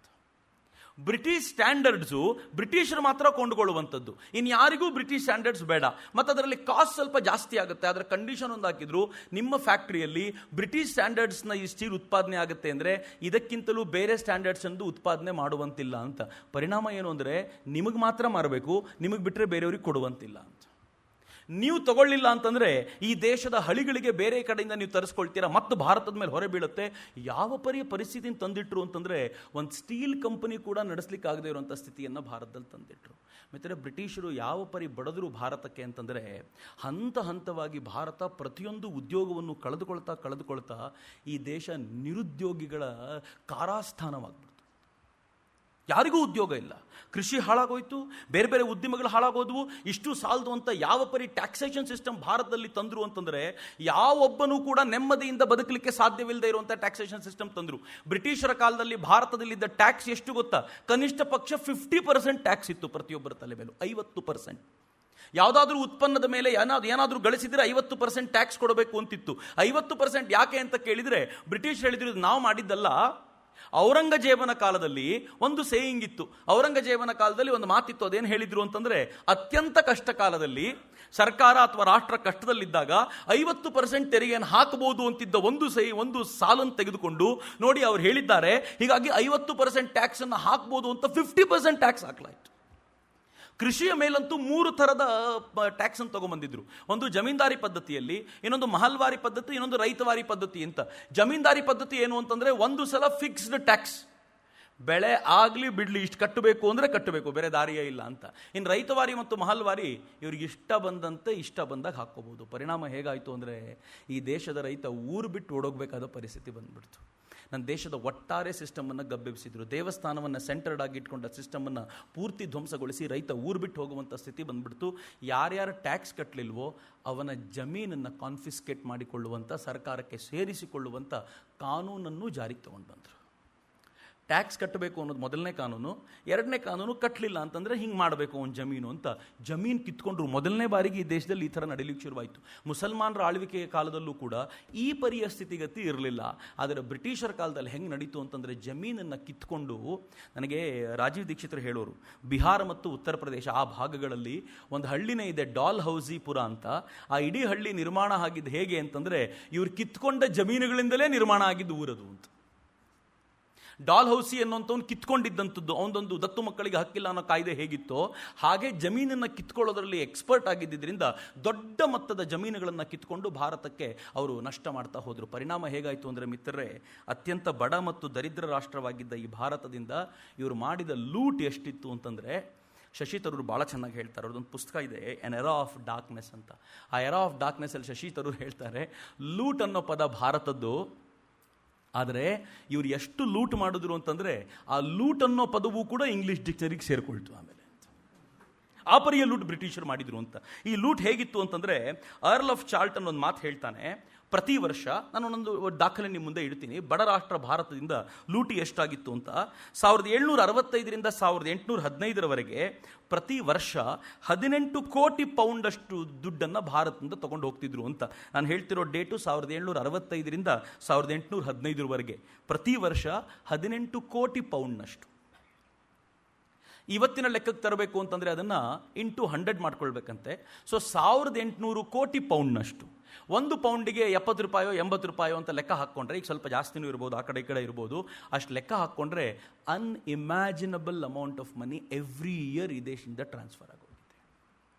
ನೀವು ಇಮ್ಯಾಜಿನ್ ಮಾಡ್ಲಿಕ್ಕೆ ಸಾಧ್ಯ ಇಲ್ಲ, ಅಷ್ಟು ದೊಡ್ಡ. ಇದನ್ನು ಹೇಳ್ತಿರೋ ಯಾವ ಭಾರತೀಯರಲ್ಲ, ಅವರುಗಳ ಇತಿಹಾಸಕಾರರೇ ಇದನ್ನು ಹೇಳುವಂಥ ಮಾತು. ನಾನು ರಾಬರ್ಟ್ ಕ್ಲೈವ್ ಬಗ್ಗೆ ನಿಮ್ಮ ಜೊತೆ ಮಾತನಾಡ್ತಿದ್ದೆ. ಯಾವ ರಾಬರ್ಟ್ ಕ್ಲೈವ್ ಈ ದೇಶದಲ್ಲಿ ಆರ್ಡಿನರಿ ಕಾರಕೂನನಾಗಿ ಬಂದಿದ್ನೋ, ಅವನು ಮೊದಲನೇ ಬಾರಿಗೆ ತನ್ನ ದೇಶಕ್ಕೆ ವಾಪಸ್ ಹೋಗಬೇಕಾದ್ರೆ ಹೆಚ್ಚು ಕಡಿಮೆ 2.5 ಲಕ್ಷ ಪೌಂಡ್ನಷ್ಟು ದುಡ್ಡನ್ನು ಅವನು ಒಬ್ಬನೇ ತೊಗೊಂಡೋಗಿದ್ದಂತೆ. 2.5 ಲಕ್ಷ ಪೌಂಡ್ನಷ್ಟು ಅಂದರೆ ಇಂಟು 100 ಮಾಡ್ಕೋಬೇಕು.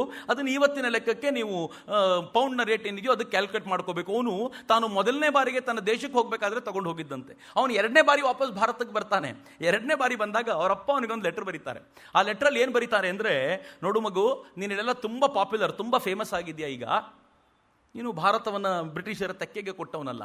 ಹೀಗಾಗಿ ಇಷ್ಟಾದಾಗಿಯೂ ನೀನು ಭಾರತದಿಂದ ಬರಬೇಕಾದ್ರೆ ಸಾಕಷ್ಟು ಸಂಪತ್ತನ್ನು ತಗೊಂಡು ಬರಲಿಲ್ಲ ಅಂತಂದರೆ ನಿನಗೆ ಅನ್ಯಾಯ ಮಾಡಿಕೊಂಡಂತೆ ಅಂತ ಅಪ್ಪ ಬುದ್ಧಿವಾದ ಹೇಳ್ಕೊಳಿಸೋದು ಮಗನಿಗೆ. ಅಂದರೆ ಭಾರತಕ್ಕೆ ಬರೋದು ಅಂತಂದರೆ ಫಾರ್ಚೂನ್ ಚೇಂಜ್ ಆಗೋದು ಅಂತ ಅರ್ಥ ಇತ್ತು ಅಂತ. ಮತ್ತು ಭಾರತವನ್ನು ದರಿದ್ರ ರಾಷ್ಟ್ರ ಅಂತ ಕರೆದ್ರು ಇವರು. 2ನೇ ಬಾರಿಗೆ ತನ್ನ ದೇಶಕ್ಕೆ, ಪ್ರಾಬಬ್ಲಿ ಅವನು 1765-66 ಆ ರೇಂಜಲ್ಲಿ ಭಾರತದಲ್ಲಿ ಇದ್ದವನು 2ನೇ ಬಾರಿಗೆ 2 ವರ್ಷ ಇದ್ದು ತನ್ನ ದೇಶಕ್ಕೆ ಹೋಗಬೇಕಾದ್ರೆ, ಮೊದಲನೇ ಬಾರಿಗೆ ಅವನು 2.5 ಲಕ್ಷ ಮಿಲಿಯನ್ ತೆಗೆದುಕೊಂಡು ಹೋಗಿದ್ದ, 2.5 ಲಕ್ಷ ಪೌಂಡ್ ತೆಗೆದುಕೊಂಡು ಹೋಗಿದ್ದ. 2ನೇ ಬಾರಿಗೆ ಹೋಗುವಾಗ 4 ಲಕ್ಷ ಪೌಂಡ್ ತಗೊಂಡು ಹೋದ. ಅವನ ಶ್ರೀಮಂತಿಕೆ ಎಷ್ಟಿತ್ತು ಅಂತಂದರೆ, ಅವನ ಮನೆಯನ್ನು ಅವನು ತೀರ್ಕೊಂಡ ನಂತರ, ಅವನು ತೀರ್ಕೊಂಡಿದ್ದು ಅತ್ಯಂತ ಕೆಟ್ಟದಾಗಿ ತೀರ್ಕೊಂಡ, ಮಾನಸಿಕ ಖಿನ್ನನಾಗಿ ಒಬ್ಬನೇ ಒದ್ದಾಡಿ ಸತ್ತ ಅಂತೆಲ್ಲ ಹೇಳ್ತಾರೆ.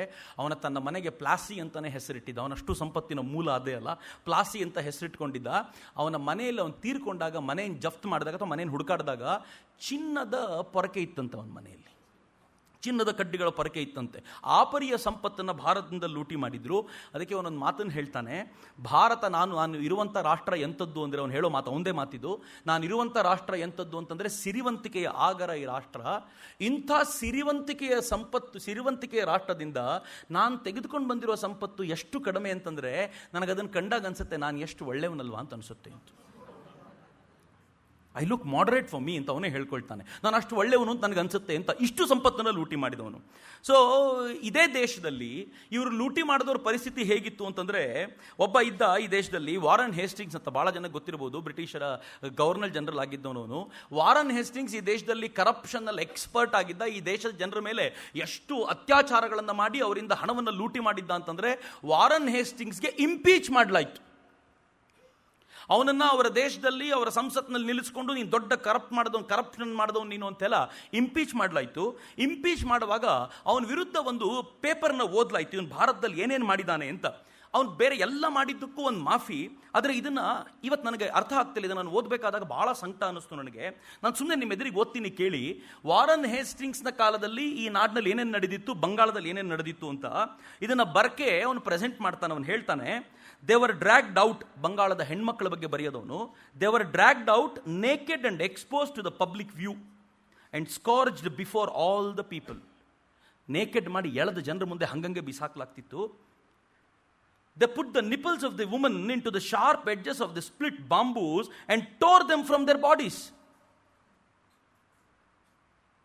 ವಾರನ್ ಹೇಸ್ಟಿಂಗ್ಸ್ ಬ್ರಿಟಿಷರು ಭಾರತದಲ್ಲಿ ಮಾಡಿದ್ದು. ನಾಚಿಕೆ ಆಗಬೇಕು ಅವರಿಗೆ. ನಾವು ಜಗತ್ತಿನ ಅತ್ಯಂತ ಶ್ರೇಷ್ಠ ಜನಾಂಗ ಅಂತ ಹೇಳ್ಕೊಳ್ಳೋಕ್ಕೆ, ಜಗತ್ತಿನ ಅತ್ಯಂತ ಕಚಡ ಜನಾಂಗಗಳಲ್ಲಿ ಒಂದದು. They have no rights to call themselves.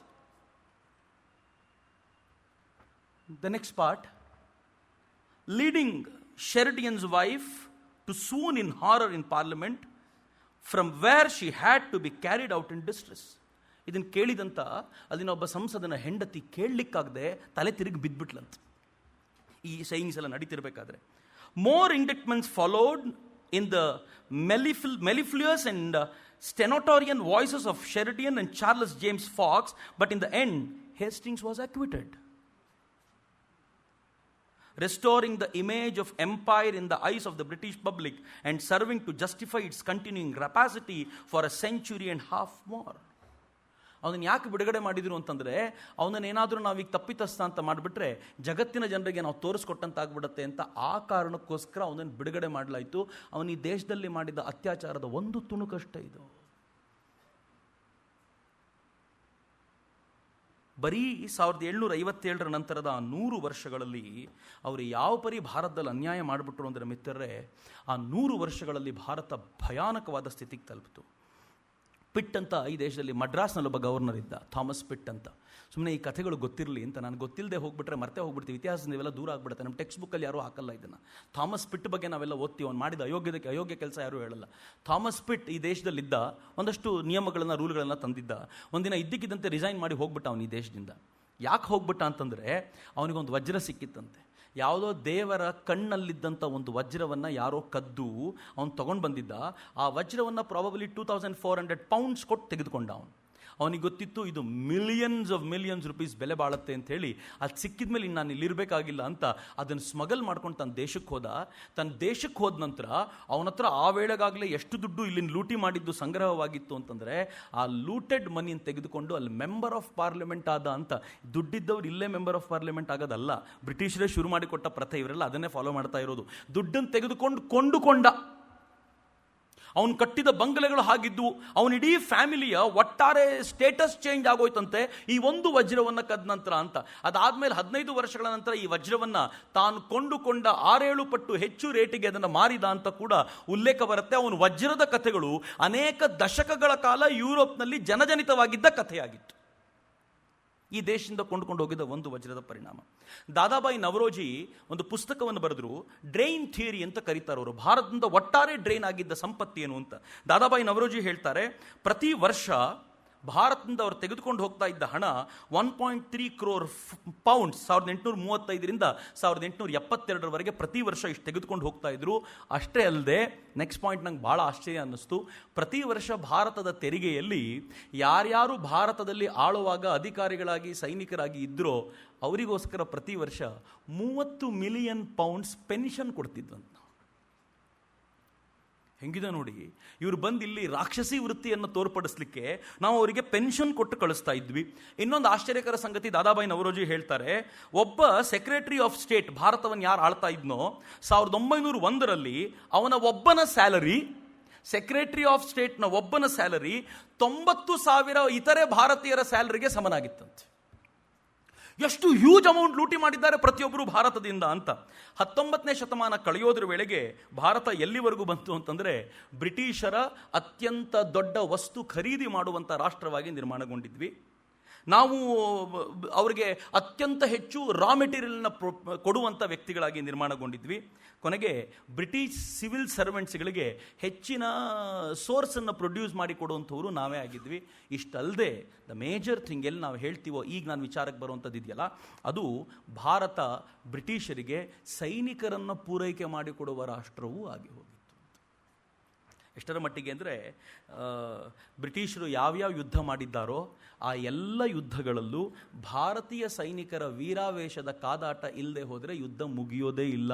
ಬ್ರಿಟಿಷರು ಅದನ್ನು ಗೌಣ ಮಾಡಿರ್ಬೋದು, ಆದರೆ ನೆನ್ಪಿಟ್ಕೊಳ್ಳಿ, ಅದು ಫಸ್ಟ್ ವರ್ಲ್ಡ್ ವಾರ್ ಇರ್ಬೋದು, ಸೆಕೆಂಡ್ ವರ್ಲ್ಡ್ ವಾರ್ ಇರ್ಬೋದು, ಅವರು ಚೀನಾ ಜೊತೆಗೆ ಮಾಡಿದ ಯುದ್ಧ ಇರ್ಬೋದು, ಅವರು ಆಫ್ರಿಕಾದಲ್ಲಿ ಮಾಡಿದ್ದ ಯುದ್ಧ ಇರ್ಬೋದು, ಬ್ರಿಟಿಷರು ಎಲ್ಲೇ ಯುದ್ಧ ಮಾಡಿದ್ರು ವೀರಾವೇಶದ ಕಾದಾಟ ನಡೆದಿದ್ದು ಅದು ಭಾರತೀಯರ ಕಾರಣದಿಂದಲೇ.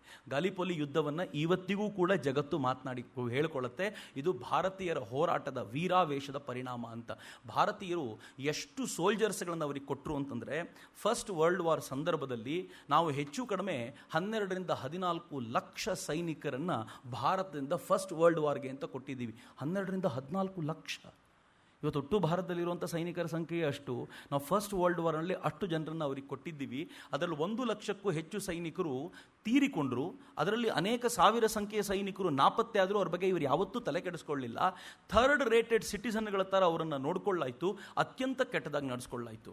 ಈ ಸಂದರ್ಭದಲ್ಲಿ ಭಾರತದಲ್ಲಿದ್ದ ಬ್ರಿಟಿಷರು ಎಷ್ಟು ಅಂತ ನಾನು ನಿಮ್ಮ ಜೊತೆ ಒಂದು ಲೆಕ್ಕಾಚಾರ ಹಂಚ್ಕೊಳ್ತೀನಿ. ನಾವು ಈ ಇತಿಹಾಸವನ್ನು ಓದಬೇಕು, ಭಾಳ ಮಜವಾಗಿದೆ. 1805ರಲ್ಲಿ 31,000 ಬ್ರಿಟಿಷರು ಭಾರತದಲ್ಲಿದ್ದರು. 1805ರಲ್ಲಿ ಅದರಲ್ಲಿ 22,000 ಜನ ಆರ್ಮಿಯಲ್ಲಿದ್ದರು, 2,000 ಜನ ಆಡಳಿತದಲ್ಲಿದ್ದರು ಅಷ್ಟೇ. 2,000 ಜನ ಆಡಳಿತದಲ್ಲಿದ್ದವರು ಈ ದೇಶದ ಹೆಚ್ಚು ಕಡಿಮೆ 25 ಕೋಟಿ ಭಾರತೀಯರನ್ನು ಕಂಟ್ರೋಲ್ ಮಾಡ್ತಿದ್ರು. Just 2,000 people. 1890ರ ವೇಳೆಗೆ ಆರ್ಮಿಯಲ್ಲಿ 70,000 ಜನ ಇದ್ದರು. ಯಾಕೆ 1890ರಲ್ಲಿ ಜಾಸ್ತಿ ಆಯಿತು ಅಂದರೆ 1857ರ ಸಂಗ್ರಾಮದ ನಂತರ ಟೆನ್ಷನ್ ಆಗಿಬಿಟ್ಟಿತ್ತು ಅವರಿಗೆ. ನಾವು ಭಾರತೀಯ ಸೈನಿಕರನ್ನು ನಂಬುವಂತಿಲ್ಲ ಅನ್ನೋ ಕಾರಣಕ್ಕೆ ತಮ್ಮ ಸೈನಿಕರನ್ನ ಜಾಸ್ತಿ ಕರ್ಕೊಂಡು ಬಂದಿದ್ರು. 70,000 ಜನ ಇದ್ದರು, 6,000 ಜನ ಸಿವಿಲ್ ಸರ್ವೆಂಟ್ಸ್ ಇದ್ದರು.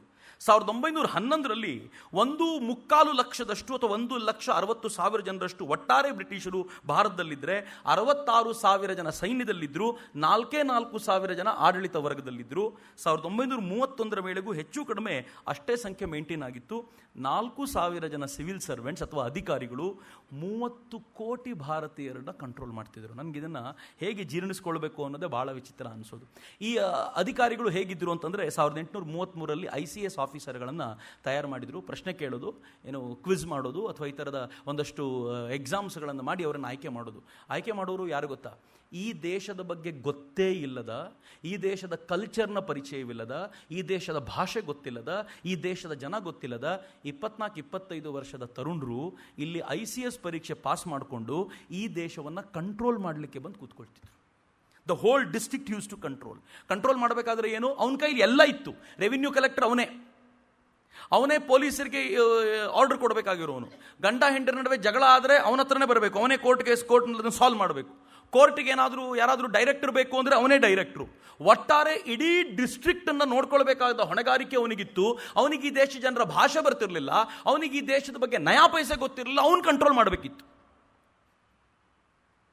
ಈ ಥರದ ICS ಎಕ್ಸಾಮ್ನಲ್ಲೂ ಕೂಡ ಎಷ್ಟು ಪರಿ ಡಿಸ್ಕ್ರಿಮಿನೇಷನ್ ಇತ್ತು ಅಂದರೆ ಮಿತ್ರರೇ, ಈ ದೇಶಕ್ಕೆ ಯಾಕೆ ICSನ ಬಗ್ಗೆ ವಿಶೇಷವಾಗಿ ಹೇಳ್ತೀನಿ ಅಂತಂದರೆ, ಇದೇ ಥರದ ಅಧಿಕಾರಿಗಳು, ಅದು ಓಡ್ವಯರ್ ಇರ್ಬೋದು, ಆನಂತರ ಬಂದ ಡಯರ್ಗಳಿರ್ಬೋದು, ಯಾರಿಗೆ ಭಾರತ ಅಂದರೆ ನಯಾ ಪೈಸೆ ಗೊತ್ತಿರಲಿಲ್ವೋ ಅವರೇ ಈ ಮಸಾಕರ್ಗೆ ಕಾರಣವಾಗಿದ್ದರಿಂದ ICS ಪರೀಕ್ಷೆ ಕುರಿತಂತೆ ನೀವು ತಿಳ್ಕೊಳ್ಳೇಬೇಕಾದಂಥ ಅಗತ್ಯ ಇದೆ ಅಂತ ಈ ಮಾತನ್ನು ನಾನು ಹೇಳ್ತಿದ್ದೀನಿ. ಇವರುಗಳನ್ನೆಲ್ಲ ತಯಾರು ಮಾಡಿ ಭಾರತಕ್ಕೆ ಕಳಿಸ್ತಿದ್ರಲ್ಲ, ಇವರು ಭಾರತೀಯರನ್ನು ಥರ್ಡ್ ರೇಟೆಡ್ ಸಿಟಿಸನ್ಸ್ ಆಗಿ ನೋಡ್ತಿದ್ರು. ನಾನು ಒಂದು ಸೇಯಿಂಗನ್ನು ಓದ್ತಾ ಇದ್ದೆ. ಒಬ್ಬ ಬ್ರಿಟಿಷ್ ಅಧಿಕಾರಿ ಹೇಳ್ತಾನೆ, ಅವನು ಲಾರ್ಡ್ ಮೇಯೋ ಹೇಳ್ತಾನೆ, ಅವನು ಹೇಳ್ತಾನೆ, we are all British gentlemen engaged in governing inferior race ಅಂತ ಹೇಳ್ತಿದ್ದ. ನಮಗೆ ಭಗವಂತ ಎಂಥ ಕೆಲಸ ಕೊಟ್ಟಿದ್ದಾನೆ ಅಂತಂದರೆ, ಒಂದು ಥರ್ಡ್ ರೇಟೆಡ್ ಜನಾಂಗವನ್ನು, ಅತ್ಯಂತ ಇನ್ಫೀರಿಯರ್ ಆಗಿರುವಂಥ ಈ ರೇಸನ್ನು ಗವರ್ನ್ ಮಾಡುವಂಥ ದೊಡ್ಡ ಹೊಣೆಗಾರಿಕೆ ನಮ್ಗೆ ಕೊಟ್ಬಿಟ್ಟಿದ್ದಾನೆ. ನಾವೆಲ್ಲರೂ ತ್ಯಾಗ ಮಾಡಿ ಭಾರತಕ್ಕೆ ಹೋಗಬೇಕು ಅಂತ. ಆದರೆ ಭಾಳ ಜನರಿಗೆ ಗೊತ್ತಿಲ್ಲ ಮಿತ್ರ, ಯಾಕೆ ICS ಪರೀಕ್ಷೆ ಮಾಡ್ಕೊಂಡು ಮುಗಿಬಿದ್ದು ಭಾರತಕ್ಕೆ ಬರ್ತಿದ್ರು ಅಂತಂದರೆ, ಅವನು 5 ವರ್ಷ ಭಾರತದಲ್ಲಿದ್ದರೂ 50 ವರ್ಷ ಇಂಗ್ಲೆಂಡಲ್ಲಿದ್ದು ಏನು ಸಂಪಾದಿಸ್ಲಿಕ್ಕೆ ಸಾಧ್ಯ ಆಗ್ತಿರ್ಲಿಲ್ವೋ ಅದನ್ನು 5 ವರ್ಷದಲ್ಲಿ ಭಾರತದಲ್ಲಿ ಸಂಪಾದಿಸ್ತಿದ್ದ. 24ಕ್ಕೆ ಭಾರತಕ್ಕೆ ಬಂದರೆ 30-32ರವರೆಗೂ ಅವನು ಭಾರತದಲ್ಲಿ ಇರ್ತಿದ್ದ. ಇಲ್ಲಿನ ಹೆಣ್ಮಕ್ಳೊಂದಿಗೆ ಮದುವೆ ಆಗ್ಲಿಕ್ಕೆ ಆಗ್ತಿರ್ಲಿಲ್ಲ. ಹೀಗಾಗಿ ನಾನು ಈ ಕಥೆಗಳನ್ನು ಓದುವಾಗ ಭಾಳ ವಿಚಿತ್ರ ಅನಿಸುತ್ತೆ. ಯುರೋಪಿನ ಸ್ಥಿತಿ ಹೆಂಗಿತ್ತು ಅಂತಂದರೆ, ಯುರೋಪ್ನಲ್ಲಿ ರಿಜೆಕ್ಟೆಡ್ ವಿಮೆನ್, ಹೈಯರ್ ಕ್ಲಾಸಿಂದ ರಿಜೆಕ್ಟೆಡ್ ವಿಮೆನ್, ಅಪ್ಪರ್ ಮಿಡ್ಲ್ ಕ್ಲಾಸಿಂದ ರಿಜೆಕ್ಟೆಡ್ ವಿಮೆನ್ ಎಲ್ಲ ಹಡಗುಗಳಲ್ಲಿ ಭಾರತಕ್ಕೆ ಬಂದ್ಬಿಡ್ತಿದ್ರಂತೆ. ಈ ಎಲ್ಲ ಆಫೀಸರ್ಗಳ ಮುಂದೆ ತಮ್ಮ ಚಾನ್ಸನ್ನು ಪ್ರಯತ್ನಿಸ್ತಿದ್ರಂತೆ. ಇವ್ರುಗಳೇನಾದರೂ ತಮ್ಮನ್ನು ಮದುವೆ ಆಗಿಬಿಟ್ರೆ ನಮ್ಮ ಜೀವನ ಖುಲಾಯಿಸ್ಬಿಡುತ್ತೆ, 8-10 ವರ್ಷ ಆದರೂ ಇವ್ನ ಜೊತೆಲಿ ಇರ್ಬೋದು ಅಂತ. ಯಾರು ರಿಜೆಕ್ಟೆಡ್ ಇದ್ರೋ ಅವ್ರು ಇಲ್ಲಿ ಬಂದು ಇಲ್ಲಿ ಆಫೀಸರ್ ಹೆಂಡತಿಗಳಾಗಿ ಈ ದೇಶದ ಜನರ ಮೇಲೆ ಮತ್ತೆ ದೌರ್ಜನ್ಯ ಮಾಡೋದಿದೆಯಲ್ಲ, ನಂಗೆ ಕೆಲವೊಂದ್ಸಲ ಅನ್ಸುತ್ತೆ, ಯಾವ ಪರಿ ದೌರ್ಜನ್ಯಕ್ಕೆ ಈಡಾಗ್ಬಿಟ್ಟಿದ್ವಿ ನಾವು, ಯಾವ ಪರಿಸ್ಥಿತಿಯಲ್ಲಿದ್ವಿ. ಭಾರತದ ಪರಿಸ್ಥಿತಿ ಹೆಂಗಿತ್ತು ಅಂತಂದರೆ, ನಮ್ಮ ತಲೆ ಮೇಲೆ ಎಲ್ಲರೂ ಬಂದು ಕೂತ್ಕೊಳ್ಳುವಂಥ ಪರಿಸ್ಥಿತಿ ಬಂದಿತ್ತು. ಈ ಎಲ್ಲ ಸ್ಥಿತಿಗತಿಯ ನಂತರವೇ ಭಾರತ ಮೊದಲನೇ ಬಾರಿಗೆ ರಿವೋಲ್ಟ್ ಮಾಡಿದ್ದು 1905ರಲ್ಲಿ. ಎಷ್ಟು ಧಿಮಾಕ್ ಬಂದ್ಬಿಟ್ಟಿತ್ತು ಬ್ರಿಟಿಷರಿಗೆ ಅಂತಂದರೆ, ನಾವು ಭಾರತದಲ್ಲಿ ಏನು ಮಾಡಿದರೂ ನಡೆಯುತ್ತೆ ಅಂತ ಅವ್ರು ನಿಶ್ಚಯ ಮಾಡಿಬಿಟ್ಟಿದ್ರು. ಹೀಗಾಗಿ ಬಂಗಾಳವನ್ನು ಡಿವೈಡ್ ಮಾಡಿಬಿಡಬೇಕು ಅಂತ ಕರ್ಜನ್ ಡಿಸೈಡ್ ಮಾಡಿದ. ಬಂಗಾಳವನ್ನು ಹಿಂದೂ ಮುಸ್ಲಿಮರಾಗಿ ಡಿವೈಡ್ ಮಾಡಿದರು. ಬ್ರಿಟಿಷರಿಗಿದ್ದು ಒಂದೇ ಒಂದು ಶಕ್ತಿ, ಈ ದೇಶವನ್ನು ಆಳಬಹುದು ಅಂತಂದರೆ ಅದು ಹಿಂದೂ ಮುಸಲ್ಮಾನರನ್ನು ಡಿವೈಡ್ ಮಾಡಿಕೊಂಡೇ ಆಳಬೇಕು. ಎಲ್ಲಿವರೆಗೂ ಹಿಂದೂ ಮುಸಲ್ಮಾನರು ಕಿತ್ತಾಡ್ತಿರ್ತಾರೋ ಅಲ್ಲಿವರೆಗೂ ನಮ್ಮ ಮೇಲೆ ಇವ್ರಿಗೆ ಸಿಂಪತಿ ಇರುತ್ತೆ ಅಂತ ಅವ್ರಿಗೆ ತುಂಬ ಚೆನ್ನಾಗಿ ಗೊತ್ತಿತ್ತು. ಮಜಾ ಏನು ಗೊತ್ತೇನು, ಇವತ್ತಿಗೂ ಹಾಗೆ ಇದ್ದೀವಿ. ನಾವು ಇವತ್ತಿಗೂ ಬದಲಾಗಲಿಲ್ಲ.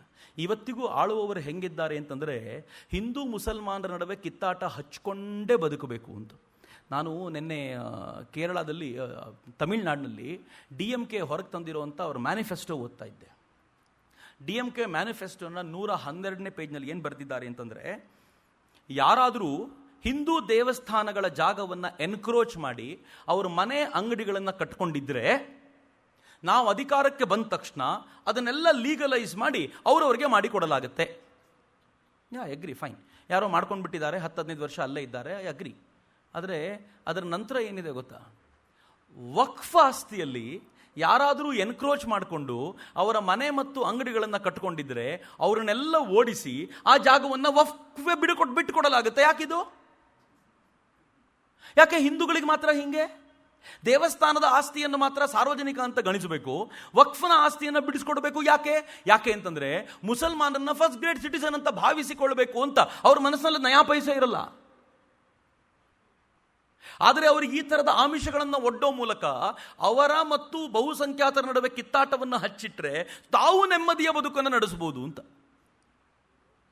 ಈ ನೆಮ್ಮದಿಯ ಬದುಕಿನ ಪರಿಣಾಮಗಳು ಹೆಂಗಿವೆ ಅಂತಂದ್ರೆ, ಅವ್ರು ಏನೇ ಮಾಡಿದ್ರೂ ಫ್ರೀಡಮ್ ಕೊಡಬೇಕು ಅಂತ.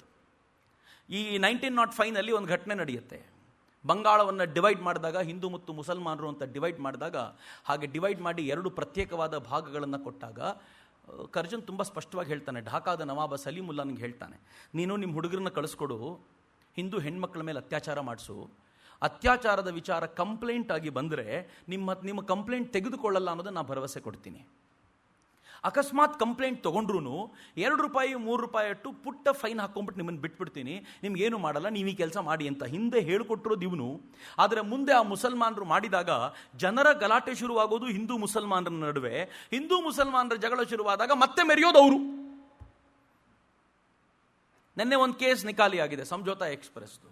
ಸಮझौता ಎಕ್ಸ್‌ಪ್ರೆಸ್ನ ಒಟ್ಟಾರೆ ಕೇಸಿನ ಹಿಂದೆ ಇದ್ದಿದ್ದು ಯಾರು ಅಂತಂದ್ರೆ, ಐ ವಾಸ್ ಶಾಕ್ಡ್. ನೆನ್ನೆ ಇದರ ರಿಪೋರ್ಟ್ನ ಓದ್ತಾ ಇರಬೇಕಾದ್ರೆ ಸಾಕ್ಷಾತ್ ಅಲ್ ಖೈದಾ ಅದರಲ್ಲಿ ಇನ್ವಾಲ್ವ್ ಆಗಿತ್ತಂತೆ. ಅದರ ಮೂಲಕ್ಕೆ ಹೋಗಿ ಅದನ್ನ ಭೇದಿಸೋದು ಬಿಟ್ಟು ಹಿಂದೂ ಟೆರರ್ ಅನ್ನುವಂಥ ಹೊಸ ಪದಗುಚ್ಛವನ್ನ ಇನ್ವೆಂಟ್ ಮಾಡಿ ಹಿಂದೂಗಳೇ ಇದಕ್ಕೆ ಕಾರಣರು ಅಂತ ಹೇಳಿದ್ದರ ಪರಿಣಾಮವಾಗಿ ಎಲ್ಲಿನ ಪರಿಸ್ಥಿತಿ ಬಂದು ನಿಂತುಕೊಳ್ತು ಫೈನಲಿ ಅಂದರೆ, ಒಬ್ಬ ಸ್ವಾಮೀಜಿಯನ್ನು, ಒಬ್ಬ ಸಾಧ್ವಿಯನ್ನು ಅವ್ರನ್ನೆಲ್ಲ ಇದರಲ್ಲಿ ಒಳಗೆ ಸೇರಿಸ್ಕೊಂಡು ಹಿಂದೂ ಟೆರರಿಸ್ಟ್ ಅನ್ನುವಂಥ ಒಂದು ಹೊಸ ಕಲ್ಪನೆನ ಹುಟ್ಟಾಕೋ ಪ್ರಯತ್ನ ಆಗ್ಬಿಡುತ್ತಲ್ಲ. ಮೊನ್ನೆ ಅದನ್ನು ಕೋರ್ಟ್ನಲ್ಲಿ ತೆಗೆದು ಬಿಸಾಕುವಾಗ ಪ್ರಾಬಬಲಿ 10-12 ದಶಕಗಳೇ ಕಳೆದು ಹೋಗ್ಬಿಟ್ಟು 10-12 ವರ್ಷಗಳ ಕಾಲ ಅಸಹನೀಯವಾಗಿರುವಂಥ, ಸಹಿಸ್ಲಿಕ್ಕಾಗದೇ ಇರುವಂಥ ಪರಿಸ್ಥಿತಿನ ಅನುಭವಿಸಿದವರೆಲ್ಲರೂ ಇವತ್ತು ಸುದ್ದಿಗೂ ಇಲ್ವಲ್ಲ. ಅವತ್ತು ಅವ್ರು ಒಳಗೋದಾಗ ಯಾರ್ಯಾರು ಅವ್ರ ಬಗ್ಗೆ ಗೊತ್ತಿತ್ತು, 10 ವರ್ಷಗಳ ನಂತರ ಅವ್ರು ಯಾರು ಅಂತ ಹೇಳಿದ್ರೆ ಯಾರಿಗೂ ಗೊತ್ತಿಲ್ಲ. ಸಾಧ್ವಿ ಪ್ರಜ್ಞಾ ಸಿಂಗ್ ಒಳಗೋದಾಗ ನಾವೆಲ್ಲರೂ ಕಣ್ಣೀರಿಟ್ಟಿದ್ದಲ್ಲಿ ಒಂದು ಹೆಣ್ಮಗಳಿಗೆ ಹಂಗೆ ಮಾಡಿದ್ರು ಹಿಂಗೆ ಮಾಡಿದ್ರು ಅಂತ. ಇವತ್ತಿನ ತರುಣರಿಗೆ ಹೇಳಿ ಸಾಧ್ವಿ ಪ್ರಜ್ಞಾ ಸಿಂಗ್ ಅಂತ ಯಾರಿಗೂ ಗೊತ್ತೇ ಇಲ್ಲ ಅಂತ. ಆಕೆಯ ಬದುಕೇ ಮುಗಿದೋಯ್ತು. ಆದರೆ ಈ ಬದುಕನ್ನು ಮುಗಿಯೋದ್ರ ಒಳಗೆ ಹೇಗೆ ಢಾಕಾದ ನವಾಬ ಸಲೀಮುಲ್ಲಾ ಖಾನ್ ಮಾಡಿದ್ನೋ ಹಾಗೆ ಈ ದೇಶವನ್ನು ಆಳುವಂಥ ಕೆಲವು ಅಯೋಗ್ಯರು ಮಾಡಿದ್ರಲ್ಲ. ಅವ್ರಿಗೆ ಇದ್ದಿದ್ದೇನು ಅಂತಂದ್ರೆ, ಹಿಂದೂ ಮುಸಲ್ಮಾನರ ನಡುವೆ ಜಗಳ ಹಚ್ಚಿದ್ರೆ ನಾವು ಪರ್ಮನೆಂಟ್ ಆಗಿ ಆಳಬಹುದು ಅಂತ. ಮಿತ್ರ, ಈ ದೇಶವನ್ನು ಇಷ್ಟು ವರ್ಷಗಳ ಕಾಲ ಆಳಿದವರು ಹೀಗೆ ಆಳಿದ್ರು. ಅವರು ಭಾರತವನ್ನು ಆಳಬೇಕು ಅಂತಂದ್ರೆ ಬ್ರಿಟಿಷರು ಏನೇನು ಮಾಡಿದ್ರು ಅವೆಲ್ಲವನ್ನು ಹಾಗಾಗೆ ಪ್ರಯೋಗ ಮಾಡಿದ್ರು. ಈ ದೇಶದ ಜನ ಎಲ್ಲಿವರೆಗೂ ಕೈ ಚಾಚುವ ಹಂತದಲ್ಲಿದ್ರೋ, ಎಲ್ಲಿವರೆಗೂ ಬೇಡುವ ಹಂತದಲ್ಲಿದ್ರೋ ಅಲ್ಲಿವರೆಗೂ ಬ್ರಿಟಿಷರ ಬೂಟು ನೆಕ್ಲಿಕ್ಕೂ ಸಿದ್ಧವಿದ್ವಿ ನಾವು. ಆದರೆ ಯಾವಾಗ ನಮ್ಮ ಆತ್ಮವಿಶ್ವಾಸ ಬಲಿತುಕೊಂಡು ನಿಂತ್ಕೊಳ್ತೋ, ಯಾವಾಗ ಈ ದೇಶದಲ್ಲಿ ಇಂಗ್ಲಿಷರ ಶಿಕ್ಷಣವನ್ನೇ ಪಡ್ಕೊಂಡು ಬಂದಂಥ ತರುಣರು ನಾವು ನಿಮ್ಮ ಹತ್ರ ಬೇಡಬೇಕಾಗಿಲ್ಲ, ನಮ್ಮ ಜಾಗದಲ್ಲಿ ನೀವು ಬಂದಿದ್ದೀರಿ ಅಂತ ಅರ್ಥ ಮಾಡ್ಕೊಳ್ಳಿಕ್ಕೆ ಶುರು ಮಾಡಿದ್ರು, ಬ್ರಿಟಿಷರ ಕಣ್ಣಲ್ಲಿ ಕಣ್ಣಿಟ್ಟು ನೋಡ್ಲಿಕ್ಕೆ ಶುರು ಮಾಡಿದ್ರಲ್ಲ, ಅದು ಹೊಸ ಜನಾಂಗದ ಉದಯ ಭಾರತದಲ್ಲಿ. 60 ವರ್ಷ ನಾವು ಹಾಗೆ ಬದುಕಿದ್ವಿ, ಭಾರಿ ಏನು ಮಾತಾಡಬೇಕಾದ ಅಗತ್ಯ ಇಲ್ಲ. ಎಲ್ಲ ಬ್ರಿಟಿಷರ ಅಷ್ಟು ಪಾಲಿಸಿಗಳನ್ನು ಭಾರತದಲ್ಲಿ ಚಾಚು ತಪ್ಪದೆ ಬಳಸ್ಕೊಂಡು ಬಂದಿದ್ದಂಥವರೇ ಈ ದೇಶವನ್ನು ರೂಲ್ ಮಾಡ್ತಾ ಇದ್ರಲ್ಲ. ಹೇಗೆ ರೂಲ್ ಮಾಡಿದ್ರು ಗೊತ್ತೇನು? ಈ ದೇಶದ ರೈತರನ್ನು ಡೆವಲಪ್ ಆಗ್ಲಿಕ್ಕೆ ಬಿಡಲಿಲ್ಲ, ಈ ದೇಶವನ್ನು ಇಂಡಸ್ಟ್ರಿಯಲೈಸ್ ಆಗ್ಲಿಕ್ಕೆ ಬಿಡಲಿಲ್ಲ, ಈ ದೇಶದ ತರುಣರಿಗೆ ಸ್ವಾಭಿಮಾನ ತುಂಬುವಂಥ ಪ್ರಯತ್ನ ಆಗಲಿಲ್ಲ. ಈ ದೇಶದ ಸೇನೆ ಸ್ಯಾಮ್ ಪಿಟ್ರೋಡ ಇವತ್ತೇನು ಹೇಳ್ತಾನೆ ಗೊತ್ತೇನು? ಮುಂಬೈ ಮೇಲೆ ದಾಳಿ ಆದಾಗ ಮನಮೋಹನ್ ಸಿಂಗ್ ಮತ್ತು ನಾವೆಲ್ಲ ಕೂತ್ಕೊಂಡು ಡಿಸೈಡ್ ಮಾಡಿದ್ವಿ, ಮುಂಬೈ ಮೇಲೆ ದಾಳಿ ಆದರೆ ಒಂದು 7-8 ಜನ ದಾಳಿ ಮಾಡಿರ್ಬೋದು, ಅದಕ್ಕೆ ಇಡೀ ಪಾಕಿಸ್ತಾನದ ಮೇಲೆ ನಾವು ಯಾಕೆ ಆಕ್ರಮಣ ಮಾಡಬೇಕು ಅಂತ ನಾವು ದಾಳಿ ಮಾಡಲಿಲ್ಲ ಅಂತ. ಹೆಚ್ಚಂದ್ರೆ ಇನ್ನೊಂದು 2-3 ಸಲ ದಾಳಿ ಆಗ್ಬೋದು, ನಾವು ಅದನ್ನು ಸಹಿಸ್ಕೊಳ್ಳೋ ತಾಕತ್ತಿದ್ದೀವಿ, ಅದಕ್ಕೋಸ್ಕರ ಮತ್ತೊಂದು ರಾಷ್ಟ್ರದ ಮೇಲೆ ದಾಳಿ ಬಾಬಾ. ಇದು ಯಾವ ಸಿದ್ಧಾಂತ ಅಂತ ನಂಗೆ ಗೊತ್ತಿಲ್ಲ. ಪ್ರತಿ ಬಾರಿ ಆಕ್ರಮಣ ಮಾಡ್ತಾ ಇರಿ, ಆಕ್ರಮಣ ಮಾಡಿಸ್ಕೊಳ್ತಿರ್ತೀವಿ, ನಾವು ಸುಮ್ಮನಿರ್ತೀವಿ ಅಂತ ಹೇಳುವಂತ ಈ ಸಿದ್ಧಾಂತ ಇದೆಯಲ್ಲ, ಇದು ಹೇಡಿತನ. ಇದು ಈ ಹೇಡಿತನವೇ ಭಾರತದ ಒಳಗೆ ಹೊಕ್ಕಿ ಹೋಗಿದ್ದು ಅಂತ ಇದನ್ನೇ ನಾನು ಹೇಳೋದು. ಈ ಹೇಡಿತನ ನಮ್ಮ ರಕ್ತಗತವಾಗಿ ಹೋಗಿತ್ತಲ್ಲ, ಅದನ್ನು ತೆಗೆದು ಹೋಗಿಬೇಕಾದಂಥ ಅಗತ್ಯ ಇತ್ತು. ನೆನ್ಪಿಟ್ಕೊಳ್ಳಿ, ಭಯೋತ್ಪಾದನೆಗೆ ಮದ್ದು ನಾವು ಸಹಿಸಿಕೊಳ್ಳೋದಲ್ಲ, 4 ಬಾರಿಸೋದು ಅಂತ. ತುಂಬ ಪುಂಡಪೋಖರಿಗಳು ತುಂಬ ಓಡಾಡ್ತಾ ಇದ್ದರೆ ನಾವು ನಮ್ಮ ಮನೆ ಹೆಣ್ಮಕ್ಳಿದ್ದಾರೆ, ನಾವು ಹೊರಗೆ ಹೋದರೆ ಮತ್ತೆ ಹೆಣ್ಮಕ್ಳಿಗೆ ಏನಾದರೂ ಮಾಡ್ತಾರೆ ಅಂತ ನೀವು ಅಂದ್ಕೊಂಡಿರೋವರೆಗೂ ಅವರ ಧಾರ್ಷ್ಟ್ಯ ಜಾಸ್ತಿ ಆಗುತ್ತೆ. 4 ಜನ ಅಡ್ಡ ಹಾಕಿ ಸರಿಯಾಗಿ ಇಬ್ಬರಿಗೆ ಬಡಿದ್ರು ಅಂತಂದರೆ ಇನ್ನು ಈ ಕಡೆ ಓಡಾಡೋರು ನಿಂತು ಬಿಡ್ತಾರೆ, ಈ ಕಡೆ ಹೋಗಬಾರ್ದು, ಈ ಜನ ಸ್ವಲ್ಪ ಹೊಡಿತಾರೆ ನಮಗೆ ಅಂದ್ಕೊಂಡು ಪಕ್ಕದ ರೋಡ್ ಡಿಸೈಡ್ ಮಾಡ್ತಾರೆ ಅವರು. ಆದರೆ ಹೊಡಿಬಾರ್ದು, ನಾವು ಸುಮ್ಮನಿರಬೇಕು ಅಂತಂದರೆ ಇಬ್ಬರಿರೋರು 4 ಹಾಕ್ತಾರೆ, 4 ಇರೋರು 8 ಹಾಕ್ತಾರೆ, ಆಮೇಲೆ ಬದುಕೋದೇ ಕಷ್ಟ ಆಗುತ್ತೆ. ಇದು ಭಾರತಕ್ಕಿದ್ದಂಥ ಪರಿಸ್ಥಿತಿ. ಆದರೆ ಈಗ ಭಾರತ ಹಂಗಿಲ್ಲ. ಈಗ ಭಾರತ ಹೇಳಿದೆ 1ಕ್ಕೆ 10 ತಗೊಳ್ಳಿಕ್ಕೂ ಸಿದ್ಧರಾಗಿದ್ದೀವಿ, ನಮ್ಮ ತಂಟೆಗೆ ಬರಬೇಡಿ, ನೀವು ಅಕ್ಕಪಕ್ಕದ ಬೇರೆ ಯಾರ ತಂಟೆಗಾದರೂ ಹೋಗಿ, ಈ ಗಲ್ಲಿಗೆ ಮಾತ್ರ ಬರಬೇಡಿ ಅಂತ ಭಾರತ ಹೇಳುವ ಧಾರ್ಷ್ಟ್ಯ ತೋರಿಸಿದೆಯಲ್ಲ, ಇದು ಹೆಮ್ಮೆ ಪಡಬೇಕಾಗಿರುವಂಥ ಸಂಗತಿ ಅಂತ. ಇದೊಂದು 60 ವರ್ಷಗಳ ನಂತರ 70 ವರ್ಷಗಳ ನಂತರದ ತಪಸ್ಸಿನಿಂದ ಭಾರತ ಸಿದ್ಧಿಸಿಕೊಂಡಿರುವ ಸಾಮರ್ಥ್ಯ ಇದು ಅಂತ. ಇದನ್ನು ಕಳ್ಕೊಳ್ಬಾರ್ದು ಅಂತ ನಾನು ಯಾವಾಗಲೂ ಅದನ್ನೇ ಅಂದ್ಕೊಳ್ಳೋದು. ಯಾವಾಗ ಸ್ವಾಭಿಮಾನದ ಒಂದು ಹಂತಕ್ಕೆ ನಾವು ಬರ್ತೀವಲ್ಲ, ಯಾವಾಗ ನಮ್ಮೊಳಗಿರುವಂಥ ಸ್ವಾಭಿಮಾನ ಪೂರ್ಣ ಪ್ರಮಾಣದಲ್ಲಿ ಡೆವಲಪ್ ಆಗಿ ನಿಂತಿರುತ್ತೋ, ಆಗ ಮಾಡಬೇಕಾಗಿರೋ ಕೆಲಸ ಎಲ್ಲ ಮಾಡಿ ಮುಗಿಸ್ಕೊಂಡ್ಬಿಡ್ಬೇಕು. ಸರ್ದಾರ್ ಪಟೇಲ್ರ ಜೊತೆಗೆ ಒಂದು ಘಟನೆ ನಡೆಯುತ್ತೆ, ಭಾಳ ಸುಂದರವಾಗಿರುವಂಥ ಘಟನೆ. ಹೈದರಾಬಾದ್ ನಮ್ಮ ಜೊತೆ ಪೂರ್ತಿ ಒಳಗೆ ಸೇರಿಕೊಂಡ್ರಲ್ಲ, ಲಾರ್ಡ್ ಮೌಂಟ್ ಬ್ಯಾಟನ್ಗೂ ಕೂಡ ಹೈದರಾಬಾದನ್ನು ಕಂಡ್ರೆ ಭಾಳ ಪ್ರೀತಿ ಇರುತ್ತೆ. ಹೇಗಾದರೂ ಮಾಡಿ ಹೈದರಾಬಾದನ್ನು ಅಡ್ಜಸ್ಟ್ ಮಾಡಬೇಕು ಅಂತಲೇ ಟ್ರೈ ಮಾಡ್ತಿರ್ತಾನೆ. ಸರ್ದಾರ್ ಪಟೇಲರು ಹೈದರಾಬಾದ್ ಇವನು ಹೋಗೋವರೆಗೂ ಕಾಯಬೇಕು ಅಂತ ಮೌಂಟ್ ಬ್ಯಾಟನ್ ಭಾರತದಿಂದ ರಿಟೈರ್ ಆಗಿ ಹೋಗೋವರೆಗೂ ವೆಯ್ಟ್ ಮಾಡ್ತಾರೆ. ಅವನು ಹೋಗಿದ ತಕ್ಷಣ ಸೇನೆನ ಕರೆದು ಹೇಳ್ತಾರೆ, ಹೇಗಾದರೂ ಮಾಡಿ ಹೈದರಾಬಾದನ್ನು ಒಳಗೆ ಸೇರಿಸ್ಕೋಬೇಕು ಅಂತ. ಸೇನೆ ಹೇಳುತ್ತೆ, ಹೈದರಾಬಾದ್ನವ್ರು ಎಷ್ಟು ಜನ ಇದ್ದಾರೋ, ಎಷ್ಟು ಪ್ರಿಪೇರ್ ಆಗಿದ್ದಾರೋ ನಮಗೇನೂ ಗೊತ್ತಿಲ್ಲ, ನಾವೇನಾದರೂ ಈಗ ದಾಳಿ ಮಾಡಿ ರಿವರ್ಸ್ ಆಗ್ಬೋದಾ ಅಂತ ಕೇಳಿದಾಗ ಸರ್ದಾರ್ ಪಟೇಲ್ ಹೇಳ್ತಾರೆ, ಭಾರತದ ಆತ್ಮವಿಶ್ವಾಸ ಹಿಂದೆಂದಿಗಿಂತಲೂ ಗಟ್ಟಿಯಾಗಿದೆ. ಆತ್ಮವಿಶ್ವಾಸ ಗಟ್ಟಿಯಾಗಿದ್ದಾಗ ದಾಳಿ ಮಾಡಿಬಿಡಬೇಕು, ಉಳಿದಿದ್ದು ಆಮೇಲೆ ನೋಡ್ಕೊಳ್ಳೋಣ, ನೀವೇನು ತಲೆ ಕೆಡಿಸ್ಕೊಳ್ಬೇಡಿ, ಉಳಿದಿದ್ದೇನೆಲ್ಲ ನಾನು ನೋಡ್ಕೊಳ್ತೀನಿ ಅಂತ ಅವ್ರು ಹೇಳೋ ಮಾತಿದೆಯಲ್ಲ, ಆತ್ಮವಿಶ್ವಾಸ ಬಲಾಢ್ಯವಾಗಿದ್ದಾಗ ದಾಳಿ ಮಾಡಿಬಿಡಬೇಕು ಅಂತ. ದಾಳಿ ಮಾಡ್ತಾರೆ, 20-22 ದಿನದ ಯುದ್ಧ ನಡೀಬೋದು ಅಂತ ಅಂದ್ಕೊಂಡಿರ್ತಾರೆ. 24 ಗಂಟೆಯಲ್ಲಿ ಯುದ್ಧ ಮುಗಿದೋಗ್ಬಿಡುತ್ತೆ, ಯುದ್ಧವೇ ನಡೆಯಲ್ಲ. ಯುದ್ಧ ಮಾಡ್ತೀನಿ ಅಂತ ಹೇಳಿದವರೆಲ್ಲ ಶರಣಾಗತರಾಗ್ಬಿಡ್ತಾರೆ. ಯಾಕೆಂದರೆ ರಜಾಕಾರರಿಗೆ ಸರ್ದಾರ್ ಪಟೇಲ್ರು ಹೇಳಿ ಕಳಿಸಿರ್ತಾರೆ, ಒಬ್ಬ ರಜಾಕಾರ ಬಂದು ಹೇಳಿರ್ತಾನೆ ಅವರಿಗೆ, ನೀವೇನಾದರೂ ಸೈನ್ಯ ತಗೊಂಡು ನಮ್ಮ ನಾಡಿಗೆ ಬಂದರೆ ನಾವು ಕೊನೆ ಉಸಿರಿನವರೆಗೂ ಹೋರಾಟ ಮಾಡ್ತೀವಿ ಅಂತ. ಸರ್ದಾರ್ ಪಟೇಲ್ರು ಹೇಳ್ತಾರೆ, ಆತ್ಮಹತ್ಯೆ ಮಾಡ್ಕೋ ಅಂತ ನೀನೇ ಡಿಸೈಡ್ ಮಾಡಿದರೆ ನಾನು ಯಾಕೆ ಗಲಾಟೆ ಮಾಡಲಿ, ನಿಮಗೆ ಮಾಡ್ಕೋ ಹೋಗು ಅಂತಾರೆ. ಅದ್ರ ಪರಿಣಾಮ ಹೇಗೆ ಅಂತಂದರೆ, ನಾವು ಬಲಾಢ್ಯವಾಗಿ ಇವಾಗ ಭಾರತದ ಶಕ್ತಿ ಅಂಥದ್ದೇ ಇದೆ ಅಂತ. ಹೆಂಗೆ ಬಲವಾಗಿ ನಿಂತಿದ್ದೀವಿ ನಾವು ಅಂತಂದರೆ, ಪಾಕಿಸ್ತಾನಕ್ಕೆ ಏನು ಮಾಡಲಿಕ್ಕೂ ಹೆದರಿಕೆ ಉಂಟಾಗುವಂಥ ಸ್ಥಿತಿ ಉಂಟಾಗಿದೆಯಲ್ಲ, ಇದು ಭಾರತದ ಆತ್ಮಶಕ್ತಿಯ ಪರಿಣಾಮ ಅಂತ. ಈ ಆತ್ಮಶಕ್ತಿಯನ್ನು ಕಳ್ಕೊಳ್ಳೋದಿದೆಯಲ್ಲ, ಅದು ಅತ್ಯಂತ ಕೆಟ್ಟ ಸ್ಥಿತಿ. ಬ್ರಿಟಿಷರು ಭಾರತದಲ್ಲಿ ಅದೇ ಆತ್ಮವಿಶ್ವಾಸದಿಂದ ಬೀಗ್ತಾ ಇದ್ದಂಥ ಕಾಲ ಅದು. 1905ರಲ್ಲಿ ಭಾರತ ಯಾವಾಗ ಭಾರತದ ಪಶ್ಚಿಮ ಬಂಗಾಳವನ್ನು ಡಿವೈಡ್ ಮಾಡಿದರೋ, ಹಿಂದೂ ಮುಸಲ್ಮಾನರನ್ನು ಪ್ರತ್ಯೇಕ ಮಾಡಿ ಒಡಕ ಹಾಕಬೇಕು ಅಂತ, ಆಗೊಂದು ದೊಡ್ಡ ಆಂದೋಲನ ಈ ದೇಶದಲ್ಲಿ ಶುರುವಾಗ್ಬಿಡ್ತು. ಅದು ಹಿಂದೂ ಮುಸಲ್ಮಾನರ ಐಕ್ಯತೆಯ ದೃಷ್ಟಿಯಿಂದ ಶುರುವಾಯಿತು. ಅದು ಗಾಂಧೀಜಿಯವರ ತುಷ್ಟೀಕರಣದ ಐಕ್ಯತೆಯಲ್ಲ, ಬದಲಿಗೆ ರಾಷ್ಟ್ರೀಯತೆಯ ಹಿನ್ನೆಲೆಯ ಐಕ್ಯತೆಯ ಕಲ್ಪನೆ ಹುಟ್ಟಿದ್ದು 1905ರಲ್ಲಿ. ಹೆಂಗಾಯಿತು ಅಂತಂದರೆ, ಅನೇಕ ಮುಸಲ್ಮಾನರು ಈ ರಾಷ್ಟ್ರೀಯತೆಯ ಪ್ರವಾಹದಲ್ಲಿ ಒಂದಾಗಿ, ಈ ದೇಶ ನಮಗೆ ಬೇಕು, ನಾವೆಲ್ಲರೂ ಸೇರಿ ಈ ದೇಶವನ್ನು ಕಟ್ಟಬೇಕು, ನಾವು ಬ್ರಿಟಿಷರ ಅಡಿಯಾಳುಗಳಲ್ಲ ಅಂತ ಒಂದಾಗಿ ನಿಂತು ಬಿಟ್ರಲ್ಲ. ಮುಂದಿನ 6 ವರ್ಷಗಳ ಕಾಲ ಬ್ರಿಟಿಷರ ಪರಿಸ್ಥಿತಿ ಹೇಗಾಯಿತು ಅಂದರೆ, 1911ರಲ್ಲಿ ಬ್ರಿಟಿಷರು ಹೇಳಿದರು, ನಾವು ಈ ಒಡಕು ಮಾಡಿದ್ದು ತಪ್ಪಾಯಿತು, 2 ಬಂಗಾಳವನ್ನು ಒಂದು ಮಾಡ್ತೀವಿ ಅಂತ ಮೊದಲನೇ ಹೋರಾಟವನ್ನು ಲಾಜಿಕಲ್ ಎಂಡ್ಗೆ ಭಾರತೀಯರು ತೆಗೆದುಕೊಂಡು ಹೋದ ನಂತರ ಭಾರತೀಯರಿಗೆ ಅನ್ನಿಸ್ತು, ಬ್ರಿಟಿಷರು ಬಗ್ಗಿಸಲಾಗದ ಜನಾಂಗವೇನೂ ಅಲ್ಲ. ಒಂದು ಸಣ್ಣ ವಿಜಯ ಇದೆಯಲ್ಲ, ಏನು ಮ್ಯಾಜಿಕ್ ಗೊತ್ತಾ ಅದು? ಯಾವ ಥರ ಆನಂದ ಸಿಕ್ಬಿಡ್ತು ಅಂತಂದರೆ, ಇವರು ಬಗ್ಗಿಸಲಾಗದ ಜನಾಂಗ ಅಲ್ಲ ಅಂತ ಯಾವಾಗ ಅನ್ನಿಸ್ತೋ, ಭಾರತ ನಿಶ್ಚಯ ಮಾಡ್ತು ಈಗ ನಾವೇನಾದರೂ ಮಾಡಲೇಬೇಕು ಅಂತ. ಆಗ ನಿಧಾನವಾಗಿ ದೇಶದ ಎಲ್ಲ ಕಡೆಗಳಲ್ಲೂ ಕ್ರಾಂತಿಯ ಕಾರ್ಯಗಳು ಚುರುಕಾಗ್ಲಿಕ್ಕೆ ಶುರುವಾಗ್ಬಿಟ್ಟು 1914ರ ವೇಳೆಗೆ ಮೊದಲ ಮಹಾಯುದ್ಧ ಶುರುವಾಯಿತು, ಫಸ್ಟ್ ವರ್ಲ್ಡ್ ವಾರ್ ಶುರುವಾಯಿತು. ವರ್ಲ್ಡ್ ವಾರ್ ಶುರುವಾಗುವಾಗ ಆ ವರ್ಲ್ಡ್ ವಾರ್ನ ಹಿನ್ನೆಲೆಯಲ್ಲಿ ಅಲ್ಲಿನ ಚರ್ಚೆಗಳಲ್ಲಿ, ಇಂಗ್ಲೆಂಡ್ನಲ್ಲಿ ಚರ್ಚೆಗಳು ಹೆಂಗಾದವು ಅಂತಂದರೆ, ಸ್ವಾಭಿಮಾನದ ಚರ್ಚೆ ಜಾಸ್ತಿ ಆಯಿತು, ಸ್ವಾಯತ್ತತೆಯ ಚರ್ಚೆ ಜಾಸ್ತಿ ಆಯಿತು, ಆಟೋನಮಿಯ ಬಗ್ಗೆ ಚರ್ಚೆ ಶುರುವಾಗ್ಬಿಡ್ತು. ಇವೆಲ್ಲದರ ಪರಿಣಾಮವಾಗಿ ಭಾರತದಲ್ಲೂ ಕೂಡ ಅದರ ಪ್ರತಿಧ್ವನಿಗಳು ಬರಲಿಕ್ಕೆ ಶುರುವಾಯ್ತಲ್ಲ, ನಮಗೂ ಸ್ವಾಭಿಮಾನ ಇದೆ, ನಮಗೂ ಸ್ವಾಯತ್ತತೆ ಬೇಕು, ನಾವು ಬ್ರಿಟಿಷರ ವಿರುದ್ಧ ಹೋರಾಟ ಮಾಡ್ತೀವಿ, ಇಲ್ಲವೇ ನಮಗೊಂದು ಹೋಮ್ ರೂಲ್ ಕೊಡಿ ಅಂತ ಹೇಳಿ ಹೋಮ್ ರೂಲ್ನ ಡೊಮಿನಿಯನ್ ಸ್ಟೇಟಸ್ನ ಕಲ್ಪನೆಗಳು ವ್ಯಾಪಕವಾಗಿ ಬರಲಿಕ್ಕೆ ಶುರುವಾಯಿತು. ಆಗಲೇ ಎನಿ ಬೆಸೆಂಟ್ ಕೂಡ ಈ ದೇಶಕ್ಕೆ ಬಂದಿತ್ತು.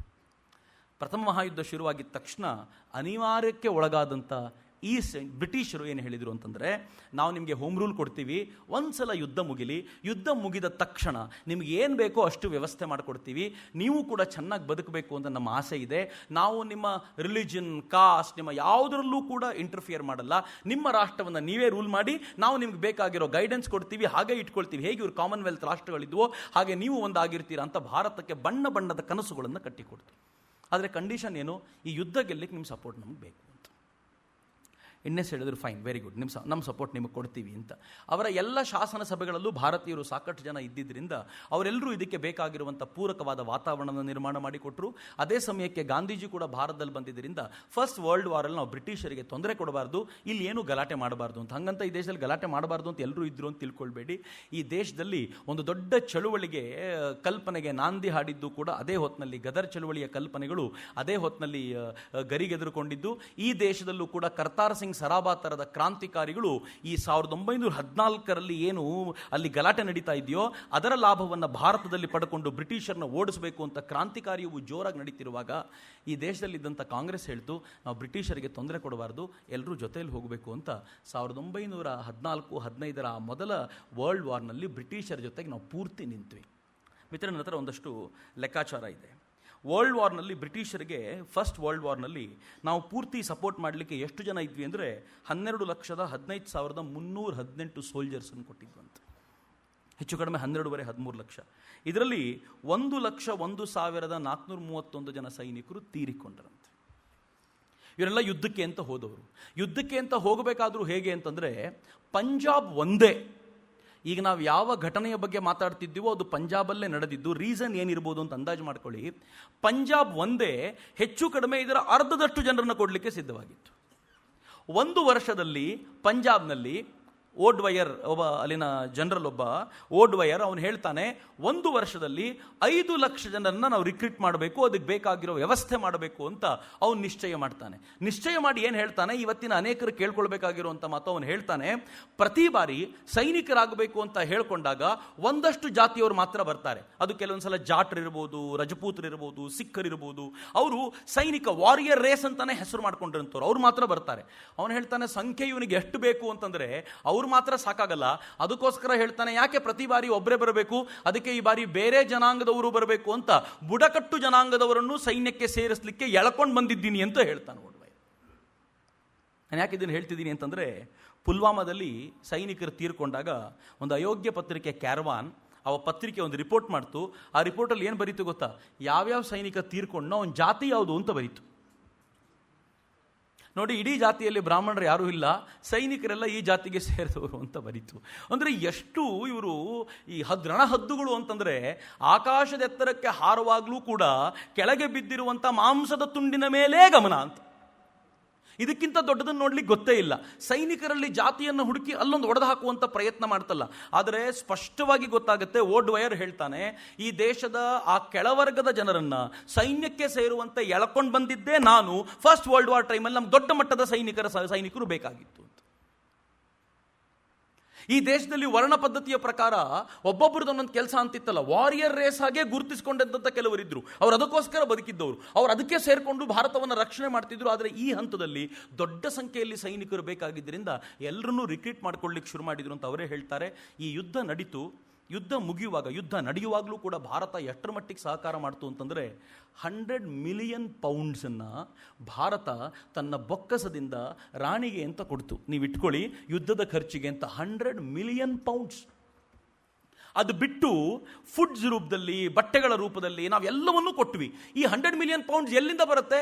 ನಾವು ನಮ್ಮ ತೆರಿಗೆಯನ್ನು ಇದ್ದಿದ್ದಕ್ಕಿಂತ ಜಾಸ್ತಿ ಕೊಟ್ಟು, ನಾನು ಊಟವನ್ನು ಕಡಿಮೆ ಮಾಡಿ ಸರ್ಕಾರಕ್ಕೆ ಕದನ ಮಾಡ್ತಿದ್ದೆ, ಅದಕ್ಕೋಸ್ಕರ ಕೊಡಬೇಕು ಅಂತ ಹೇಳುವಂಥ ಜನರಸ್ ಭಾವನೆಯಿಂದ ಕೊಟ್ಟಿದ್ದು ಒಂದು.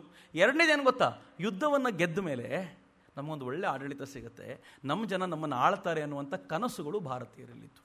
ಯುದ್ಧ ನಡೆಯುವಾಗಲೇ ಇವ್ರು ಎಂಥ ಅಯೋಗ್ಯರು ಅಂತಂದರೆ, ಇಷ್ಟು ಪ್ರೀತಿಯಿಂದಿದ್ದಂಥ ಭಾರತದ ಮೇಲೂ ಎಂಥ ಆಕ್ರಮಣಕಾರಿ ಪ್ರವೃತ್ತಿಯನ್ನು ತಂದರು ಅಂತಂದರೆ, ಆ ಹೊತ್ತಿನಲ್ಲೇ ಇಂಡಿಯಾ ಡಿಫೆನ್ಸ್ ಆ್ಯಕ್ಟನ್ನು ಜಾರಿ ಮಾಡಿಕೊಂಡ್ರು.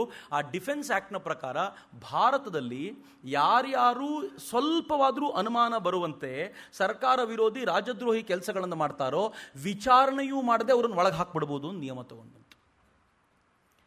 ಪಂಜಾಬಿನ ಪ್ರಾಬಬಲಿ ಅಮೃತ್ಸರ್ ಮತ್ತು ಸುತ್ತಮುತ್ತಲಿನ ಭಾಗಗಳಿಂದ 800 ಜನರನ್ನು ಒಳಗೆ ತಗೊಂಡು ಹಾಕ್ಬಿಡ್ಲಾಯ್ತು. ಅವ್ರ ಬಗ್ಗೆ ಯಾವ ವಿಚಾರಣೆನೂ ನಡೆಸಲಿಲ್ಲ. ನಾನು ಇಲ್ಲೇ ಅದನ್ನು ಕಂಪ್ಲೀಟ್ ಮಾಡಿಬಿಡ್ತೀನಿ, ಮುಂದೆ ಯಾವಾಗಲೂ ಅದನ್ನು ಹೇಳಲಿಕ್ಕೆ ಮರೆತು ಹೋಗ್ಬಿಟ್ರೆ ಕಷ್ಟ. ಆನಂತರ ಯುದ್ಧ ಮುಗಿದ ನಂತರ ದೊಡ್ಡ ಗಲಾಟೆಯಾಗಿ ನೀವು ನಮ್ಗೆ ಇಷ್ಟು ಅನ್ಯಾಯ ಮಾಡಿದ್ದೀರಿ, ಯುದ್ಧದ ಸಂದರ್ಭದಲ್ಲಿ ಒಳಗೆ ಹಾಕಿದವ್ರನ್ನ ಈಗಲೂ ಬಿಡಲಿಲ್ಲ ಅಂದಾಗ ಸರ್ಕಾರ ಒಂದು ವಿಚಾರಣೆ ನಡೆಸಿ ಹೇಳ್ತು 800 ಜನರಲ್ಲಿ ನಾವು ಯುದ್ಧದ ನಂತರ 6 ಜನರನ್ನು ಬಿಡುಗಡೆ ಮಾಡ್ತೀವಿ ಅಂತ ಹೇಳ್ತು. 6 ಜನರನ್ನು ಬಿಡುಗಡೆ ಮಾಡಿ ಏನು ಹೇಳ್ತು ಗೊತ್ತಾ? ಈ 6 ಜನರನ್ನು ಯಾಕೆ ಬಿಡುಗಡೆ ಮಾಡ್ತಿದ್ದೀವಿ ಅಂತಂದ್ರೆ ಇವ್ರ ವಿರುದ್ಧದ ಇದನ್ನ ಸಾಕ್ಷಿಯನ್ನು ಒದಗಿಸ್ಲಿಕ್ಕಾಗಲಿಲ್ಲ, ಅದಕ್ಕೋಸ್ಕರ ಬಿಡುಗಡೆ ಮಾಡ್ತಿದ್ದೀವಿ ಅಂತ. ನಿರಪರಾಧಿ ಅಂತಲ್ಲ. ಈ ದೇಶದ ಪತ್ರಿಕೆಗಳ ಮೇಲೆ ನಿರ್ಬಂಧ ಹೇರಲಾಯಿತು ಇಂಡಿಯಾ ಡಿಫೆನ್ಸ್ ಆಕ್ಟ್ನ ಪ್ರಕಾರ. ಯುದ್ಧದಲ್ಲಿರುವಾಗ ಅಕ್ಷರಶಃ ತುರ್ತು ಪರಿಸ್ಥಿತಿಯಂತೆ ಭಾರತವನ್ನು ನಡೆಸಿಕೊಳ್ಳಾಯಿತು. ಭಾರತ ಎಲ್ಲವನ್ನೂ ಸಹಿಸಿಕೊಂಡು ಸುಮ್ಮನೆ ಇರಬೇಕಾದ್ರೆ ಯುದ್ಧ ಮುಗಿದ ನಂತರ ಮಾಂಟೆಗೋ ಭಾರತಕ್ಕೆ ಬಂದವನು ಹೇಳ್ತಾನೆ, ಅಕಸ್ಮಾತ್ ನಾವೇನಾದರೂ ಭಾರತಕ್ಕೆ ಈಗ ಅದು ಬೇಡಿದಂಥ ಅದರ ಕಲ್ಪನೆಯ ಸ್ವಾತಂತ್ರ್ಯವನ್ನು ಪೂರ್ಣ ಅಲ್ಲದೆ ಹೋದ್ರು, ಅವನೇನು ಹೇಳಿ ಡೊಮಿನಿಯನ್ ಸ್ಟೇಟಸ್ ಬಗ್ಗೆ ಏನು ಮಾತಾಡ್ತೀವೋ ಅಷ್ಟಾದರೂ ಕೊಡಲಿಲ್ಲ ಅಂತಂದರೆ ಬ್ರಿಟಿಷ್ ಜನಾಂಗಕ್ಕೆ ತೀರಾ ಅವಮಾನ ಇದು ಅಂತ ಮಾಂಟೆಗೋನು ಹೇಳ್ತಾನೆ. ಮಾಂಟೆಗೋ ಇಲ್ಲಿ ಬಂದು ಇದಕ್ಕೆ ಬೇಕಾಗಿರುವಂಥ ಸುಧಾರಣಾ ಕ್ರಮಗಳನ್ನು ತರಲಿಕ್ಕೆ ಪ್ರಯತ್ನ ಪಡ್ತಾನೆ. ಅಷ್ಟೊತ್ತಿಗೆ ಸರ್ಕಾರ ಇನ್ನೊಂದು ಕಾಯ್ದೆ ಅಂತ ತರಲಿಕ್ಕೆ ಹೊರಡುತ್ತೆ. ಅದನ್ನು ರೌಲೆಟ್ ಕಾಯ್ದೆ ಅಂತ ಕರೀತಾರೆ. ಇಡೀ ಈ ಜಲಿಯನ್ ವಾಲಾಬಾಗ್ನ ಬೀಜ ಇದೆಯಲ್ಲ, ಅದು ರೌಲೆಟ್ ಕಾಯ್ದೆ ಬೀಜ ಮಾತ್ರ ರೌಲೆಟ್ ಕಾಯ್ದೆ ಅಷ್ಟೇ. ಅಂದರೆ ಅಥವಾ ಕಿಡಿ ಅಂತ ಅನ್ಕೋಬೋದು ನೀವು. ಆದರೆ ಬರೀ ಅದಷ್ಟೇ ಅಲ್ಲ, ಜನ ಅನುಭವಿಸಿದ ನೋವು ಮತ್ತು ಹತಾಶೆ ಇತ್ತಲ್ಲ ಸುದೀರ್ಘ ಕಾಲದಿಂದ, ಅದು ಸಿಡಿಲಿಕ್ಕೆ ಒಂದು ಅವಕಾಶವನ್ನು ಕಾಯ್ತಾ ಇತ್ತು. ಅದರಲ್ಲೂ ಯಾವಾಗ ನೋವಾಗುತ್ತೆ ಗೊತ್ತಾ? ನೀವೊಂದು 2 ವರ್ಷದ ನಂತರ ಪೂರ್ತಿ ಬದಲಾವಣೆ ಬರುತ್ತೆ ಅಂತ ಕಾದು ಅದನ್ನು ಗುರಿ ಇಟ್ಕೊಂಡು ಕಾಯ್ತಾ ಇರ್ತೀರಿ. ಆಗ ಬರಲಿಲ್ಲ ಅಂತಂದರೆ ಒಂದೋ ಭ್ರಮ ನಿರಸನ ಆಗುತ್ತೆ, ಎರಡನೇದು ಸತ್ರು ಪರವಾಗಿಲ್ಲ, ಬದಲಾವಣೆ ನೋಡಿಯೇ ಸಾಯಬೇಕು ಅನ್ಸುತ್ತೆ. ಭಾರತೀಯರಿಗೆ ಆ ವಾತಾವರಣ ನಿರ್ಮಾಣ ಆಗೋಗಿತ್ತು. ರೌಲೆಟ್ನ ಮುಂದೆ ಇಟ್ಕೊಂಡು ಕಾಯ್ದೆಯನ್ನು ಜಾರಿಗೆ ತಗೊಂಡು ಬಂದರು. ಆ ರೌಲೆಟ್ ಕಾಯ್ದೆ defence act, India defence act ಏನಿತ್ತೋ ಅದಕ್ಕಿಂತಲೂ ಭಯಾನಕವಾದ ಕಾಯ್ದೆಯಾಗಿತ್ತು. ಆ ರೌಲೆಟ್ ಕಾಯ್ದೆಯಲ್ಲಿ ಹೆಂಗಿತ್ತು ಅಂತಂದರೆ, ಯಾವುದಾದ್ರೂ ಪೊಲೀಸನಿಗೆ ರಸ್ತೆಯಲ್ಲಿ ಹೋಗೋ ಯಾವುದಾದ್ರೂ ವ್ಯಕ್ತಿಯ ಮೇಲೆ ಅನುಮಾನ ಬಂದರೆ ವಾರೆಂಟ್ ಇಲ್ಲದೆ ಅವನನ್ನು ಕರ್ಕೊಂಡು ಹೋಗ್ಬೋದು ಅಂತಿತ್ತು. ಅವನಿಂಥ ಅಪರಾಧ ಮಾಡಿದ ಅಂತ ವಿಚಾರಣೆ ಯಾರ ಮುಂದೆ ನಡೆಸೋದು ಅಂತಂದರೆ 3 ಸುಪ್ರೀಂ ಕೋರ್ಟ್ ರಿಟೈರ್ಡ್ ಜಡ್ಜ್ಗಳು ಕೂತಿರ್ತಾರೆ, ಅವ್ರ ಮುಂದೆ ವಿಚಾರಣೆ ನಡೆಯುತ್ತೆ. ವಿಚಾರಣೆ ನಡೆದು ಅವ್ರು ಏನು ಹೇಳ್ತಾರೋ ಫೈನಲ್ಲು ಅದರ ಮೇಲ್ಮನವಿಗೂ ಹೋಗುವಂತಿಲ್ಲ. ಯಾರಾದರೂ ವ್ಯಕ್ತಿಯ ಬಗ್ಗೆ ಅನುಮಾನ ಬಂದು ಸರ್ಕಾರ ಅವನಿಗೆ ವಾರ್ನಿಂಗ್ ಕೊಟ್ಟರೆ ಅವನು ತನ್ನ ಸನ್ನಡತೆಯ ರಿಪೋರ್ಟನ್ನು ಸರ್ಕಾರಕ್ಕೆ ತಂದು ಒಪ್ಪಿಸ್ಬೇಕು. ನಾನು ಚೆನ್ನಾಗಿ ನಡ್ಕೊಳ್ತೀನಿ, ನಾನು ಇನ್ನು ಮುಂದೆ ರೌಡಿ ಶೀಟರ್ ಹೆಂಗಿರ್ತಾರೋ ಹಂಗೆ ಅತ್ಯಂತ ಸಂಭಾವಿತ ವ್ಯಕ್ತಿ ಯಾರೊಬ್ಬ ಜಡ್ಜ್ ಯಾರೊಬ್ಬ ಲಾಯರ್ ಇರ್ತಾರೆ ಭಾರತೀಯ, ನಂಗೆ ಇನ್ಮೇಲೆ ಅನುಮಾನ ಇದೆ ಅಂತ ಒಬ್ಬ ಪೊಲೀಸ್ ಹೇಳಿದ್ರೆ ಅವ್ನು ಬಂದ್ಬಿಟ್ಟು ಸನ್ನಡತೆ ಪತ್ರ ಬರ್ಕೊಡ್ಬೇಕು. ಇನ್ನು ಮುಂದೆ ನಾನು ಹಿಂಗೆ ಮಾಡಲ್ಲ, ನಾನೇನೂ ಮಾಡಲಿಲ್ಲ, ನಾನು ಏನೋ ತಪ್ಪಿದ್ದು ನೀವು ಒಳಗೆ ಹಾಕೋಬೇಕು ಅಂತ ಬರ್ಕೊಡ್ಬೇಕು. ಯಾವ ಪತ್ರಿಕೆಗಳು ಕೂಡ ಯಾವುದೇ ಒಂದು ಲೇಖನವನ್ನು ಮುದ್ರಿಸಬೇಕಾದರೂ ಕೂಡ ಅದಕ್ಕಿಂತಲೂ ಮುಂಚೆ ಆ ಪತ್ರವನ್ನು ತೋರಿಸಿ ಲೇಖನವನ್ನು ತೋರಿಸಿ ಪರ್ಮಿಷನ್ ತೆಗೆದುಕೊಂಡಿರಬೇಕು. ಸರ್ಕಾರ ಯಾವ ನಿರ್ಣಯವನ್ನು ತೆಗೆದುಕೊಳ್ಬಹುದು, ಇದನ್ನ ಮೇಲ್ಮನವಿ ಹಾಕುವಂತಿಲ್ಲ. ಹಾಗೆಯೇ ಇದು ಯಾವುದೇ ಕಾನೂನಿನ ಅಧೀನ ಅಲ್ಲ, ಬಟ್ ಎಲ್ಲ ಕಾನೂನಿಗೂ ಪೂರಕ. ಇದು ಯಾರ ಅಧೀನದಲ್ಲೂ ಕೆಲಸ ನಿರ್ವಹಿಸಲ್ಲ, ಈ ಕಾನೂನೇ ಪ್ರತ್ಯೇಕ ಅನ್ನುವಂಥ ವಿಶೇಷ ಸ್ಥಾನಮಾನವನ್ನು ರೌಲೆಟ್ಗೆ ಕೊಡಲಾಯಿತು. ಇದು ಹೆಂಗಾಗ್ಬಿಡ್ತು ಅಂತಂದರೆ, ನಾವೇನೋ ಬದಲಾವಣೆ ಡಿಫೆನ್ಸ್ ಆ್ಯಕ್ಟಿಗೆ ಜನ ಒಪ್ಕೊಂಡಿದ್ದು ಯಾಕೆ ಅಂದರೆ ಯುದ್ಧದ ಕಾಲದಲ್ಲಿ ನಾವು ಸುಮ್ಮನಿರಬೇಕು ಅಂತ ಒಪ್ಕೊಂಡಿದ್ರು. ಯಾವಾಗ ಡಿಫೆನ್ಸ್ನ ಜಾಗದಲ್ಲಿ ರೌಲೆಟ್ ಬರಲಿಕ್ಕೆ ಶುರುವಾಯಿತೋ, ಯಾರ್ಯಾರು ತೀವ್ರಗಾಮಿಗಳಿದ್ರಲ್ಲ, ಕ್ರಾಂತಿಕಾರ್ಯದ ಮಾತನಾಡ್ತಿದ್ರಲ್ಲ, ಅವ್ರು ಹೇಳಿದರು, ನಾವು ಮೊದಲೇ ಹೇಳಲಿಲ್ವಾ ಬ್ರಿಟಿಷರಿಗೆ ಯುದ್ಧಕ್ಕೆ ಸಪೋರ್ಟ್ ಮಾಡಿದ್ದೇ ತಪ್ಪು, ಯುದ್ಧದ ಬದಲು ನೀವು ನಮಗೆ ಆಗ ಸಪೋರ್ಟ್ ಮಾಡಿಬಿಟ್ಟಿದ್ದರೆ ಬ್ರಿಟಿಷರನ್ನ ಇಲ್ಲಿಂದ ಓಡಿಸ್ಬಿಡ್ಬೋದಿತ್ತು, ಹೊಸ ಭಾರತವನ್ನು ನಾವು ಕಟ್ಕೊಂಡು ಬಿಡ್ಬೋದಿತ್ತು, ಈಗೆಲ್ಲ ಅನ್ಯಾಯ ಆಗೋಯ್ತು ಅಂತ ಮಂದಗಾಮಿಗಳ ಮೇಲೆ ಎಂಥ ಪ್ರೆಷರ್ ಬಿತ್ತು ಅಂತಂದರೆ, ಮಂದಗಾಮಿಗಳು ಕೂಡ ಈ ದೇಶದಲ್ಲಿ ಇದರ ಪ್ರತಿಭಟನೆಗೆ ಅಂತ ನಿಂತರು. ಅಷ್ಟೊತ್ತಿಗೆ ಮಹಾತ್ಮ ಗಾಂಧೀಜಿ ಭಾರತದಲ್ಲಿ ಎಂಟ್ರಿ ಬೇರೆ ಆಗ್ಬಿಟ್ಟಿತ್ತು. ಮಹಾತ್ಮ ಗಾಂಧೀಜಿ ಅಸಹಕಾರ ಚಳುವಳಿಯ ಮೂಲಕ ರೌಲೆಟ್ನ ವಿರುದ್ಧ ಮತ್ತು ಈ ಥರದ ಡ್ರೆಕಾನಿಯನ್ ಲಾಗಳ ವಿರುದ್ಧ ಹೋರಾಟ ಮಾಡಬೇಕು ಅಂತ ಜನಕ್ಕೆ ಕರೆ ಕೊಟ್ಟು ಅವ್ರ ಮೂಲಕ ಹೋರಾಟಕ್ಕೆ ಬೇಕಾದ ತಯಾರಿ ಶುರು ಮಾಡಿಬಿಟ್ಟಿದ್ರು. ಮಹಾತ್ಮ ಗಾಂಧೀಜಿಯ ಒಂದು ಮಹತ್ವವನ್ನು ಹೇಳ್ತಾ ಇವತ್ತಿನ ವಿಚಾರಕ್ಕೆ ನಾನು ಮಂಗಳ ಹಾಡ್ತೀನಿ. ಮಹಾತ್ಮ ಗಾಂಧೀಜಿಯ ವೈಶಿಷ್ಟ್ಯ ಏನು ಅಂದರೆ ಮಿತ್ರರೇ, ಬ್ರಿಟಿಷರು ಇಷ್ಟು ಲೂಟಿ ಮಾಡಿಕೊಂಡು ಐಷಾರಾಮಿಯ ಬದುಕನ್ನು ನಡೆಸ್ತಾ ಇದ್ದರೆ ಮಹಾತ್ಮ ಗಾಂಧೀಜಿ ಭಾರತಕ್ಕೆ ಬಂದು ಏನು ಮಾಡಿಬಿಟ್ರು ಗೊತ್ತಾ? ಇದಕ್ಕೆ ಪೂರ್ತಿ ವಿರುದ್ಧವಾಗಿರುವಂಥ ಒಂದು ಲೈಫನ್ನು ಜನರ ಮುಂದೆ ತೊಗೊಂಬಂದ್ಬಿಟ್ರು. ಅತ್ಯಂತ ಸಾಮಾನ್ಯವಾಗಿರುವಂಥ ಗುಡಿಸಲಲ್ಲಿದ್ದರು, ಮೈಮೇಲೆ ಪೂರ್ತಿ ಬಟ್ಟೆನೂ ಹಾಕ್ಕೊಳ್ತಿರಲಿಲ್ಲ, ಸಾಮಾನ್ಯವಾಗಿ ಬದುಕ್ತಾ ಏನು ಮಾಡಿದರು, ಈ ದೇಶದ ಅತ್ಯಂತ ಸಾಮಾನ್ಯವಾಗಿರುವಂಥ ಜನತೆಗೆ ಹತ್ತಿರ ಆಗ್ಬಿಟ್ರು. ಅಲ್ಲಿವರೆಗೂ ಇದ್ದಂಥ ಯಾರ್ಯಾರು ಬೇರೆ ನಾಯಕರಿದ್ರಲ್ಲ ಅವ್ರು ಯಾವತ್ತೂ ಜನರಿಗೆ ಹತ್ತಿರವೇ ಆಗಲಿಲ್ಲ. ಅವ್ರು ಎಷ್ಟು ದೂರದಲ್ಲಿದ್ದರು ಅಂತಂದರೆ ಅವ್ರನ್ನ ಹತ್ತಿರ ಹೋಗಿ ಮಾತನಾಡಿಸೋದು ಕಷ್ಟ. ಇವ್ರು ನಮ್ಮವರು ಅಂತ ಅನ್ಸಲ್ಲ. ಅವ್ರು ಹಾಕೋ ಕೋಟು ಸೂಟು ಎಲ್ಲವೂ ಕೂಡ ಅವರನ್ನು ಬ್ರಿಟಿಷರಿಗೆ ಹತ್ತಿರವಾಗಿರಿಸುತ್ತೆ ಹೊರತು ಭಾರತೀಯರಿಗೆ ಹತ್ತಿರವಾಗಿರಿಸಿರಲಿಲ್ಲ. ಮಹಾತ್ಮ ಗಾಂಧೀಜಿ ಬಹಳ ಹತ್ತಿರಕ್ಕೆ ಬಂದ್ಬಿಟ್ರು. ನರೇಂದ್ರ ಮೋದಿ ಮನ್ ಕಿ ಬಾತ್ನ ಮೂಲಕ ಹತ್ತಿರ ಆಗ್ಬಿಡ್ತಾರಲ್ಲ, ಈ ದೇಶದ ಕಾಮನ್ ಮ್ಯಾನ್ ಈತ ನಮ್ಮವನು ಅಂತ ಭಾವಿಸ್ತಾನಲ್ಲ. ಯಾಕೆ ಭಾವಿಸ್ತಾನೆ ಗೊತ್ತೇನು? It's very simple. ಯಾಕೆ ಭಾವಿಸ್ತಾನೆ ಅಂತಂದರೆ, ಈ ಮನುಷ್ಯ ನಮ್ಮ ಥರ ಇದ್ದಾನೆ ಮಾರ್ಯ, ನಮ್ಮ ಥರ ಮಾತಾಡ್ತಾನೆ ಮಾರ್ಯ, ಮನೆಗೆ ಹೋಗಿ ಅವ್ರ ಅಮ್ಮನ ಕಾಲಿಗೆ ಬೀಳ್ತಾನೆ, ನಾನು ಮಾಡ್ದಂಗೆ ಮಾಡ್ತಾನೆ ಅಂತ. ನಾನು ದೇವ್ರ ಪೂಜೆ ಮಾಡಿದಂತೆ ದೇವ್ರ ಪೂಜೆ ಮಾಡ್ತಾನೆ, ನಾನು ನದಿಯಲ್ಲಿ ಮುಳುಗಾಕದಂತೆ ನದಿಯಲ್ಲಿ ಮುಳುಗಾಕ್ತಾನೆ, ನಾನು ಹೆಂಗೆ ಉಪವಾಸ ಮಾಡ್ತೀನೋ ಹಾಗೆ ಉಪವಾಸ ಮಾಡ್ತಾನೆ, ಎಲ್ಲ ನಂತರ ಇದ್ದಾನೆ. So he is my leader ಅನ್ನಿಸ್ತಲ್ಲ. ಹಾಗೆ ಗಾಂಧೀಜಿ ನನ್ನ ಲೀಡರ್ ಅಂತ ಈ ದೇಶದ ಕೋಟ್ಯಂತರ ಜನರಿಗೆ ಅನಿಸ್ಬಿಡ್ತು. ಗಾಂಧೀಜಿ ಒಂದು ದೊಡ್ಡ ಮೂವ್ಮೆಂಟನ್ನು ಲೀಡ್ ಮಾಡಲಿಕ್ಕೆ ಸಿದ್ಧತೆ ತಗೊಳ್ತಾ ಇದ್ರು.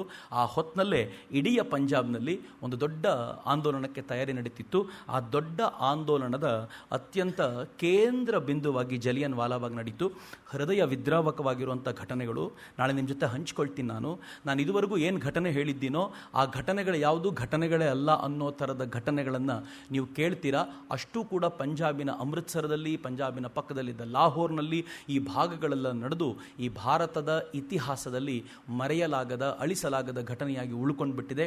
ನಾಳೆಯ ದಿನ ನಾನು ಜಲಿಯನ್ ವಾಲಾಬಾಗ್ನ ಘಟನೆಗಳನ್ನು ನಿಮ್ಮ ಜೊತೆ ಹಂಚ್ಕೊಳ್ತೀನಿ. ಅಲ್ಲಿವರೆಗೂ ನಮಸ್ಕಾರ, ವಂದನೆಗಳು, ವಂದೇ ಮಾತರಂ, ಜೈ ಹಿಂದ್.